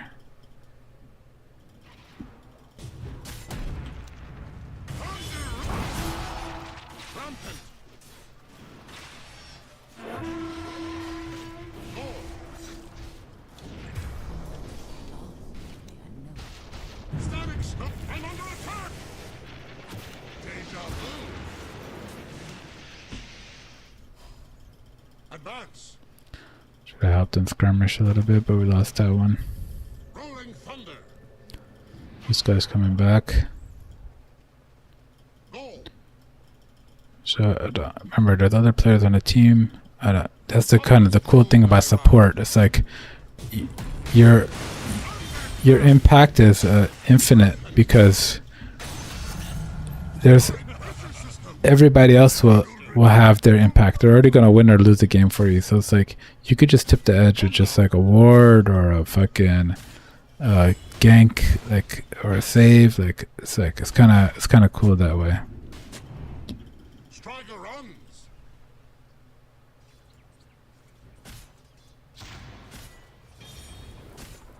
That way. Look at this. I could go for GPM actually. I don't really have any attack damage. I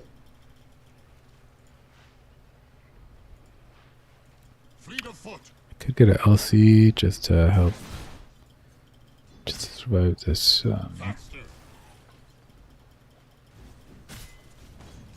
Come now. That way.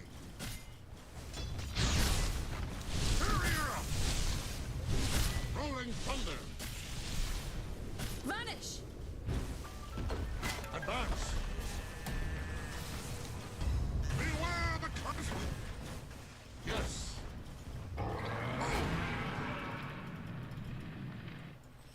Rampant.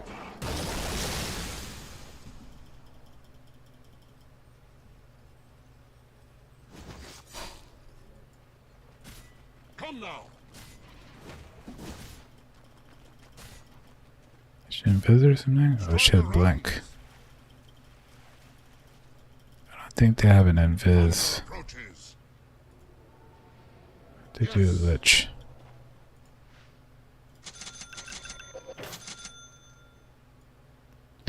This team might want smokes. Actually, I'll get one. I'll just do one smoke at a time because I don't know how to use smoke. So maybe somebody else wants to smoke when they want to smoke. You know what I'm saying? Rolling thunder. I'll just get one for practice. I don't have communication. I don't have team. So you know, Invisibility. I'm not like let's smoke, guys. So it's kind of pointless. Fortified. Rampant. Kind of pointless to smoke. 'Cause I don't know who's ganking. It's like you want to smoke, you gotta be a shot caller. You're like, let's go gank. Like, you know what I'm saying? So it's like if Fleet of foot. I'm just playing defensively, what's the point of it? Rolling thunder. Come now.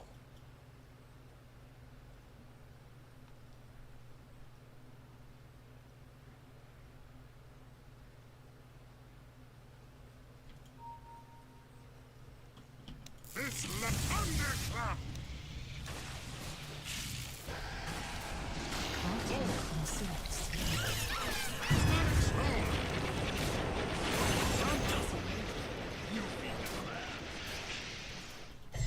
Striker runs. I mean, it's a life stealer versus Fen. Come on, he could take him. I mean, versus Pudge.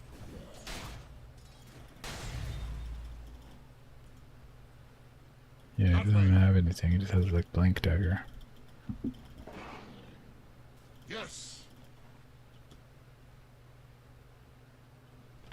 Advance. Oh, we got them. We got a couple towers. Fleet of foot.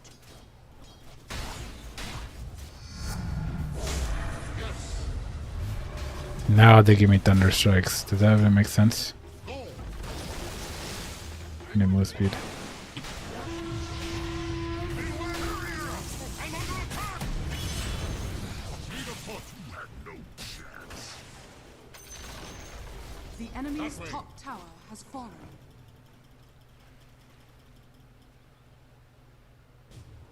Rampant. Advance. I guess I would say what I do like about him is like he's a scale. He's a carry. Like he's just a carry. Like laning phase is not that good.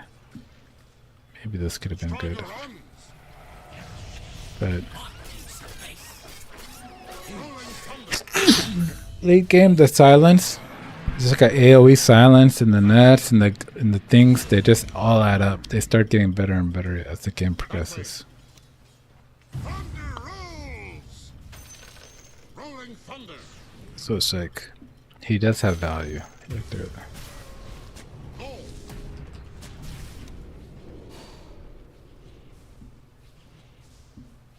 Come now. Beware the clouds. Back you go. Static storm. The system adapts. Untethered fast. nice. It's like you could just do that. You could put the void in a place he doesn't want to be. You know, that's pretty cool. He's pretty strong. Yes. Faster. Advance. I don't know though. He's like Striker runs. No escape. Fleet of foot. Needed that coin. Rolling thunder. that's the stacks. Go. Okay, what else can I do? Striker runs. Bit of words.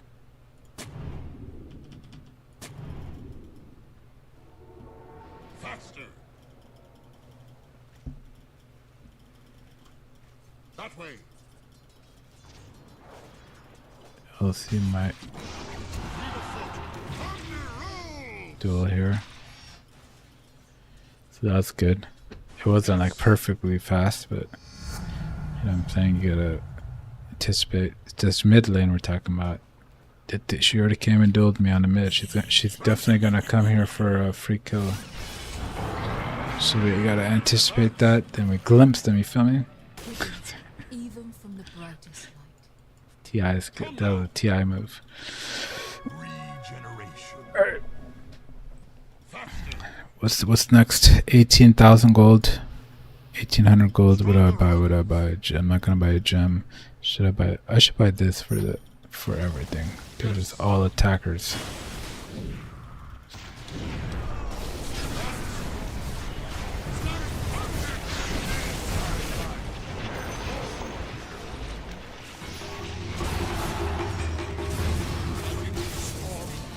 Ooh, that was bad. But I should still buy this, I think. Your bottom tower is under attack.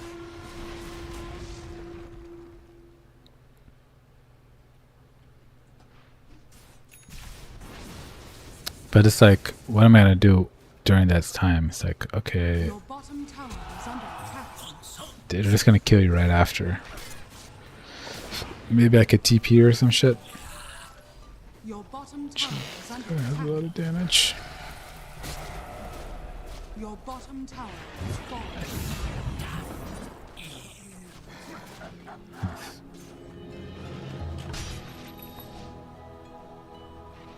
rampant.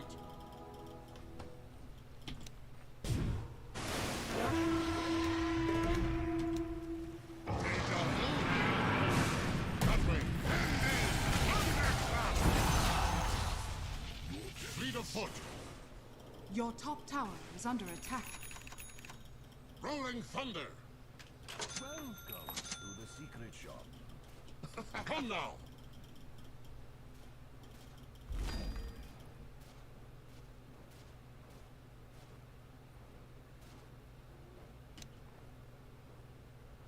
Attack! Rampant! Go! Where the fuck did it attack? Striker runs! Advance! From upland Druid, beware the clouds! Gold for my coin.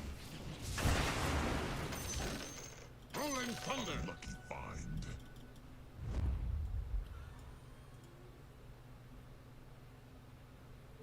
Illusion. Fleet of foot! I fear nothing that moves in the night.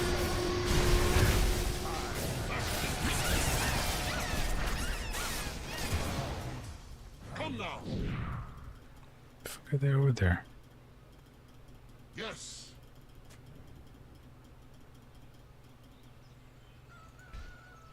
That way! Barrier up! I'm under attack! It's incredible. Rampant!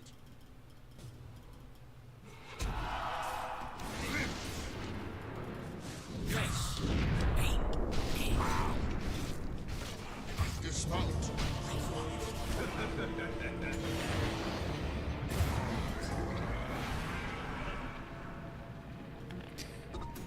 You can't say it, you know, those people. Say, Chrono for me. It's like, yeah, it's a good kill. Why not? He's getting gold and winning the fight. What are you talking about? That's another life lesson. Whenever Disruptor takes more than 250 damage from any source within 400 radius, all nearby enemies within take damage equal to 1.5 of Disruptor's intelligence and are pushed back up to 400 distance away. I return to battle! It doesn't do much. Doesn't help you survive. It's not like some cool thing like it's like, I wish my other supports had this too. Doesn't do shit. Because if they're on you, you're gonna die anyway. So like push them back just a little bit. It's like maybe that's the laning phase thing or something where it matters. I don't know. Come now. Your middle tower is under attack. Doesn't feel that good. Advance. Your middle tower is under From attack. upland Druid I ride. I don't get how they were playing up here so confidently. Do they have a ward up here or something? Go. Fleet of foot. Come now. That way. Fleet of foot. Rolling thunder. Advance. Striker runs. Ambitious. Rampant. Shadow bladed. Why did he shadow blade? Should have heard that. Ran away. Yes. Go. Oh, maybe his smoke died. Faster. Yes. Your top tower is under attack. Rolling thunder. I'm under attack.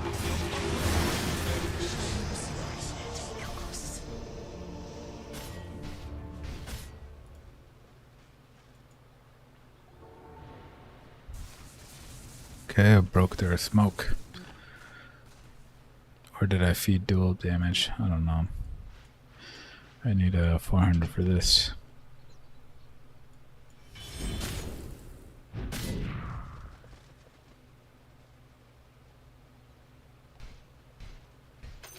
Go for me.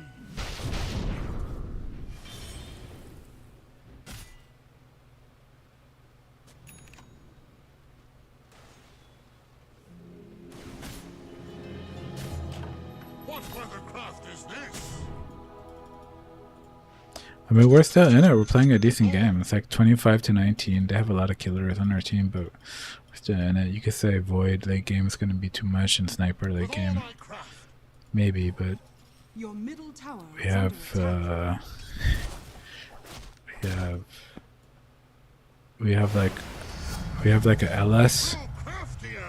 and we have a Tide with axe and shit. And they both have, and then this guy too, and he's getting blade mail for the sniper. From upland Druid I ride. So we have a lot of heroes actually.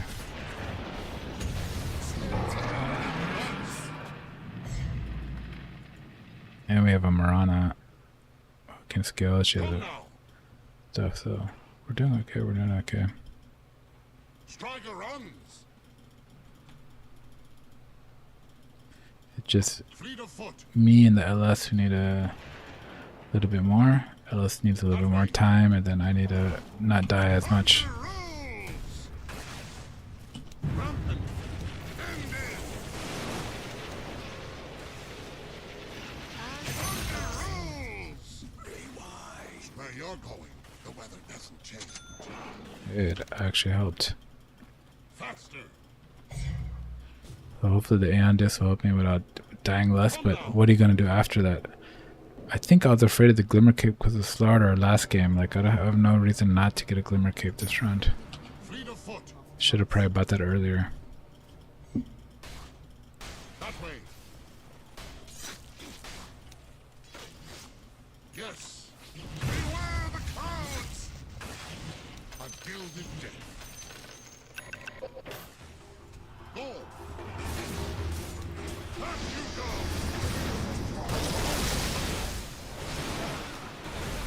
We slip into shadow. With the fish here. I'm under attack. Snake's perfect. Advance.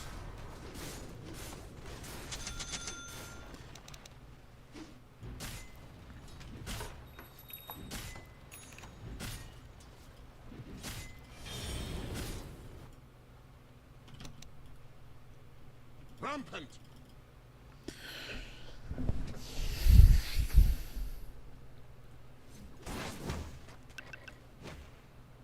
Fleet of foot. Faster. Rampant. Lost knowledge is found. I'm trying to solo fight these guys. What's up this centaur, bro? He's strong as heck, but he's like, he has a personal duel with the void to like man fight him to the death. Yes. Your middle tower. This guy has a personal duel with me.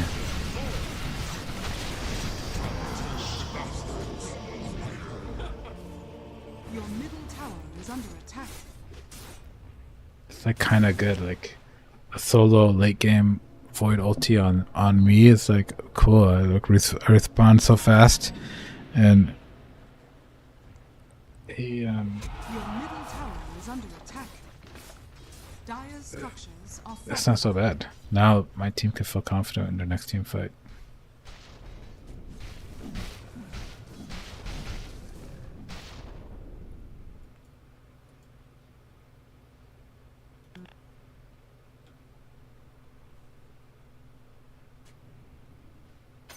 Gold for my master. My coil is recharged. Come now. What kind of stuffing is this? That way.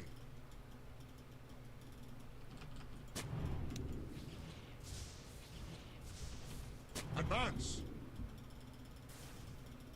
Go. All I can give us is a chance. That way. It's like we're so strong if we fight together. Come now. There's no ulti. Roshan has fallen Fleet of to the foot. Radiant. I'll ride you down. Yes.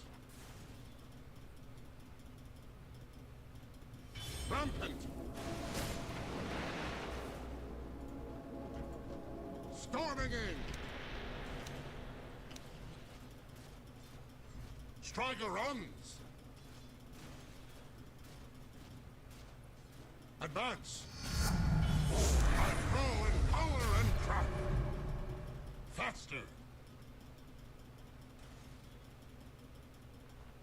Rolling thunder.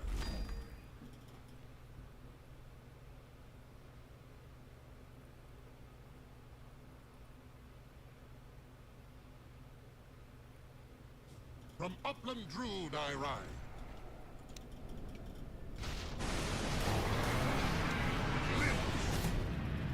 Yes. Charismatic storm. Rolling thunder.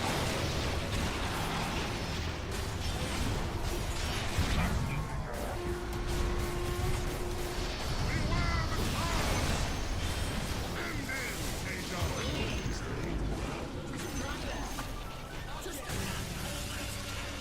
I'm under attack. Rampant. Boom.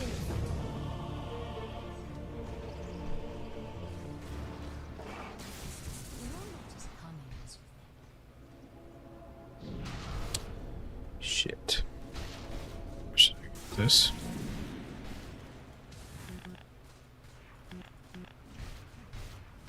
Your middle tower is under attack. Your middle tower has fallen. Radiant's courier has been killed.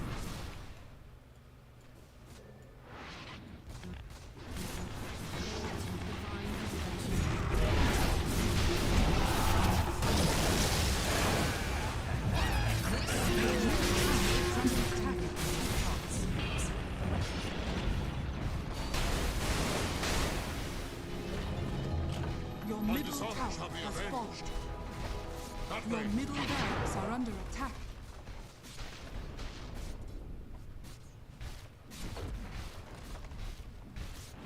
Go. Your middle barracks has fallen. Advance.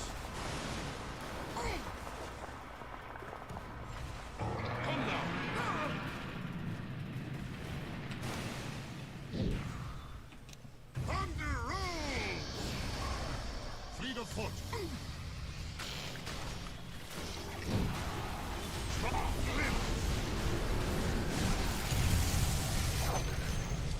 Rolling thunder.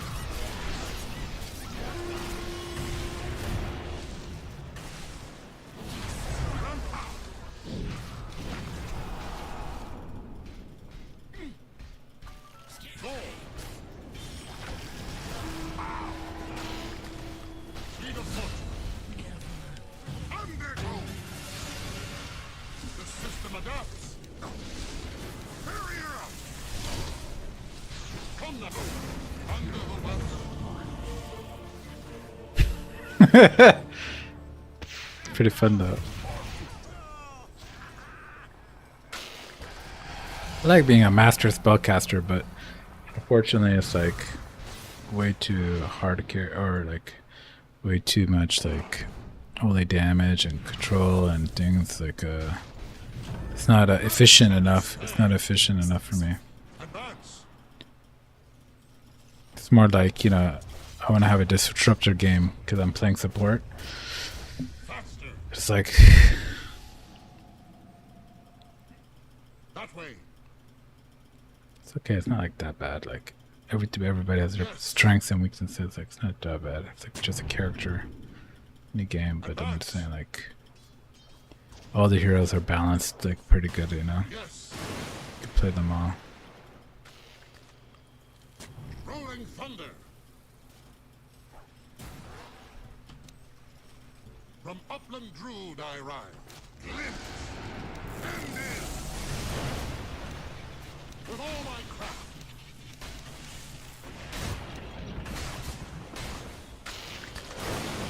That way. This world No is for escape. the living. I'll ride you down. Your top tower is under attack. Come now. Your top tower is under attack.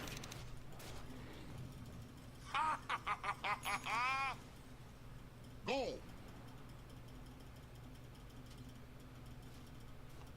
Come duel me. I'm sure they have wards. Rampant. Maybe not. High pressure system. With a cult craft. It's got wards in the same spot too, like me. Striker runs. From upland Druid Oh, I look ride. at that. Maybe he doesn't, huh? Maybe he's seems smart. Faster. That's the other thing. Rolling thunder. Hey, that camp I stacked way a long time ago. Advance. And in. From upland Druid I ride. I trust everyone's answer. Beware the crowds. Striker runs.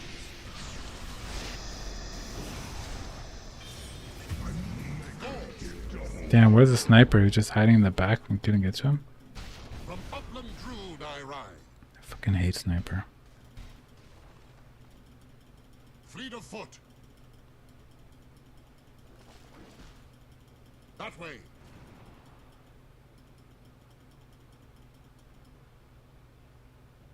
Come now. Your top tower is under attack. Your top Faster. tower has fallen. Underclap. Rampant. A gilded death. Yes. Go.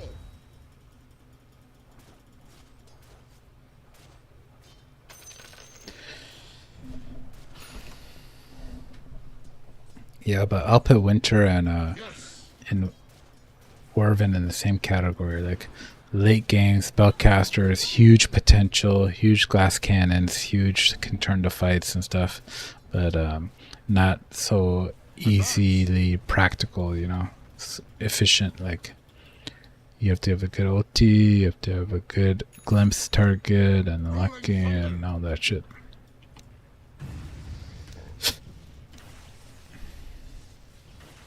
Stay silent and move quickly. Striker run! Come now! I'm having a field day! Fleet of foot! From upland Druid I ride.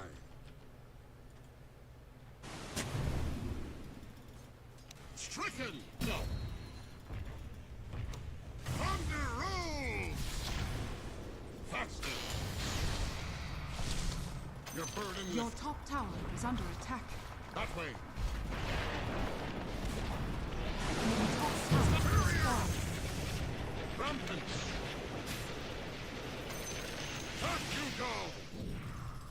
Go! Thunder roll! End in! Rolling thunder!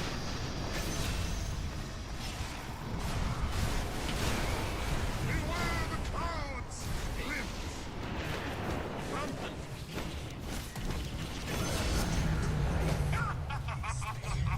Come now! Hey, withhold. That was pretty good. Did it. Striker runs!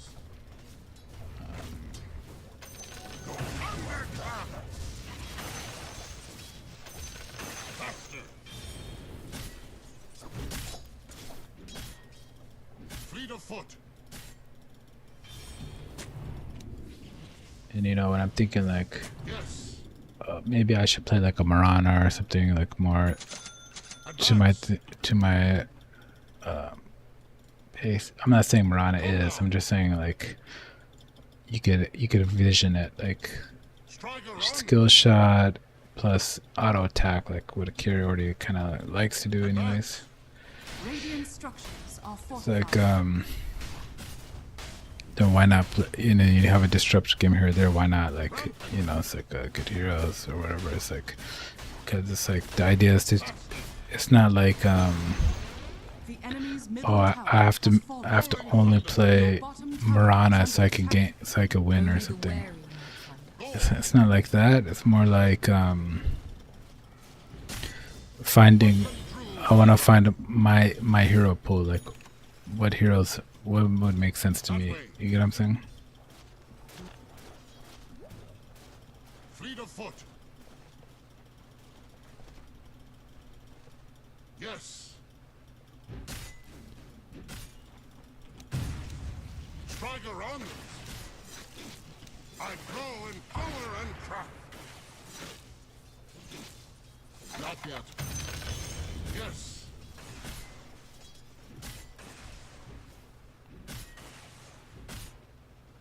Should get shard.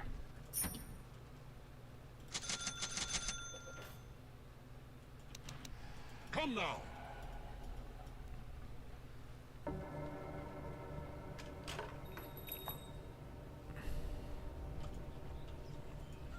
That way! From upland Druid I ride.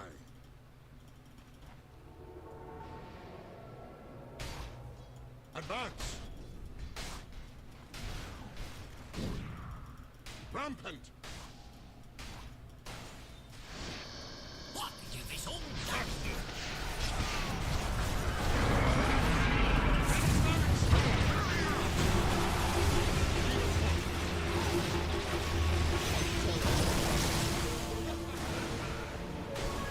It's like, what does a static storm really do to a sniper? Probably nothing. But we're all just fighting over here, so what could I do?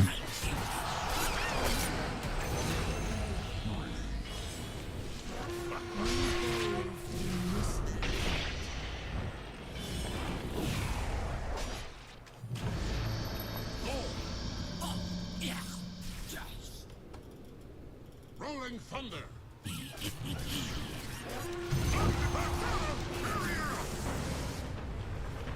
Faster!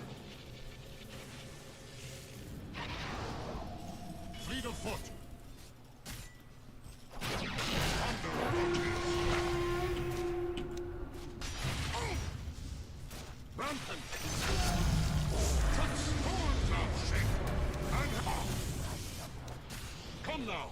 Thunder roll. The enemy's bottom tower has fallen. Yes. Stand aside. Stand it.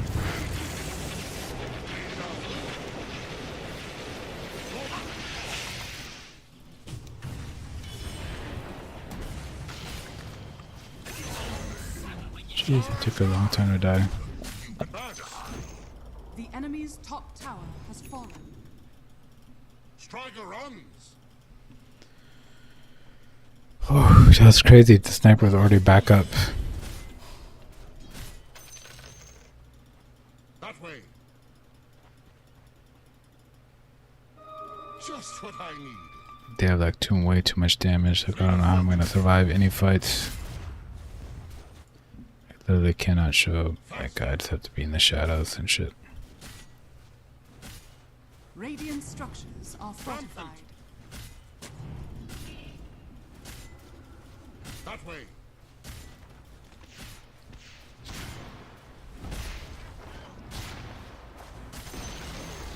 The enemy's middle tower has fallen.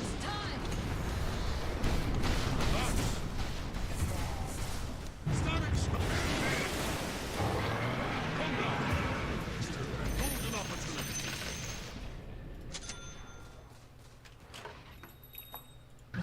And this thing doesn't pierce debuff from anyway. This sucks. Go. Let's try to ward or something while we're before they come. Rolling thunder. Striker runs.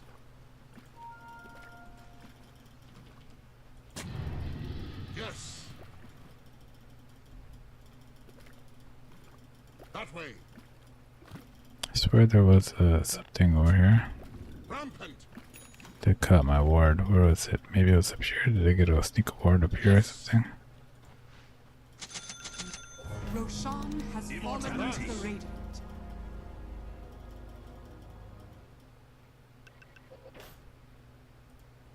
Go. Guess not. Fleet of foot. Faster.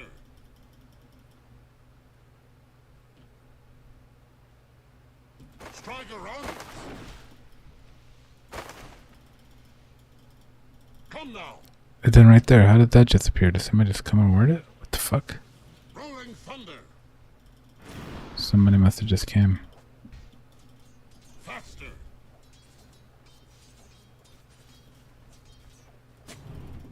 Rampant.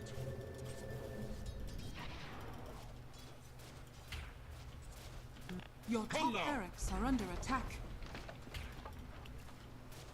Fleet of foot. Shit, I'm all cast range. Go.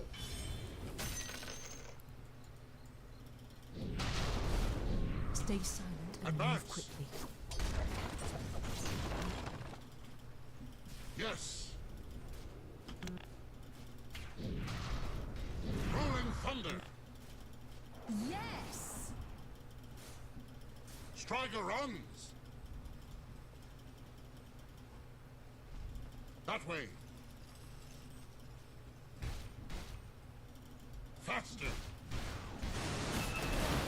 Beware the clouds. Fleet of foot.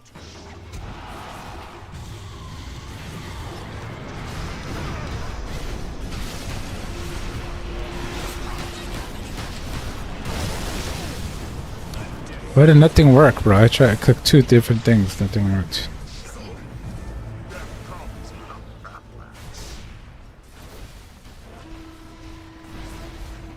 Your top barracks has fallen. Your top barracks has fallen.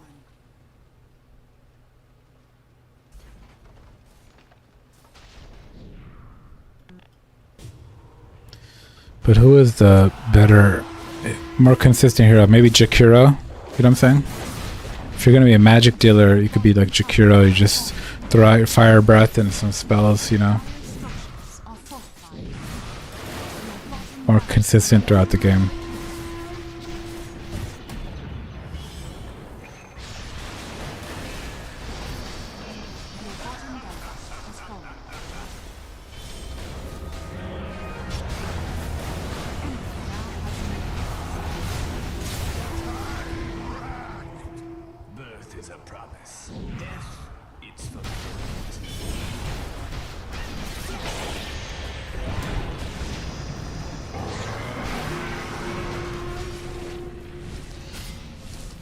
Why don't she Moonlight Shadow? Oh, she did. Okay.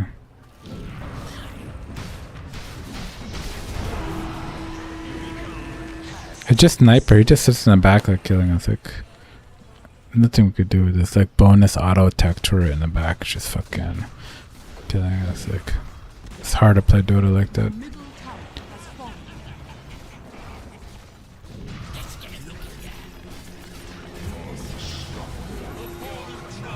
What kind of fight is this?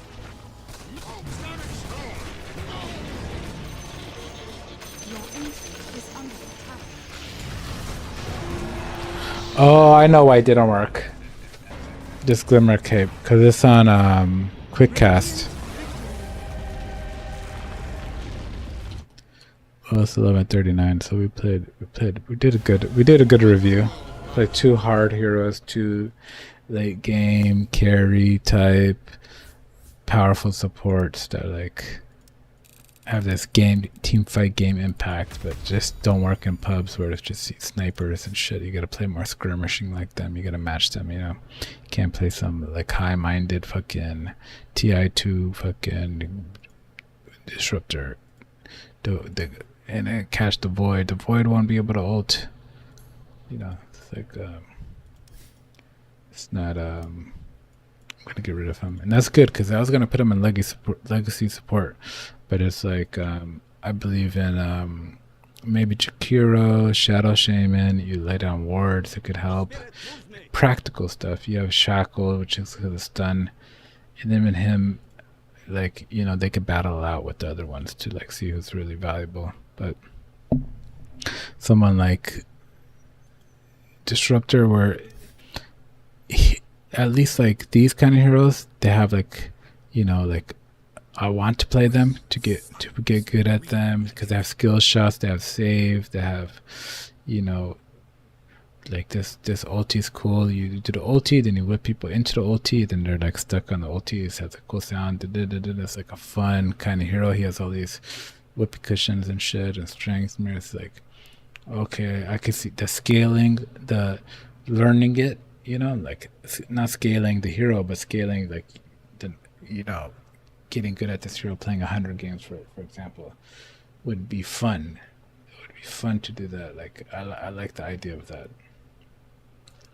So if you're gonna bring all those spells, but someone like Disruptor is like, if I'm gonna scale at this, like what is my dream is like to get a good static storm or something. It's like okay, it's okay, but really it's a glimpse, you know, to get good glimpses. That's a good feeling. It's a great skill shot. It's like it feels like landing a hook. You got a good glimpse. Like if they're about to kill someone like LC duel, she's about to duel, and you glimpse them back, you glimpse them out. That's like you saved the kill. It's like it's hella rewarding. So it's like a good glimpse. So you're basically playing for a good glimpse. You know what I'm saying? Or a static storm. So yeah, because glimpse is so like random. Like I don't even know, you know, how it works. Like I mean, I know how it works, but it's like to predict like this glimpse that hero, glimpse this hero, this is the good glimpse, this is the bad glimpse in a fight. It's like fucking hectic as fuck, you know what I'm saying? So it's like, or this is a good static storm chugger, this is a good connect build. It's like, it has team fight, it has stuff going on for it, but I think it's like a Winter Warven where it's like, it's exactly the same as Winter. I feel like it's like very powerful, very team oriented, but very weak in every other way. You get what I'm saying? It's like there's nothing that you do except for a good glimpse, a good kinetic fields and stuff for retreating people. So it's like very good for ganking, you know? And it's like I'm not gonna be ganking, we're not a fast moving team, like, you know, let's go to their jungle, let's go, oh the Venom's running away, I picked up the kinetic field and he couldn't escape, and we got the ether gank. It's like a fucking ganker, you know. And then he's like a ganker with a little bit of team fight, or a lot of bit of team fight. You could say its main ability, the static storm. And then you get the axe, and then you static storm, and then that's it. You gank early game, and then you do static storms later. So it's like it's more like a high-minded type of hero, you know. So versus like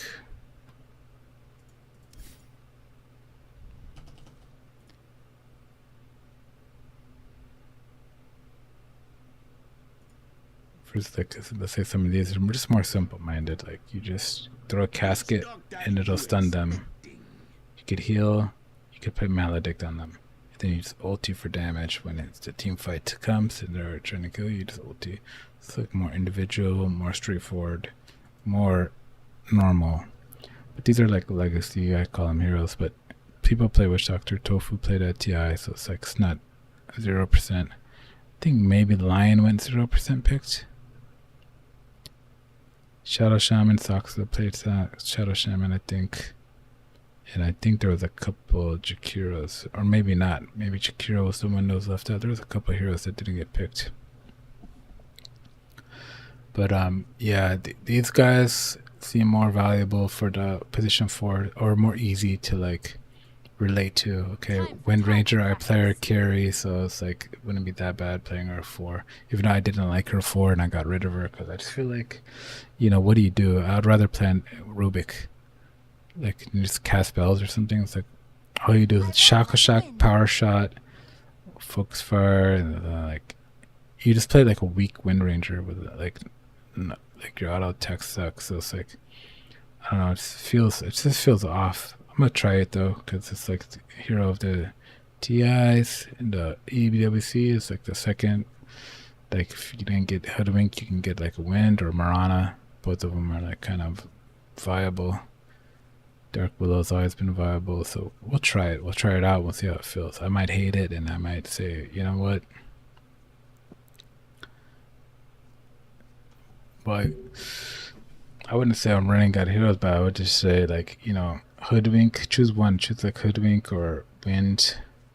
You don't need all of these. And then you could play Shadow Shaman, and then like these like legacy heroes. But it's like I don't know if the legacy heroes are good or bad anymore, so it's like I'll have to look at it.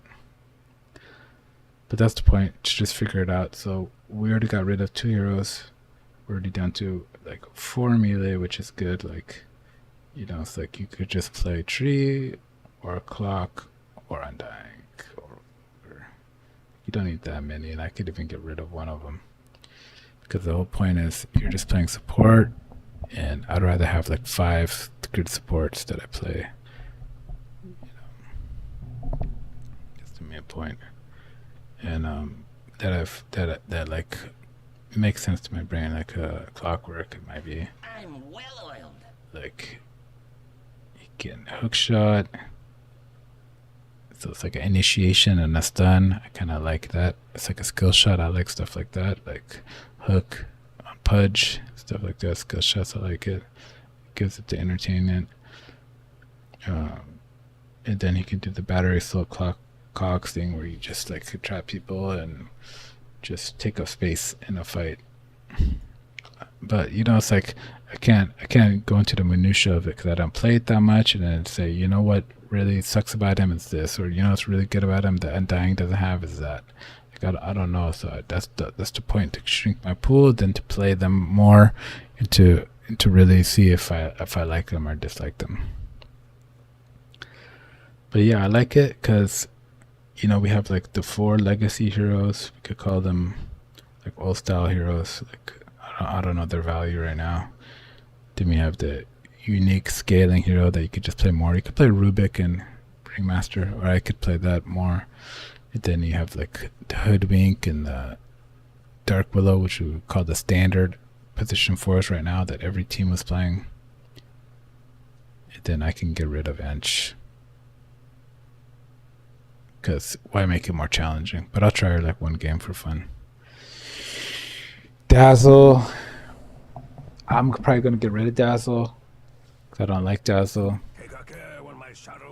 But he's 3-0, so it's like maybe I'll play Dazzle safe lane. I don't really know which safe lanes to pick, you know, and which 4. So just kind of piece together which safe lane I like playing, which 4 I like playing.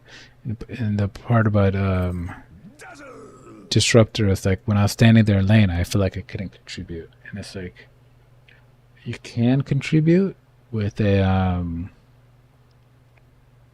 if I would have went the other one, not the glimpse. From shadow to shadow. Disruptor The Stormcrafter comes. with Thunderstrike, like it's only 30 damage per strike, but if you level it up 60, 90, that's like it doubles itself, or not doubles itself, but at level 1 it doubles. It goes from 30 to 60, so you're doing that double damage. So I had level 1 for like, you know, and then I had level 3 of this when, you know, so it's like by the time I was level 6 or something, it's like 1, 2, 3, 4, 5, 6. So I could add it like 3 of this, so 90 damage per strike. 4 strikes, 90 damage is like 400 damage. Minus 10, minus 40, so that's like 360 damage. And then you fucking take away their magic resistance. So maybe it's like, you know, 200 HP or some shit like that.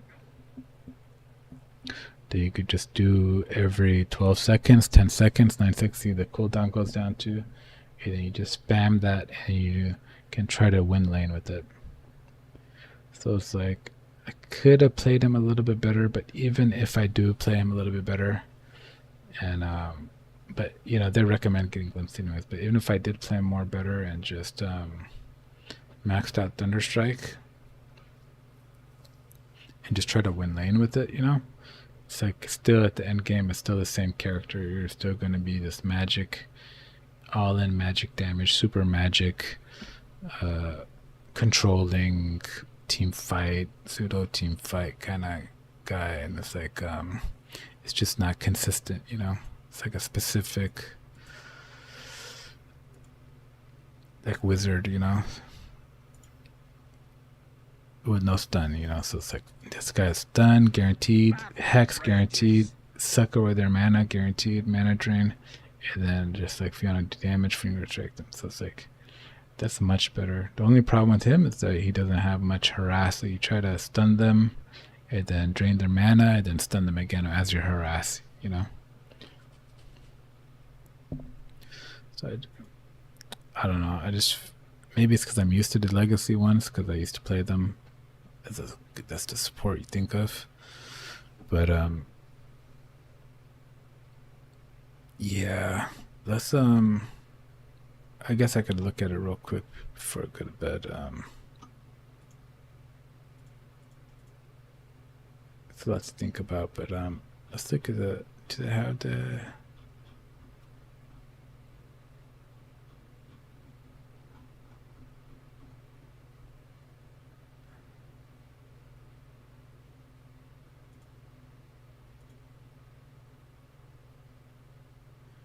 hero statistics. Most played heroes. Marana, 34 wins, 39 losses, 73 picks. Hoodwink, 30 wins, 43 losses.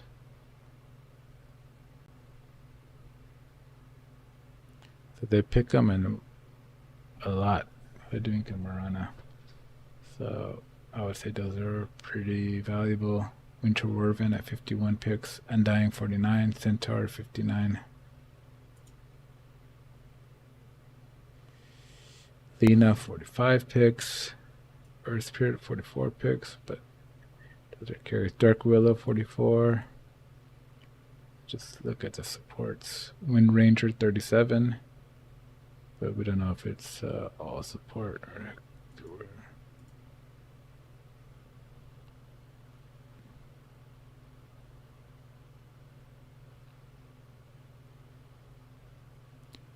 Oh, that's cool. So you can see who played it. Liquid played the Wind Ranger 9 times, but they could have played it as carry too.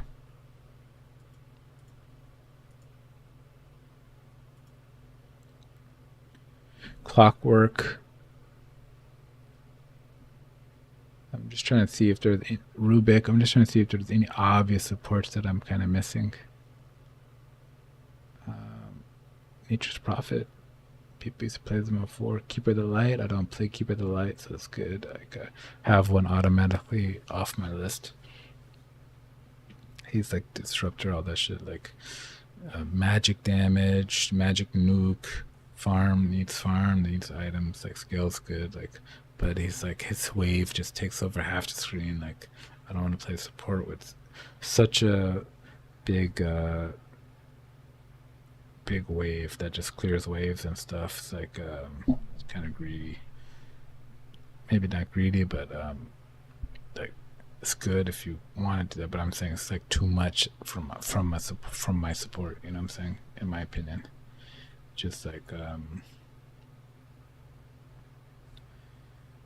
and then he's like soft at the same time. So it's like if he gets gone on, it sucks. You can feed a lot, so it's like feed a lot. Then you have this big wave thing, and it's like I want to do damage to the enemies. Like I want to harass with my horses, and then my Q, and then Keeper of the Light. Let's go to it. I want to harass with my Q, Stampede. Let's see what it's called. Illuminate, and then it's gonna hit the wave, and it's gonna trigger my carry. So I don't want to do that. Then the other stuff just the other stuff's good stuff, but it's like his main damage, the way to harass and get kills and everything, it's like too much. It's too much. It's like we'll save it for later. You know what I'm saying? It's like play it more where to understand Coddle's like hype. You should learn it. Where they're like, yeah, dude, play the Coddle while you're playing it. You know, instead of like it's kind of greedy hero. I don't know. And then it heals, so it's like it illuminate heals, but it's like nobody knows how it heals. They're not gonna go stand in front. It's like a team game kind of hero. You know what I'm saying? You have like, hey team, stand in front of this heal. I'm gonna heal you. I guess you have to press this first for the illuminate heal. Yeah, you got ulti, then you could illuminate heal. I thought it was like during daytime or something. But it's just during ulti, it heals you. So it's like it's good, but to communicate it that way with your team. Ogre, why didn't you're about to die? But if you just went in from my illuminate, I was casting you walked past it, and then you died. It's like I was trying to help you. It's like just like too many issues, and then he just like relocate and shit. Like maybe he doesn't have that anymore.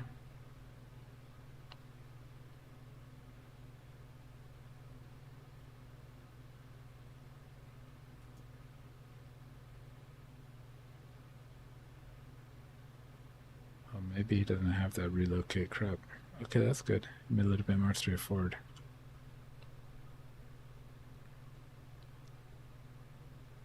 That would have been just another level of teammates don't understand what's going on. Like, not offense to them. I'm just saying, you want to play with synergy, like not like clunky, you know. So it's like you save that for a different time.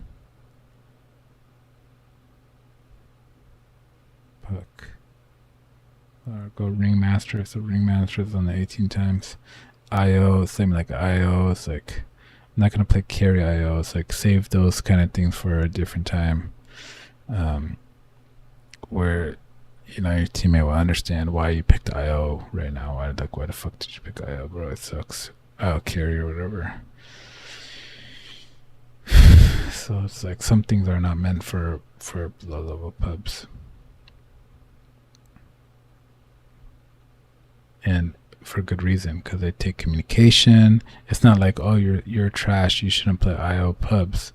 It's like we just don't have the setting for you to play IO pubs. Like we don't like you know, like, oh, you're attaching it to me IO. Where are you taking me? Are we ganking or something? Are we playing? Are we in comps? Like, I got him. I think the SF's farming over here. Let's go gank there. And then, do we have enough to kill him or something? It's like, who's making the shot calls? Who's doing all this? Like, it's like it's like an expert level team fight hero. Like, it's not just for casual pubs. Like, hey, I'm about to tether you, and we're about to relocate somewhere. It's like nobody even knows what's going on. Your teammates be like, what the fuck did you relocate me over here for? They're like, what? There's a timer. Where am I going? Then you go back. It's like it's it's like really bad for pubs, you know, it's dumb. And it's like, and I'm not saying it like pub players don't know, like I know, I don't know, like the fuck, I don't know how relocate works. But I think I'm getting it after watching it. You just relocate there after 3-second cast time. You stay there for 12 seconds, then you return to where you're from. So it's like kind of ganking and stuff like that. That's not meant for or it's a support IO could do it for saves, you know. And then just feed it after when they come back.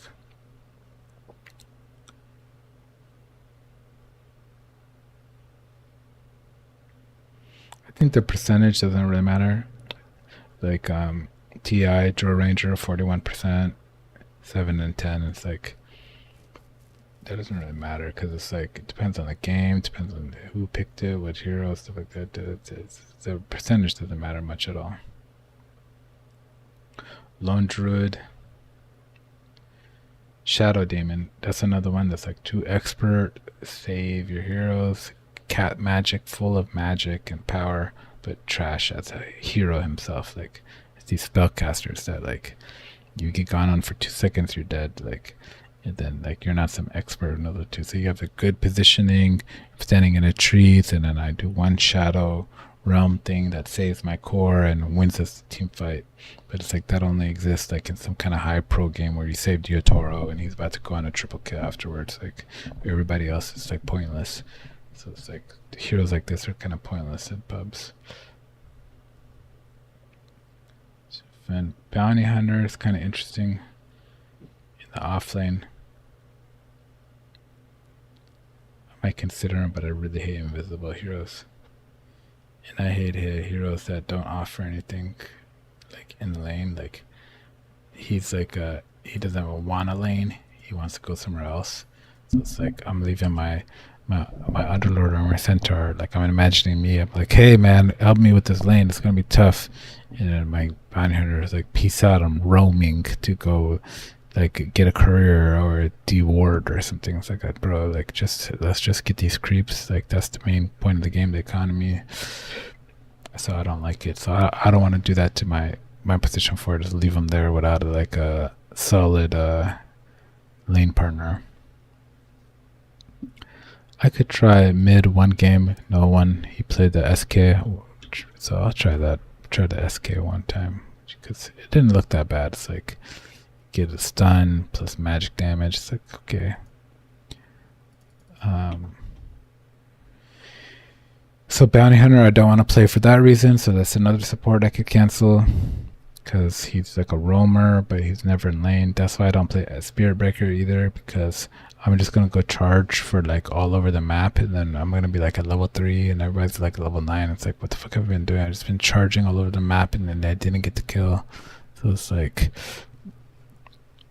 a good parts and bad parts, and you like abandon your lane, you know. It's like I don't like doing that. Enchantress, I'm gonna try her like one game. Jakiro, okay, Jakiro got played 14 times, 7 and 7. So we could try Jakiro. I thought he was one of the unpicked, but he's a try. He's a try. Gonna try him. The thing that's crazy is Snapfire didn't get picked. She was 10 and 3. Like, well, I don't know why they didn't play them in the finals and shit. Like, was Snapfire banned? She went 10 and 3, bro. She was like really good. It's like I don't get it.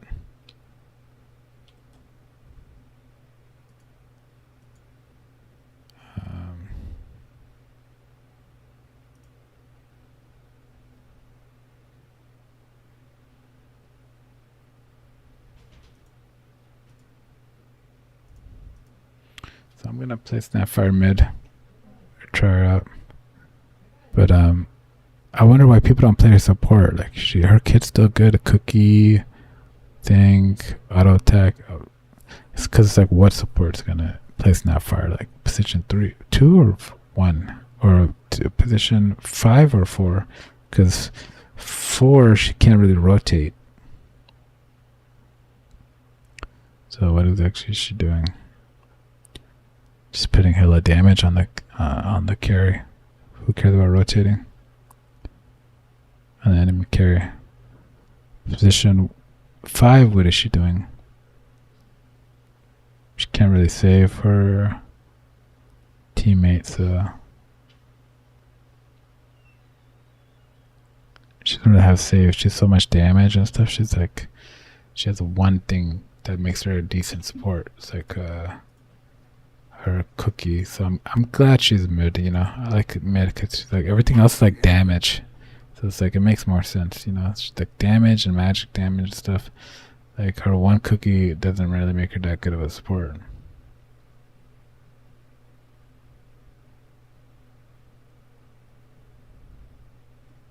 So I'd say she's like a very greedy 4.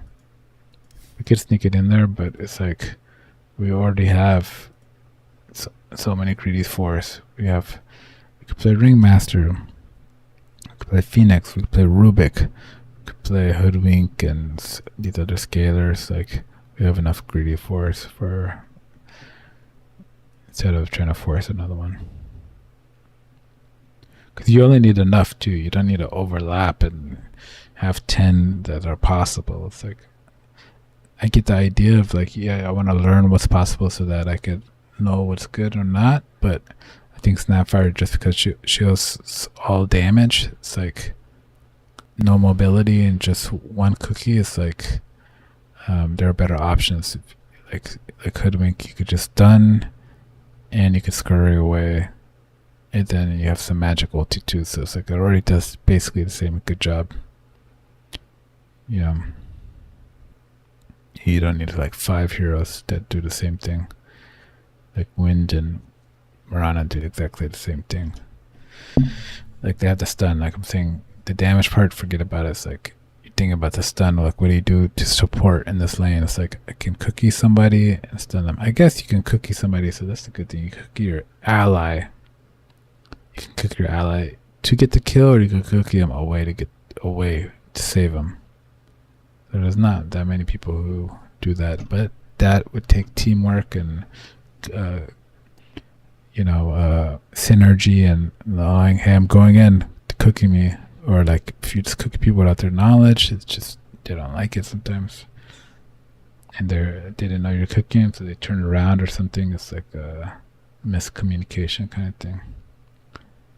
But that one's not that bad. You could still play Snapfire. Who cares about that? But just she's mostly damage anyway, so I play her mid. If I really like her mid, then I could try her out in offlane later. Lion, 11 games, went 5 and 6. Okay, so Lion's a good option too. I thought they didn't get played. Lion got played, Jakiro got played. Enigma 6 and 4. I added him to my offlaners.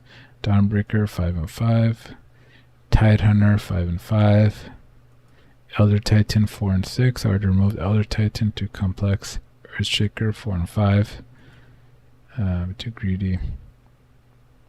Storm Spirit 4 and 5. Beastmaster 3 and 6. Beastmaster not that good. Treant Protector 7 and 1. He really is just that good. I should just spam him. At least at position 5. Like I should play Treant. If 5 is open, he should be first. Like it should be like a list of heroes. Like Treant first. If you want a second, I don't know who's my second pick. For that could be like I don't know. Like is it Jakiro, Shadow Shaman or something? So I'm not seeing any great 5s that are my second picks. Like Winterwerven, we just went over it. That was too much team fight or too much power, you know. That I don't need that much power for my 5. I need more industrious, like hardworking 5 that can do something besides to like wait for my big team fight ult and my all these like powerful spells. It's powerful spells. I need somebody just more efficient.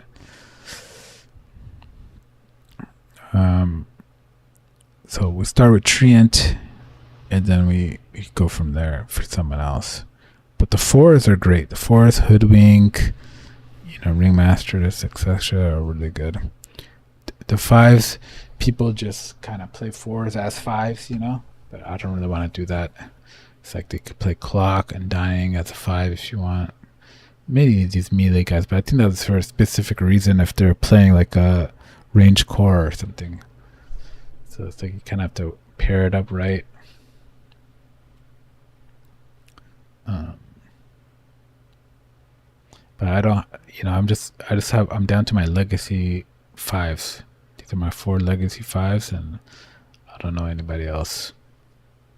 There was no one from the tournament that inspired me. Like, so which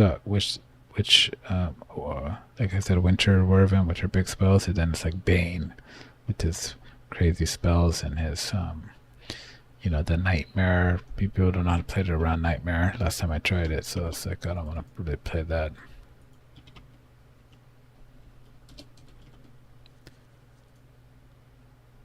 By the echo of Nectasha. I mean, just for TI, shouldn't I just try him once though? I might have fun. I might be like, this guy's OP, playing him every game. So it's like, it's worth to just try it, just like I tried the Winter. Because once you try one game, then if you don't like it, you don't like it, and it's over, then it doesn't really matter.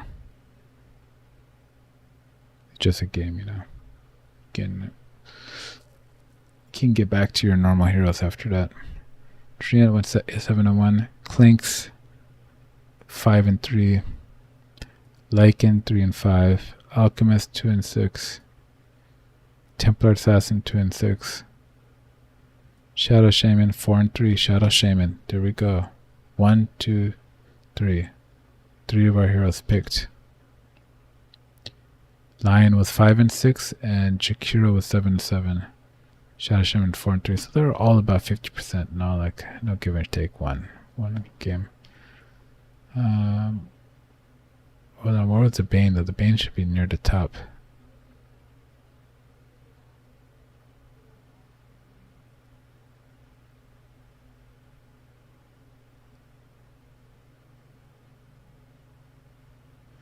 Bane was 8-9, 17 picks. So they picked him a lot, but he lost a lot too. 8-9. He won a lot, but he lost a lot too. So it's not some like guaranteed great pick. We'll try him. Phantom Lancer 3-4, Sand King 3-4, Viper 3-4. Let's try to focus on supporters. Witch Doctor 3-3. Crystal Maiden 2-4. So Witch Doctor was 3-3. So there's our other guy right here at 3-3. So all of them were played, and all of them went about 50%. All of my traditional supports. So that's great. Put this guy up here. So yeah, I like that. So it's like they're all viable to play. There's nothing wrong with it. It's not like old fashioned, like wow, you're playing these guys in this era. It's like they're all good heroes, and they're all if they fit your play style, then it's like those you could double down and play. You don't have to play the most played of the thing. And it was mainly just Treant, Marana, Hoodwink, stuff like that. Tree got banned all the time, but it was Marana, Hoodwink, Winter Werven, and Dying. Those were the top 4 supports. And then Dark Willow a little bit below that. And then Wind Ranger below that. But she could have been a carry too. So Marana, Hoodwink, Winter Wyvern, Undying, Dark Willow, Wind Ranger. And it's like I have all of those. Marana, Winter Wyvern, Undying here. Hoodwink, and Winter Wyvern or Wind Ranger. So I just got rid of the Winter, and I kept the other 5 heroes.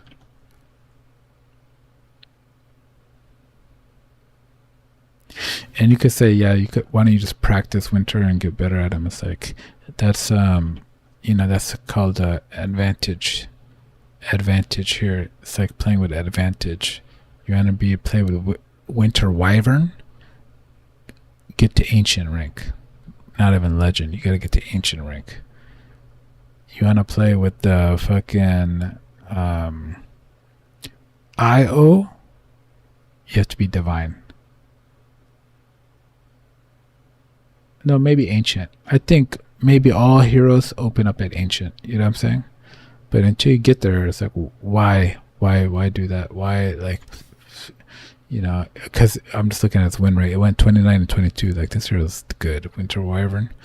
It's like if you played it 10 games, you could get used to his glass cannon, get used to the way he plays. You could try to play around that. And it's like, no, you got to give that to the advantage to the people at the higher, whatever these things are called, rank medals. Right now we're just at Archon. We're in the middle of Archon, going up and down. We can go to Crusader to Legend. Like, we're just floating there. I'm fine with that being an Archon.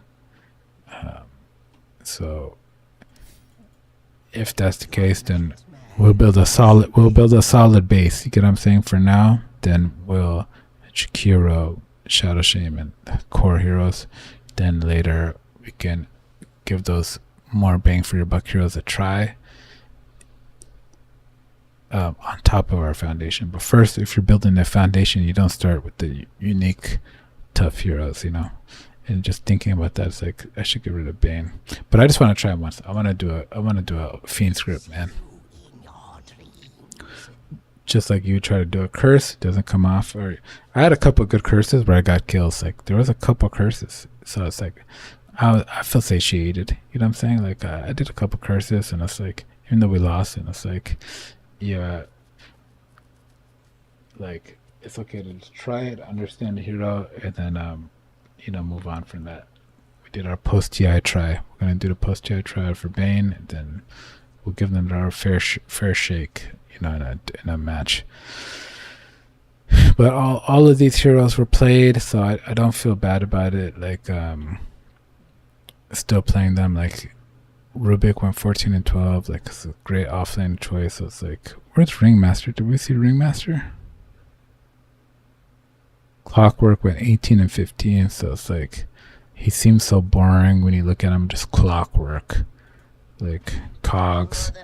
But it's like, he was actually very good. So I would play Clockwork, Tree, and Undying if I could play 3 heroes. Just rotate through those 3 heroes, and then like choose 3 of these range heroes, and then have the legacy ones. Like, they don't hurt. You can pick them anytime you want. Bada bing, bada boom. That's your like 10 heroes. You don't need more than that. Like, you don't need Daz. I can get rid of him. I want to get rid of him so bad, but he went 3-0. So I'm just gonna keep playing him, and if it might work, because you just stand in lane and heal your carry, and it's like, maybe that's what you need at my rank. It's just like, support, be there for me and heal me. That's your job as a support. So it's like, it might have more value in my lane. The other ranks, maybe they don't know how to fight. They know how to do some other stuff, like harass or something, or know how to pull, know how to avoid the lane. Like, so they kind of free farm sometimes. Their carries. Like, I think that's one big discrepancy in like professionals and pubs.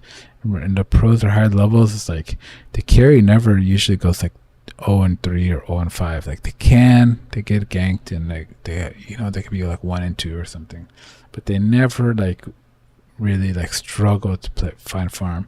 I feel like in pubs you could just like totally get pushed out of lane, totally struggle to get farm, have to go jungle. Like, it's bad. Like, I have no farm.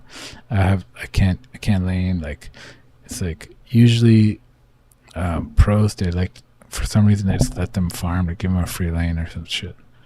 For the carries, I've noticed, because they're so focused on like helping mid, it's like it ends up being like the carry versus the offlaner.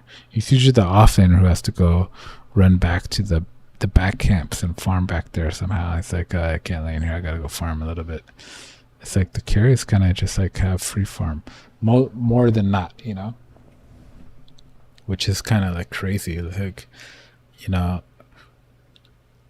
like, for example, like we just saw the grand finals, like Yatoro and Satanics. Like, I never seen a team, but like, let's just put all our bucket eggs in a basket and go attack Yutoro, and just have him like 0-6 or 1-6. Like we just keep putting pressure. He's like has to go deeper and deeper in this jungle. It's like maybe because it's not pros. Like their whole team will rotate. Like they'll just all rotate and fight you under their tower. Then they'll have the advantage. They'll be under a tower and you'll probably lose like that or something. I don't get why. Or like go attack Satanic. Just go put him down. Put him, like just gank him every time he shows up. I'm at gank him. His lifestealer. He's in the jungle lifestealer now. Go gank him over there. Like just play like gank style. And it's like something. For some reason they don't do that. Like the gank style doesn't work anymore. And they just literally just leave them to farm. They're just like, well, this lane's going bad, but if you look top, like Satanic's farming, free farming good, and it's like it happens every game. Like the carries just freaking free farm the whole time. So, and I think in our pubs, like carries like they don't get that space, they don't get that farm. They like struggle. So it's like it actually is valuable to stay with them, support them, and give them some healing. So maybe that's why like something like that would work a little bit better. That's my theory.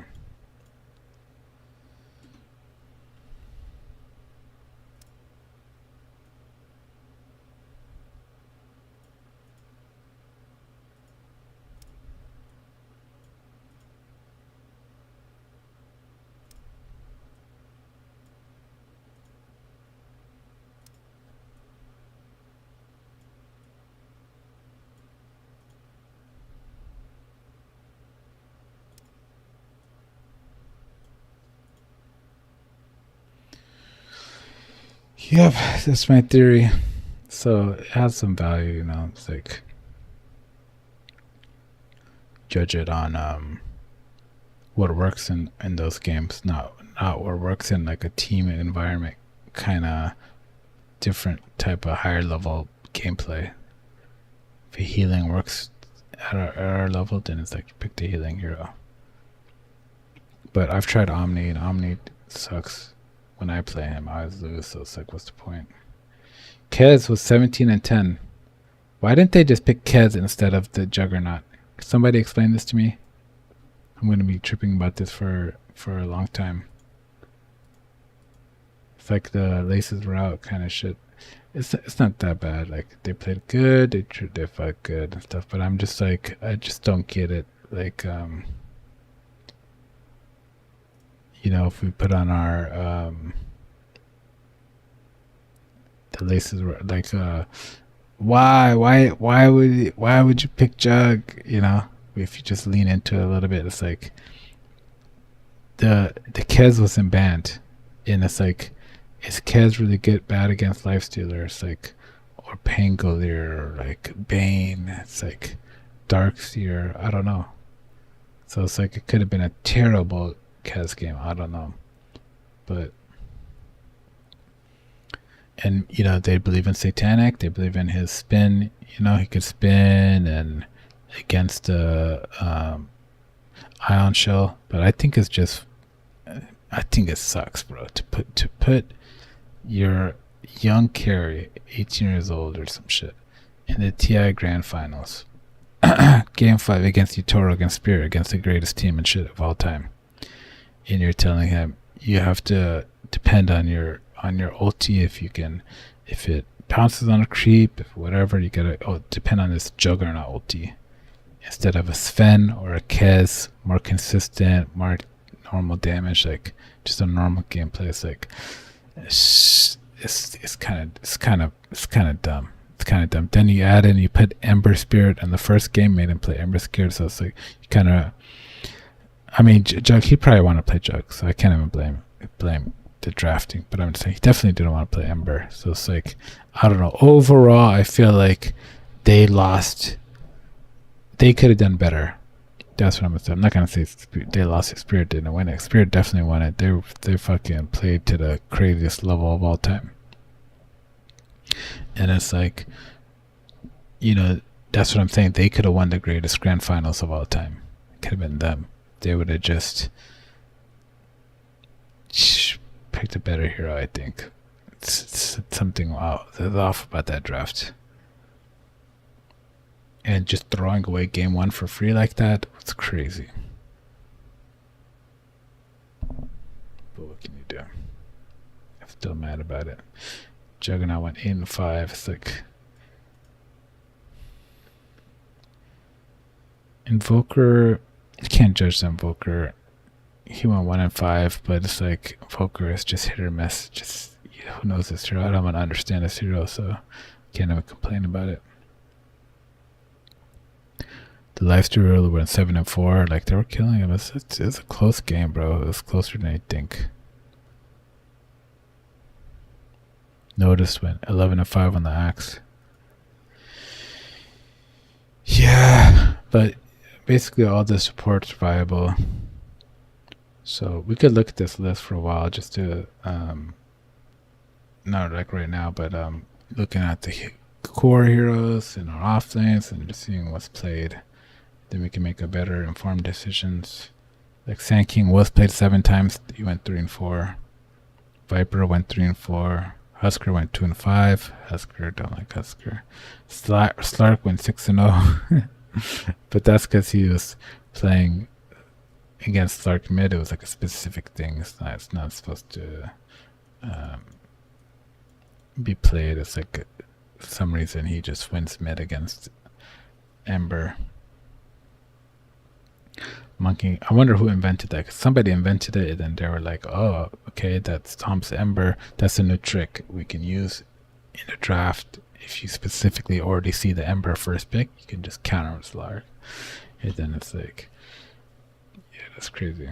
Monkey King 3 and 3, Spectre 3 and 3, Witch Doctor 3 and 3. So that's for Witch Doctor. Techies 2 and 3. Techies is another support that's like, I'm not gonna play because it's like, he's the old vibe. Techie's like a fun hero. It's like nobody likes when you pick a Techies. When I see the Techies and when the pros pick it, I say, why did they pick Techies? I'm rooting for you, Paravision. Why you pick Techies? But you know, they're good at the hero. They know what it does. It's like blast off, kind of like they play like some kind of different way, like to stun you, control you, and do this other shit. And then they're like taser, the zapper. It has like zap or some shit. Like as far as let's see what he has. He has like a zap. So it's like they're playing for the zap reactive taser. It's like it disarms people who are attacking you, so it's like it helps you in the lane. It's like a save kind of. Techies trigger an electric charge on the target ally, giving them bonus movement speed for a short period of time. Enemies attacking the target take damage and are temporarily disarmed and get a basic dispel. At the end of the effect, or if detonated early with the sub ability, the charge explodes, disarming all enemies within the radius and dealing damage. So it disarms people and deals some damage, and then you get bonus movement speed, and it gives a basic dispel to the enemy. So if they have some kind of buff, you could dispel them too. So it's a good laning thing, I guess. But yeah, I don't like it. It's like a meme hero. Void Spirit 2 and 3. Spear Breaker 1 and 4. Dazzle went 3 and 1.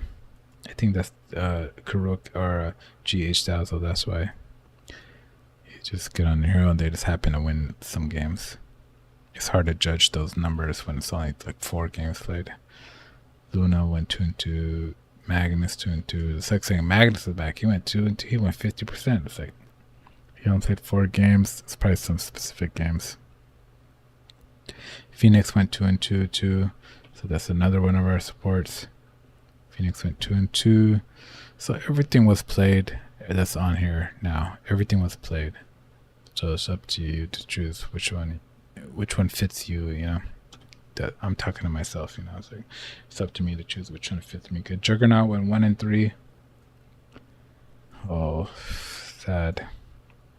Mars went 1 and 2. Some Razor Revenge. Bat Rider. Faceless Void. Morta. And Venge went 3 games, 1 and 2, so she's not that good either. I think they played her carry too on Yuma. It's like not even as a support.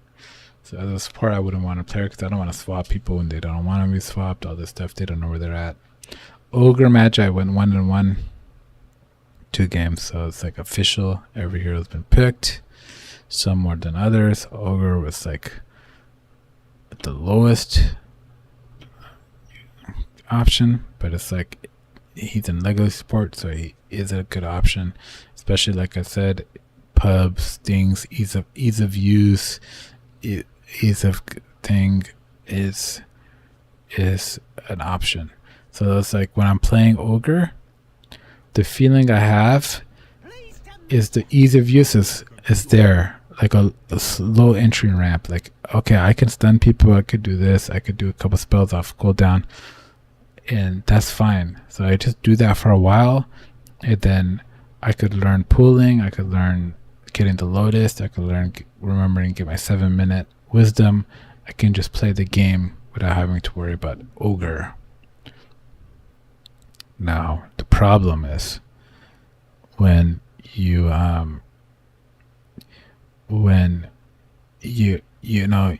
you're it's mid game and there's close fights and it's a tough game, and all you can do is put this on somebody that's in their hands. I put Bloodlust on you, and then you just have like a stun. Basically, this thing doesn't do anything late game, right? It just does a little bit of damage. Then maybe it's slow. They just walk it off. Maybe the LC purges it off, and then you could do a stun. You're just left to 1 stun. You're not gonna buy Ags or support, so all you could do is just do 1 stun. So it's like maybe you have to get better items, try to itemize Glimmer Cape or something like that, so you can have a stun and Glimmer Cape to run the Bloodlust. So I'm just saying, like, he could feel like, oh, there's nothing I could literally do in this fight. I'm pretty I stunned. The Slark's bouncing over here. The Void's chronoing on the other side. It's like we're losing our base, and I just stun somebody, and then I'm just dying in 2 seconds. So that's when you're like, oh, I wish I had the Winter Wyvern spells and I could do a team fight ult and turn the game or do something. So it's like that's the give and the take. It's like those Fiend Grip's big spells, that can control or turn the game, and then just ease of access. Like Ogre, that's like doesn't have enough impact. So they're so good and high skilled that they can pull off the going for the big team fight spells and stuff. But I think for my level, it's better to start off with the consistent. You just might get 2 multicasts, some slows, you get a Fire Blast, and learn the other aspects of the game with a control a hero that's more straightforward to play, more understandable, and I think that would help in the long run, because you could learn the game, learn ganks, blocking ganks, warding in the right places, what to do as a 5, like should I walk around, should I smoke, should I get the Lotuses and then try to give it to my carry in the fight. Just learn those other things, so you don't have to learn like you're not like super concerned about being turning the game around or something. It's like you don't have to turn the game around. All you have to do is just give constant support, and I'm sure there's no way that you can't be 50% at like Archon rank. Like, you're just giving support. Like, nobody, I guess people give support, but it's like all you have to do is just do the basics at a good way.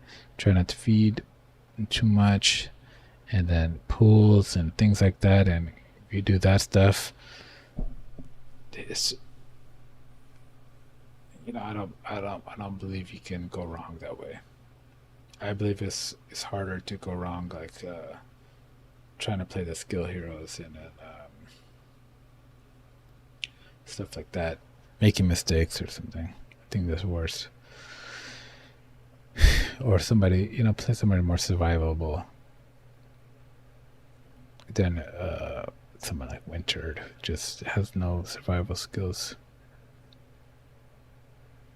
except for a cold embrace. Cold embrace buys you time, but then you need time for what? Like, is your carry gonna come over? You need that communication and stuff like that. It's rough. It's rough. But yeah, I think that's the premise. Two heroes that are easy to understand, easy to play. Like if you go to complexity 1, it's like Ogre, Dazzle. You know what I'm saying? Undying, and then the legacy heroes. These should be my 5s. Like if you had to look at 5s, position 5s, these 4, 5, 6, 7 should be my 5 heroes. Right? And then maybe I hate Dazzle's ultimate, and then I don't play Dazzle. So it's just 2 melee, 4 cores. Like I'm fine with that. And then the rest, complexity, these guys all go to position 4 or some shit. Well, actually, tree can go position 5. So can clock, but you get what I'm saying. You know, these guys are like 4s. Like, go over here and play 4. I don't need to play Bane anyways. And then there's the 5 complexity, which is Rubik 3. So it's like that should be the foundation. And then these 2s, like I didn't know these were so complex, but I guess so. You could put them in position 4, and it's like, you know, I feel comfortable on all these heroes. So it's like well, maybe you could play Dark Willow as a 5. Why can't you play Dark Willow as a 5? Because she doesn't heal or anything. She doesn't do anything. She just stuns. I'm full of surprises.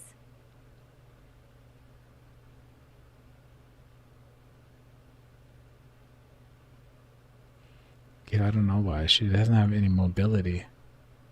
So it's like, maybe she needs a lot of gold or something? Like, what's the benefit of her being a 4 instead of a 5? I get like Hoodwink, she can scurry, she can run in the trees. Marana could leap and stuff. Mirana. So it's like you can rotate, you can run around, you can... Wind Ranger could run far. It's like that makes sense. I don't know why you need mobility 4. I don't know if that's the thing. I'm just making it up myself. Like I think that's pretty good because you can go rotate faster. You can run around. You know, Spirit Breaker. You could charge. These guys can run around faster. It's like it kind of makes sense. So yeah, the hero pool is looking better. It's looking better. It's looking narrower. It's like we did a good analysis, and it's just support. So we're already. I'll probably, you know, we'll see what this week's like, but I'll probably try to shave or solve the hero pool as best as possible during the post TI. We'll get this base set up. I like it. I think it's pretty good. I just have 2 more to try. We'll play some more tomorrow. I know I've been talking a lot, but it's post TI, so dang, I've been streaming for 6 hours. Yeah, it's post TI, so it's good to get the conversations out right now. Vin Spirit, I don't like to swap people. Bat Rider, he's like a niche kind of hero. I don't know him. I think he's more of a core anyways nowadays. Faces Void 2 games. So these are all just 2 games played. Got Ogre Mega 2 games. Podge 2 games 1-1. Queen of Pain 2 games 1-1. Then there's Brewmaster 2 games 0-2. Grimstroke 2 games 0-2. So I don't need to rush to play Grimstroke right now. I used to like him. He's okay, but he's a glass cannon too. We'll play him next time. Maybe if he gets a patch, then we can add him to our base. Gyro Scepter 2 games 0-2. That's crazy. Gyro Prowling Beast 2 games 0-2. Bloodseeker 1 game 1-0. Chaos Knight 1 game 1-0. Death Prophet 1 game 1-0. He only played 1 game. I saw that game. That was Collapse played it. Team Secret. Yeah. Team Spirit. Only 1 Death Prophet game. Disruptor 1 game, 1-0. That was Team Spirit 2. Yeah. Was that in the final or not? No, it was played against the IO, so it's maybe against Bedboom.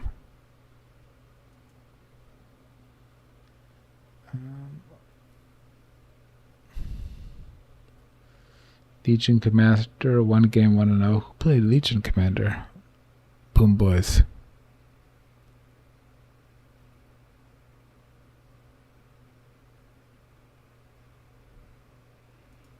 That's cool. Morphling, 1-0. Oracle, 1-0. Who played Morphling? 1 win. Oh, okay. That's the Iron Wings. Oracle, 1-0. Oracle, I don't play. One of those big brain type of heroes. He doesn't do anything except like team fight. Like, oh, I ulted you, and then my teammate doesn't even know what's going on. And then I disarmed you. It's like dumb. It's like you disarm your own team. It's fucking stupid as fuck. Sniper, 1 game, 1-0. Who played Sniper? Lornoff. Or was it somebody else? I think it was Lornoff. Troll Warlord, 1 game. Who played Troll? It's on LGD. I think it was Thompson, if I remember. Yeah, probably Thompson. Zeus, 1-0. Who played Zeus? LGD 2. Is it a mid Zeus? I guess so. Looks like it.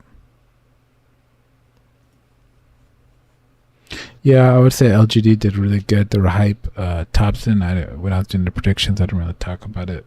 But yeah, they were good. They were hyped. They added a lot to the tournament. I liked watching them. I was rooting for them.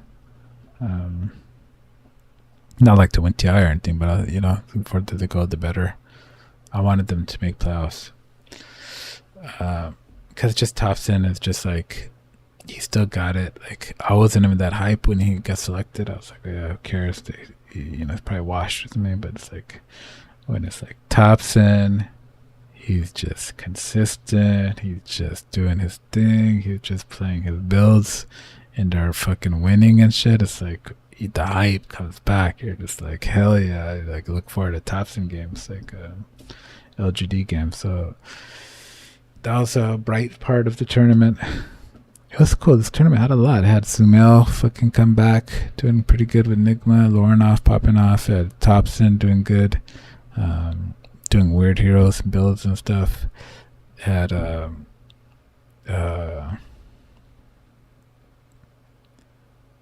who else? You know, stuff like that. You had a little bit of everything. You had the traditional team spirits, liquids doing okay and stuff. Then it had the new teams, Paravision, Yandex, who were kind of having great talent, make it to the upper bracket finals.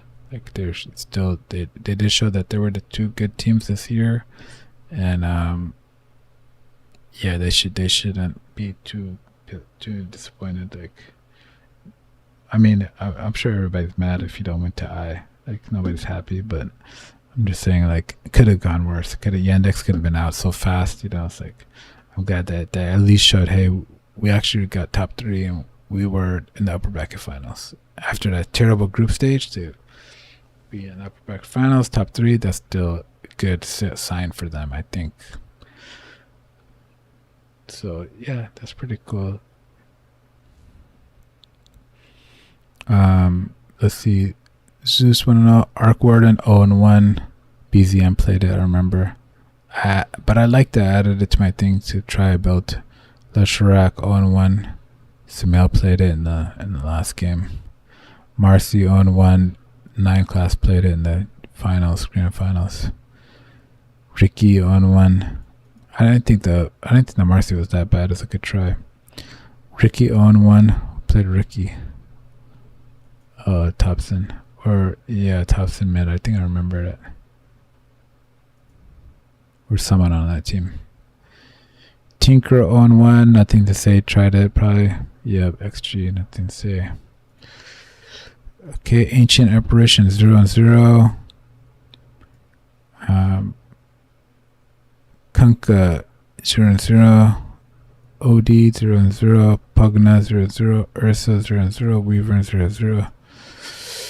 It's crazy. So there were some heroes that got 0-0, and I have some of them on my list, like OD, Pugna, Ursa, and Weaver. But it doesn't matter. They work in pubs. They work in pubs. Who cares about pro games?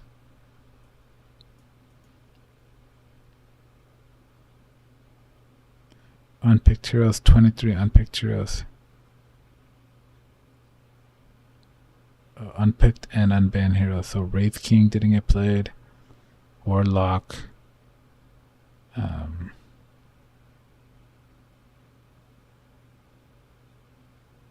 Visage. Veno. Sky. Silencer. PA. Omni. Nyx. Meepo. Medusa, Lich, Chen, Broodmother, Bristleback, Anti-Mage, Nibadan. It is bad for me because I have 2 carries on here that I play, PA and Anti-Mage, but they're more legacy right now. But I do have Bristleback and Nibadan on my off lanes. The rest I don't play. Oh, Sky, I have Sky mid. So that's not so bad. I feel okay banning the other ones out. You know what I'm saying? It's a good reason.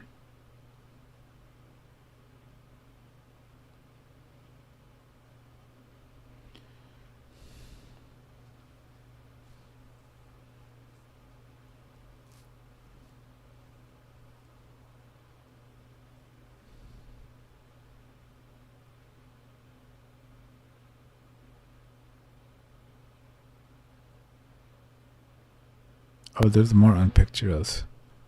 AA was unpicked. That was unpicked and unbanned. OD was unpicked, but I guess he got banned of the game.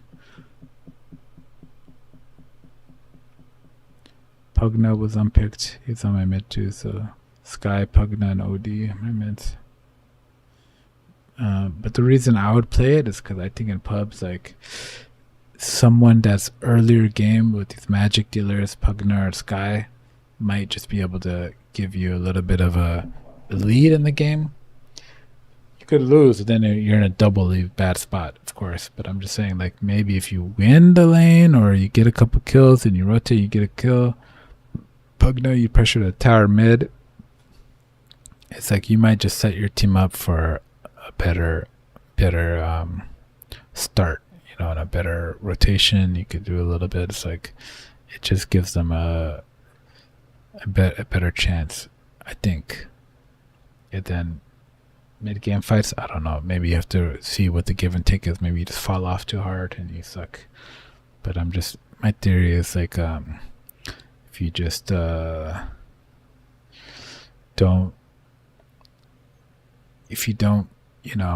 go 0-4 mid or something, but I feel like no mid lanes go like that. Am I not watching the mid lanes anymore? Like, let's look at this game. Let's go. We just played a game.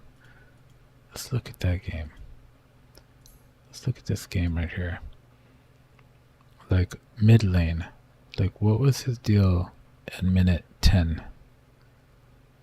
He was 2-0. You know, what's my other mid lane? It's tied, that's why. He was 2-2. So it's like, I feel like in my day, like when I would play mid, it's like there's times when I'd be 0-4. Like it would just be like got stomped mid. You know what I'm saying? Like now I feel like nothing happens. Like minute 10, this guy. Look, nothing happened. 0-0, 0-0 at minute 10.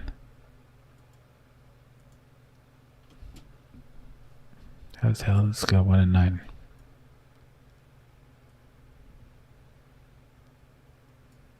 Puck. Let's see this game. Even though we won, let's see how the mid game went. Like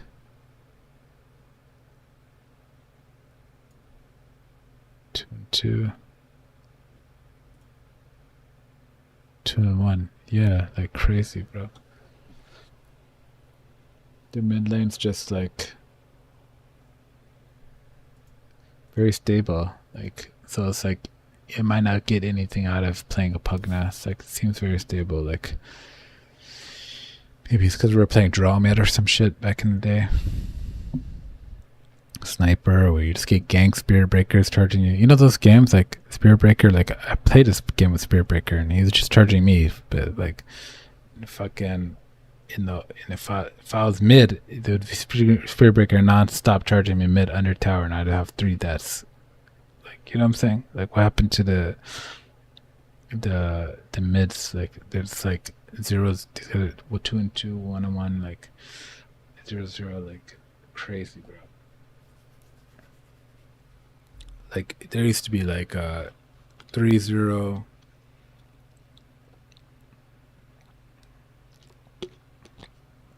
You have to go jungle. You have to learn how to survive in mid. You have to fucking play under. You have to put a ward, play under the tower. Fucking do all this shit like just to farm. Like it's crazy as fuck, bro. So I feel like, I mean, is there a hero I've played mid recently? Like, I feel like I would have fed anyways. I don't think so. I think we have to go back a long way. Maybe Lina? Yeah, Lina. Let's look at this Lina. Well, okay, that's an easy difference. Because Lina.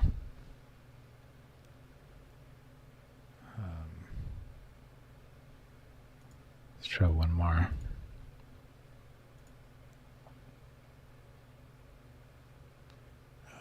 Storm Spirit loss. Let's go Invoker loss. Invoker loss. 2 and 7. Like, surely. No, it was 0-0 for the whole game. Okay. Have I talked about everything yet? Guess so. We'll figure out our mids later.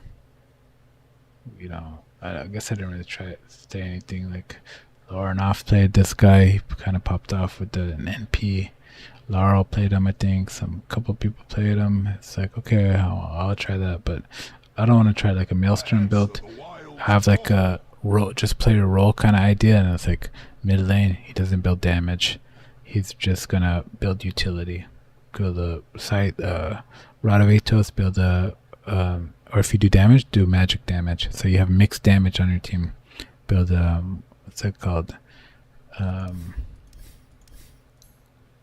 This thing, Witchblade, Parasma or some shit, NP Witchblade, and just try that build out. Don't build Maelstrom, go farm. Just build this and try to get ganked. To build Orchid maybe, or like this shit, Meter Hammer or some shit. You know, like Gleipnir. Just try shit that's like even Mage Slayer if you want. Like try shit that's like magic oriented. Play around your ult, get your ags, you know, stuff like that. Like so that would be the goal. Like with the Hoodwink, I would do, you know, Kaya, whatever, get her boomerang or whatever, to get maybe her axe and just play magic damage only. Like that's the idea. That's my idea. I mean, what about Wind Ranger? Wind Ranger doesn't really have that, but she can just get kills, I guess. That's the only thing she can do. We just try to get fast kills, but play with it like a blink dagger and her shard or something. So you're mobile and stuff too. You get what I'm saying? You're like you're not just going like a Maelstrom to go farm. Then I added these guys back again just to try them. Like Thardar is pretty decent. Thompson was playing the Dragon Knight, so I want to try Strength Blink, Fireballs and stuff, and just see it's like it. Because I tried it and I was like, this hero's trash. Because I was like, he has no attack speed. And he has another. I guess he's only just supposed to blink and stun and then throws Fireball and take up space or some shit. So we'll try it out that way, like without being like a auto attacker. He could be like a debuffer or something, you know. Underlord mid, the idea is like, okay, Clock, Underlord, Undying, Sand King. Because I saw somebody play something mid, some melee hero or something, and I was like, if that hero can work. Maybe it was Sand King, it was something, and I was like, why can't these other offlaner mid heroes work? You need a tank. Underlord, he could TP everywhere. He has Firestorm. You could just farm with a Firestorm. Like, maybe he doesn't have mobility, I guess. But he's good last hitting. He could probably do decent mid. I'll try him. Then Clockwork, I was like, Clockwork's also somebody like that. That like, if he's going to run a ganking at 6 minutes, I think he could be pretty strong. But he might be one of those like, everything you do, you could just do as support. So why do I need you to be mid? What are you gonna add on top of it? It's like maybe his Ags or something. I don't know. I'm gonna try it one time. Same with Undying, but Undying I would actually try. I'm gonna try like this Phylactery and go Soul Rip build and just try to Soul Rip people and see if it's any good, because he's already good as a hero. So if you just have a Soul Ripping Undying from the mid lane, it might be decent. It might be decent. He's a good laner. You just you get 1 point in this first. You just decay people in lane or whatever, like normal. And then you Soul Rip. You max out Soul Rip for damage and stuff, and harass. You then get a point in Tombstone or something, and then your axe. So I'll try it, and then Sand King. I guess you need a stun, so maybe these two won't really work. They're kind of dumb. Could do it like this or something, in order of like likelihood of working. But we'll just try it for fun. And then I also added Arc Warden for do a magic build with him too, because he has this thing. He has the Flux. He has his Ags. Flux, just get Ags and try to go around and gank with your Ags and some like some spell that goes with that, like Phylactery or something. It's unit target, right? This is the unit target. Is this unit target? Yeah, unit target. So you just try to do a magic build and finish up with Spark Race and just be like a mage caster instead of doing the split push core guy. I just wanted to try, what if you just went magic caster with this guy and just try to do damage. There's a lot of magic items. This thing got added. You could do Dagons if you want to. You could do E-Blade Dagon or something later, but you could do what else is there for magic? Magic dealer. I guess it's the magic attack Witchblade.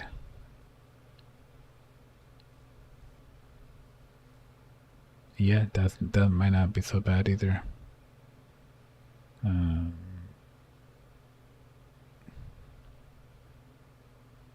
Guess there's not that much. Oh, there's Meteor Armor, but he doesn't really have a stun.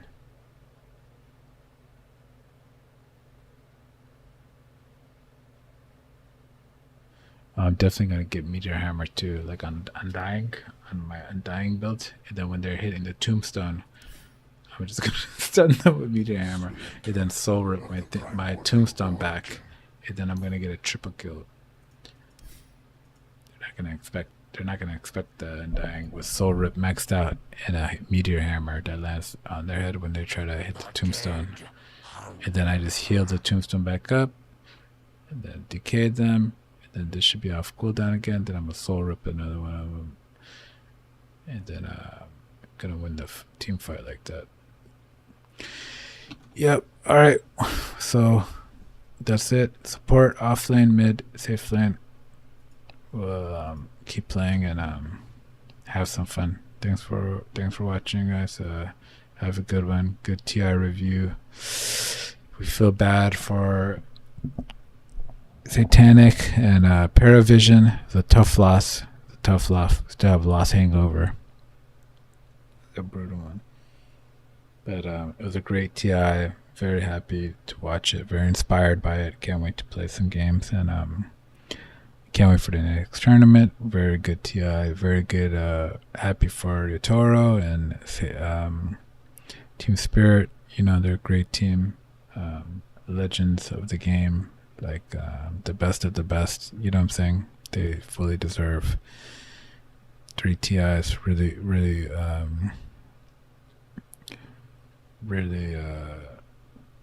really dope players. Really, you know, they did it again. You know what I'm saying? Like it's great. It's amazing. You know what I'm saying? It's an amazing TI. So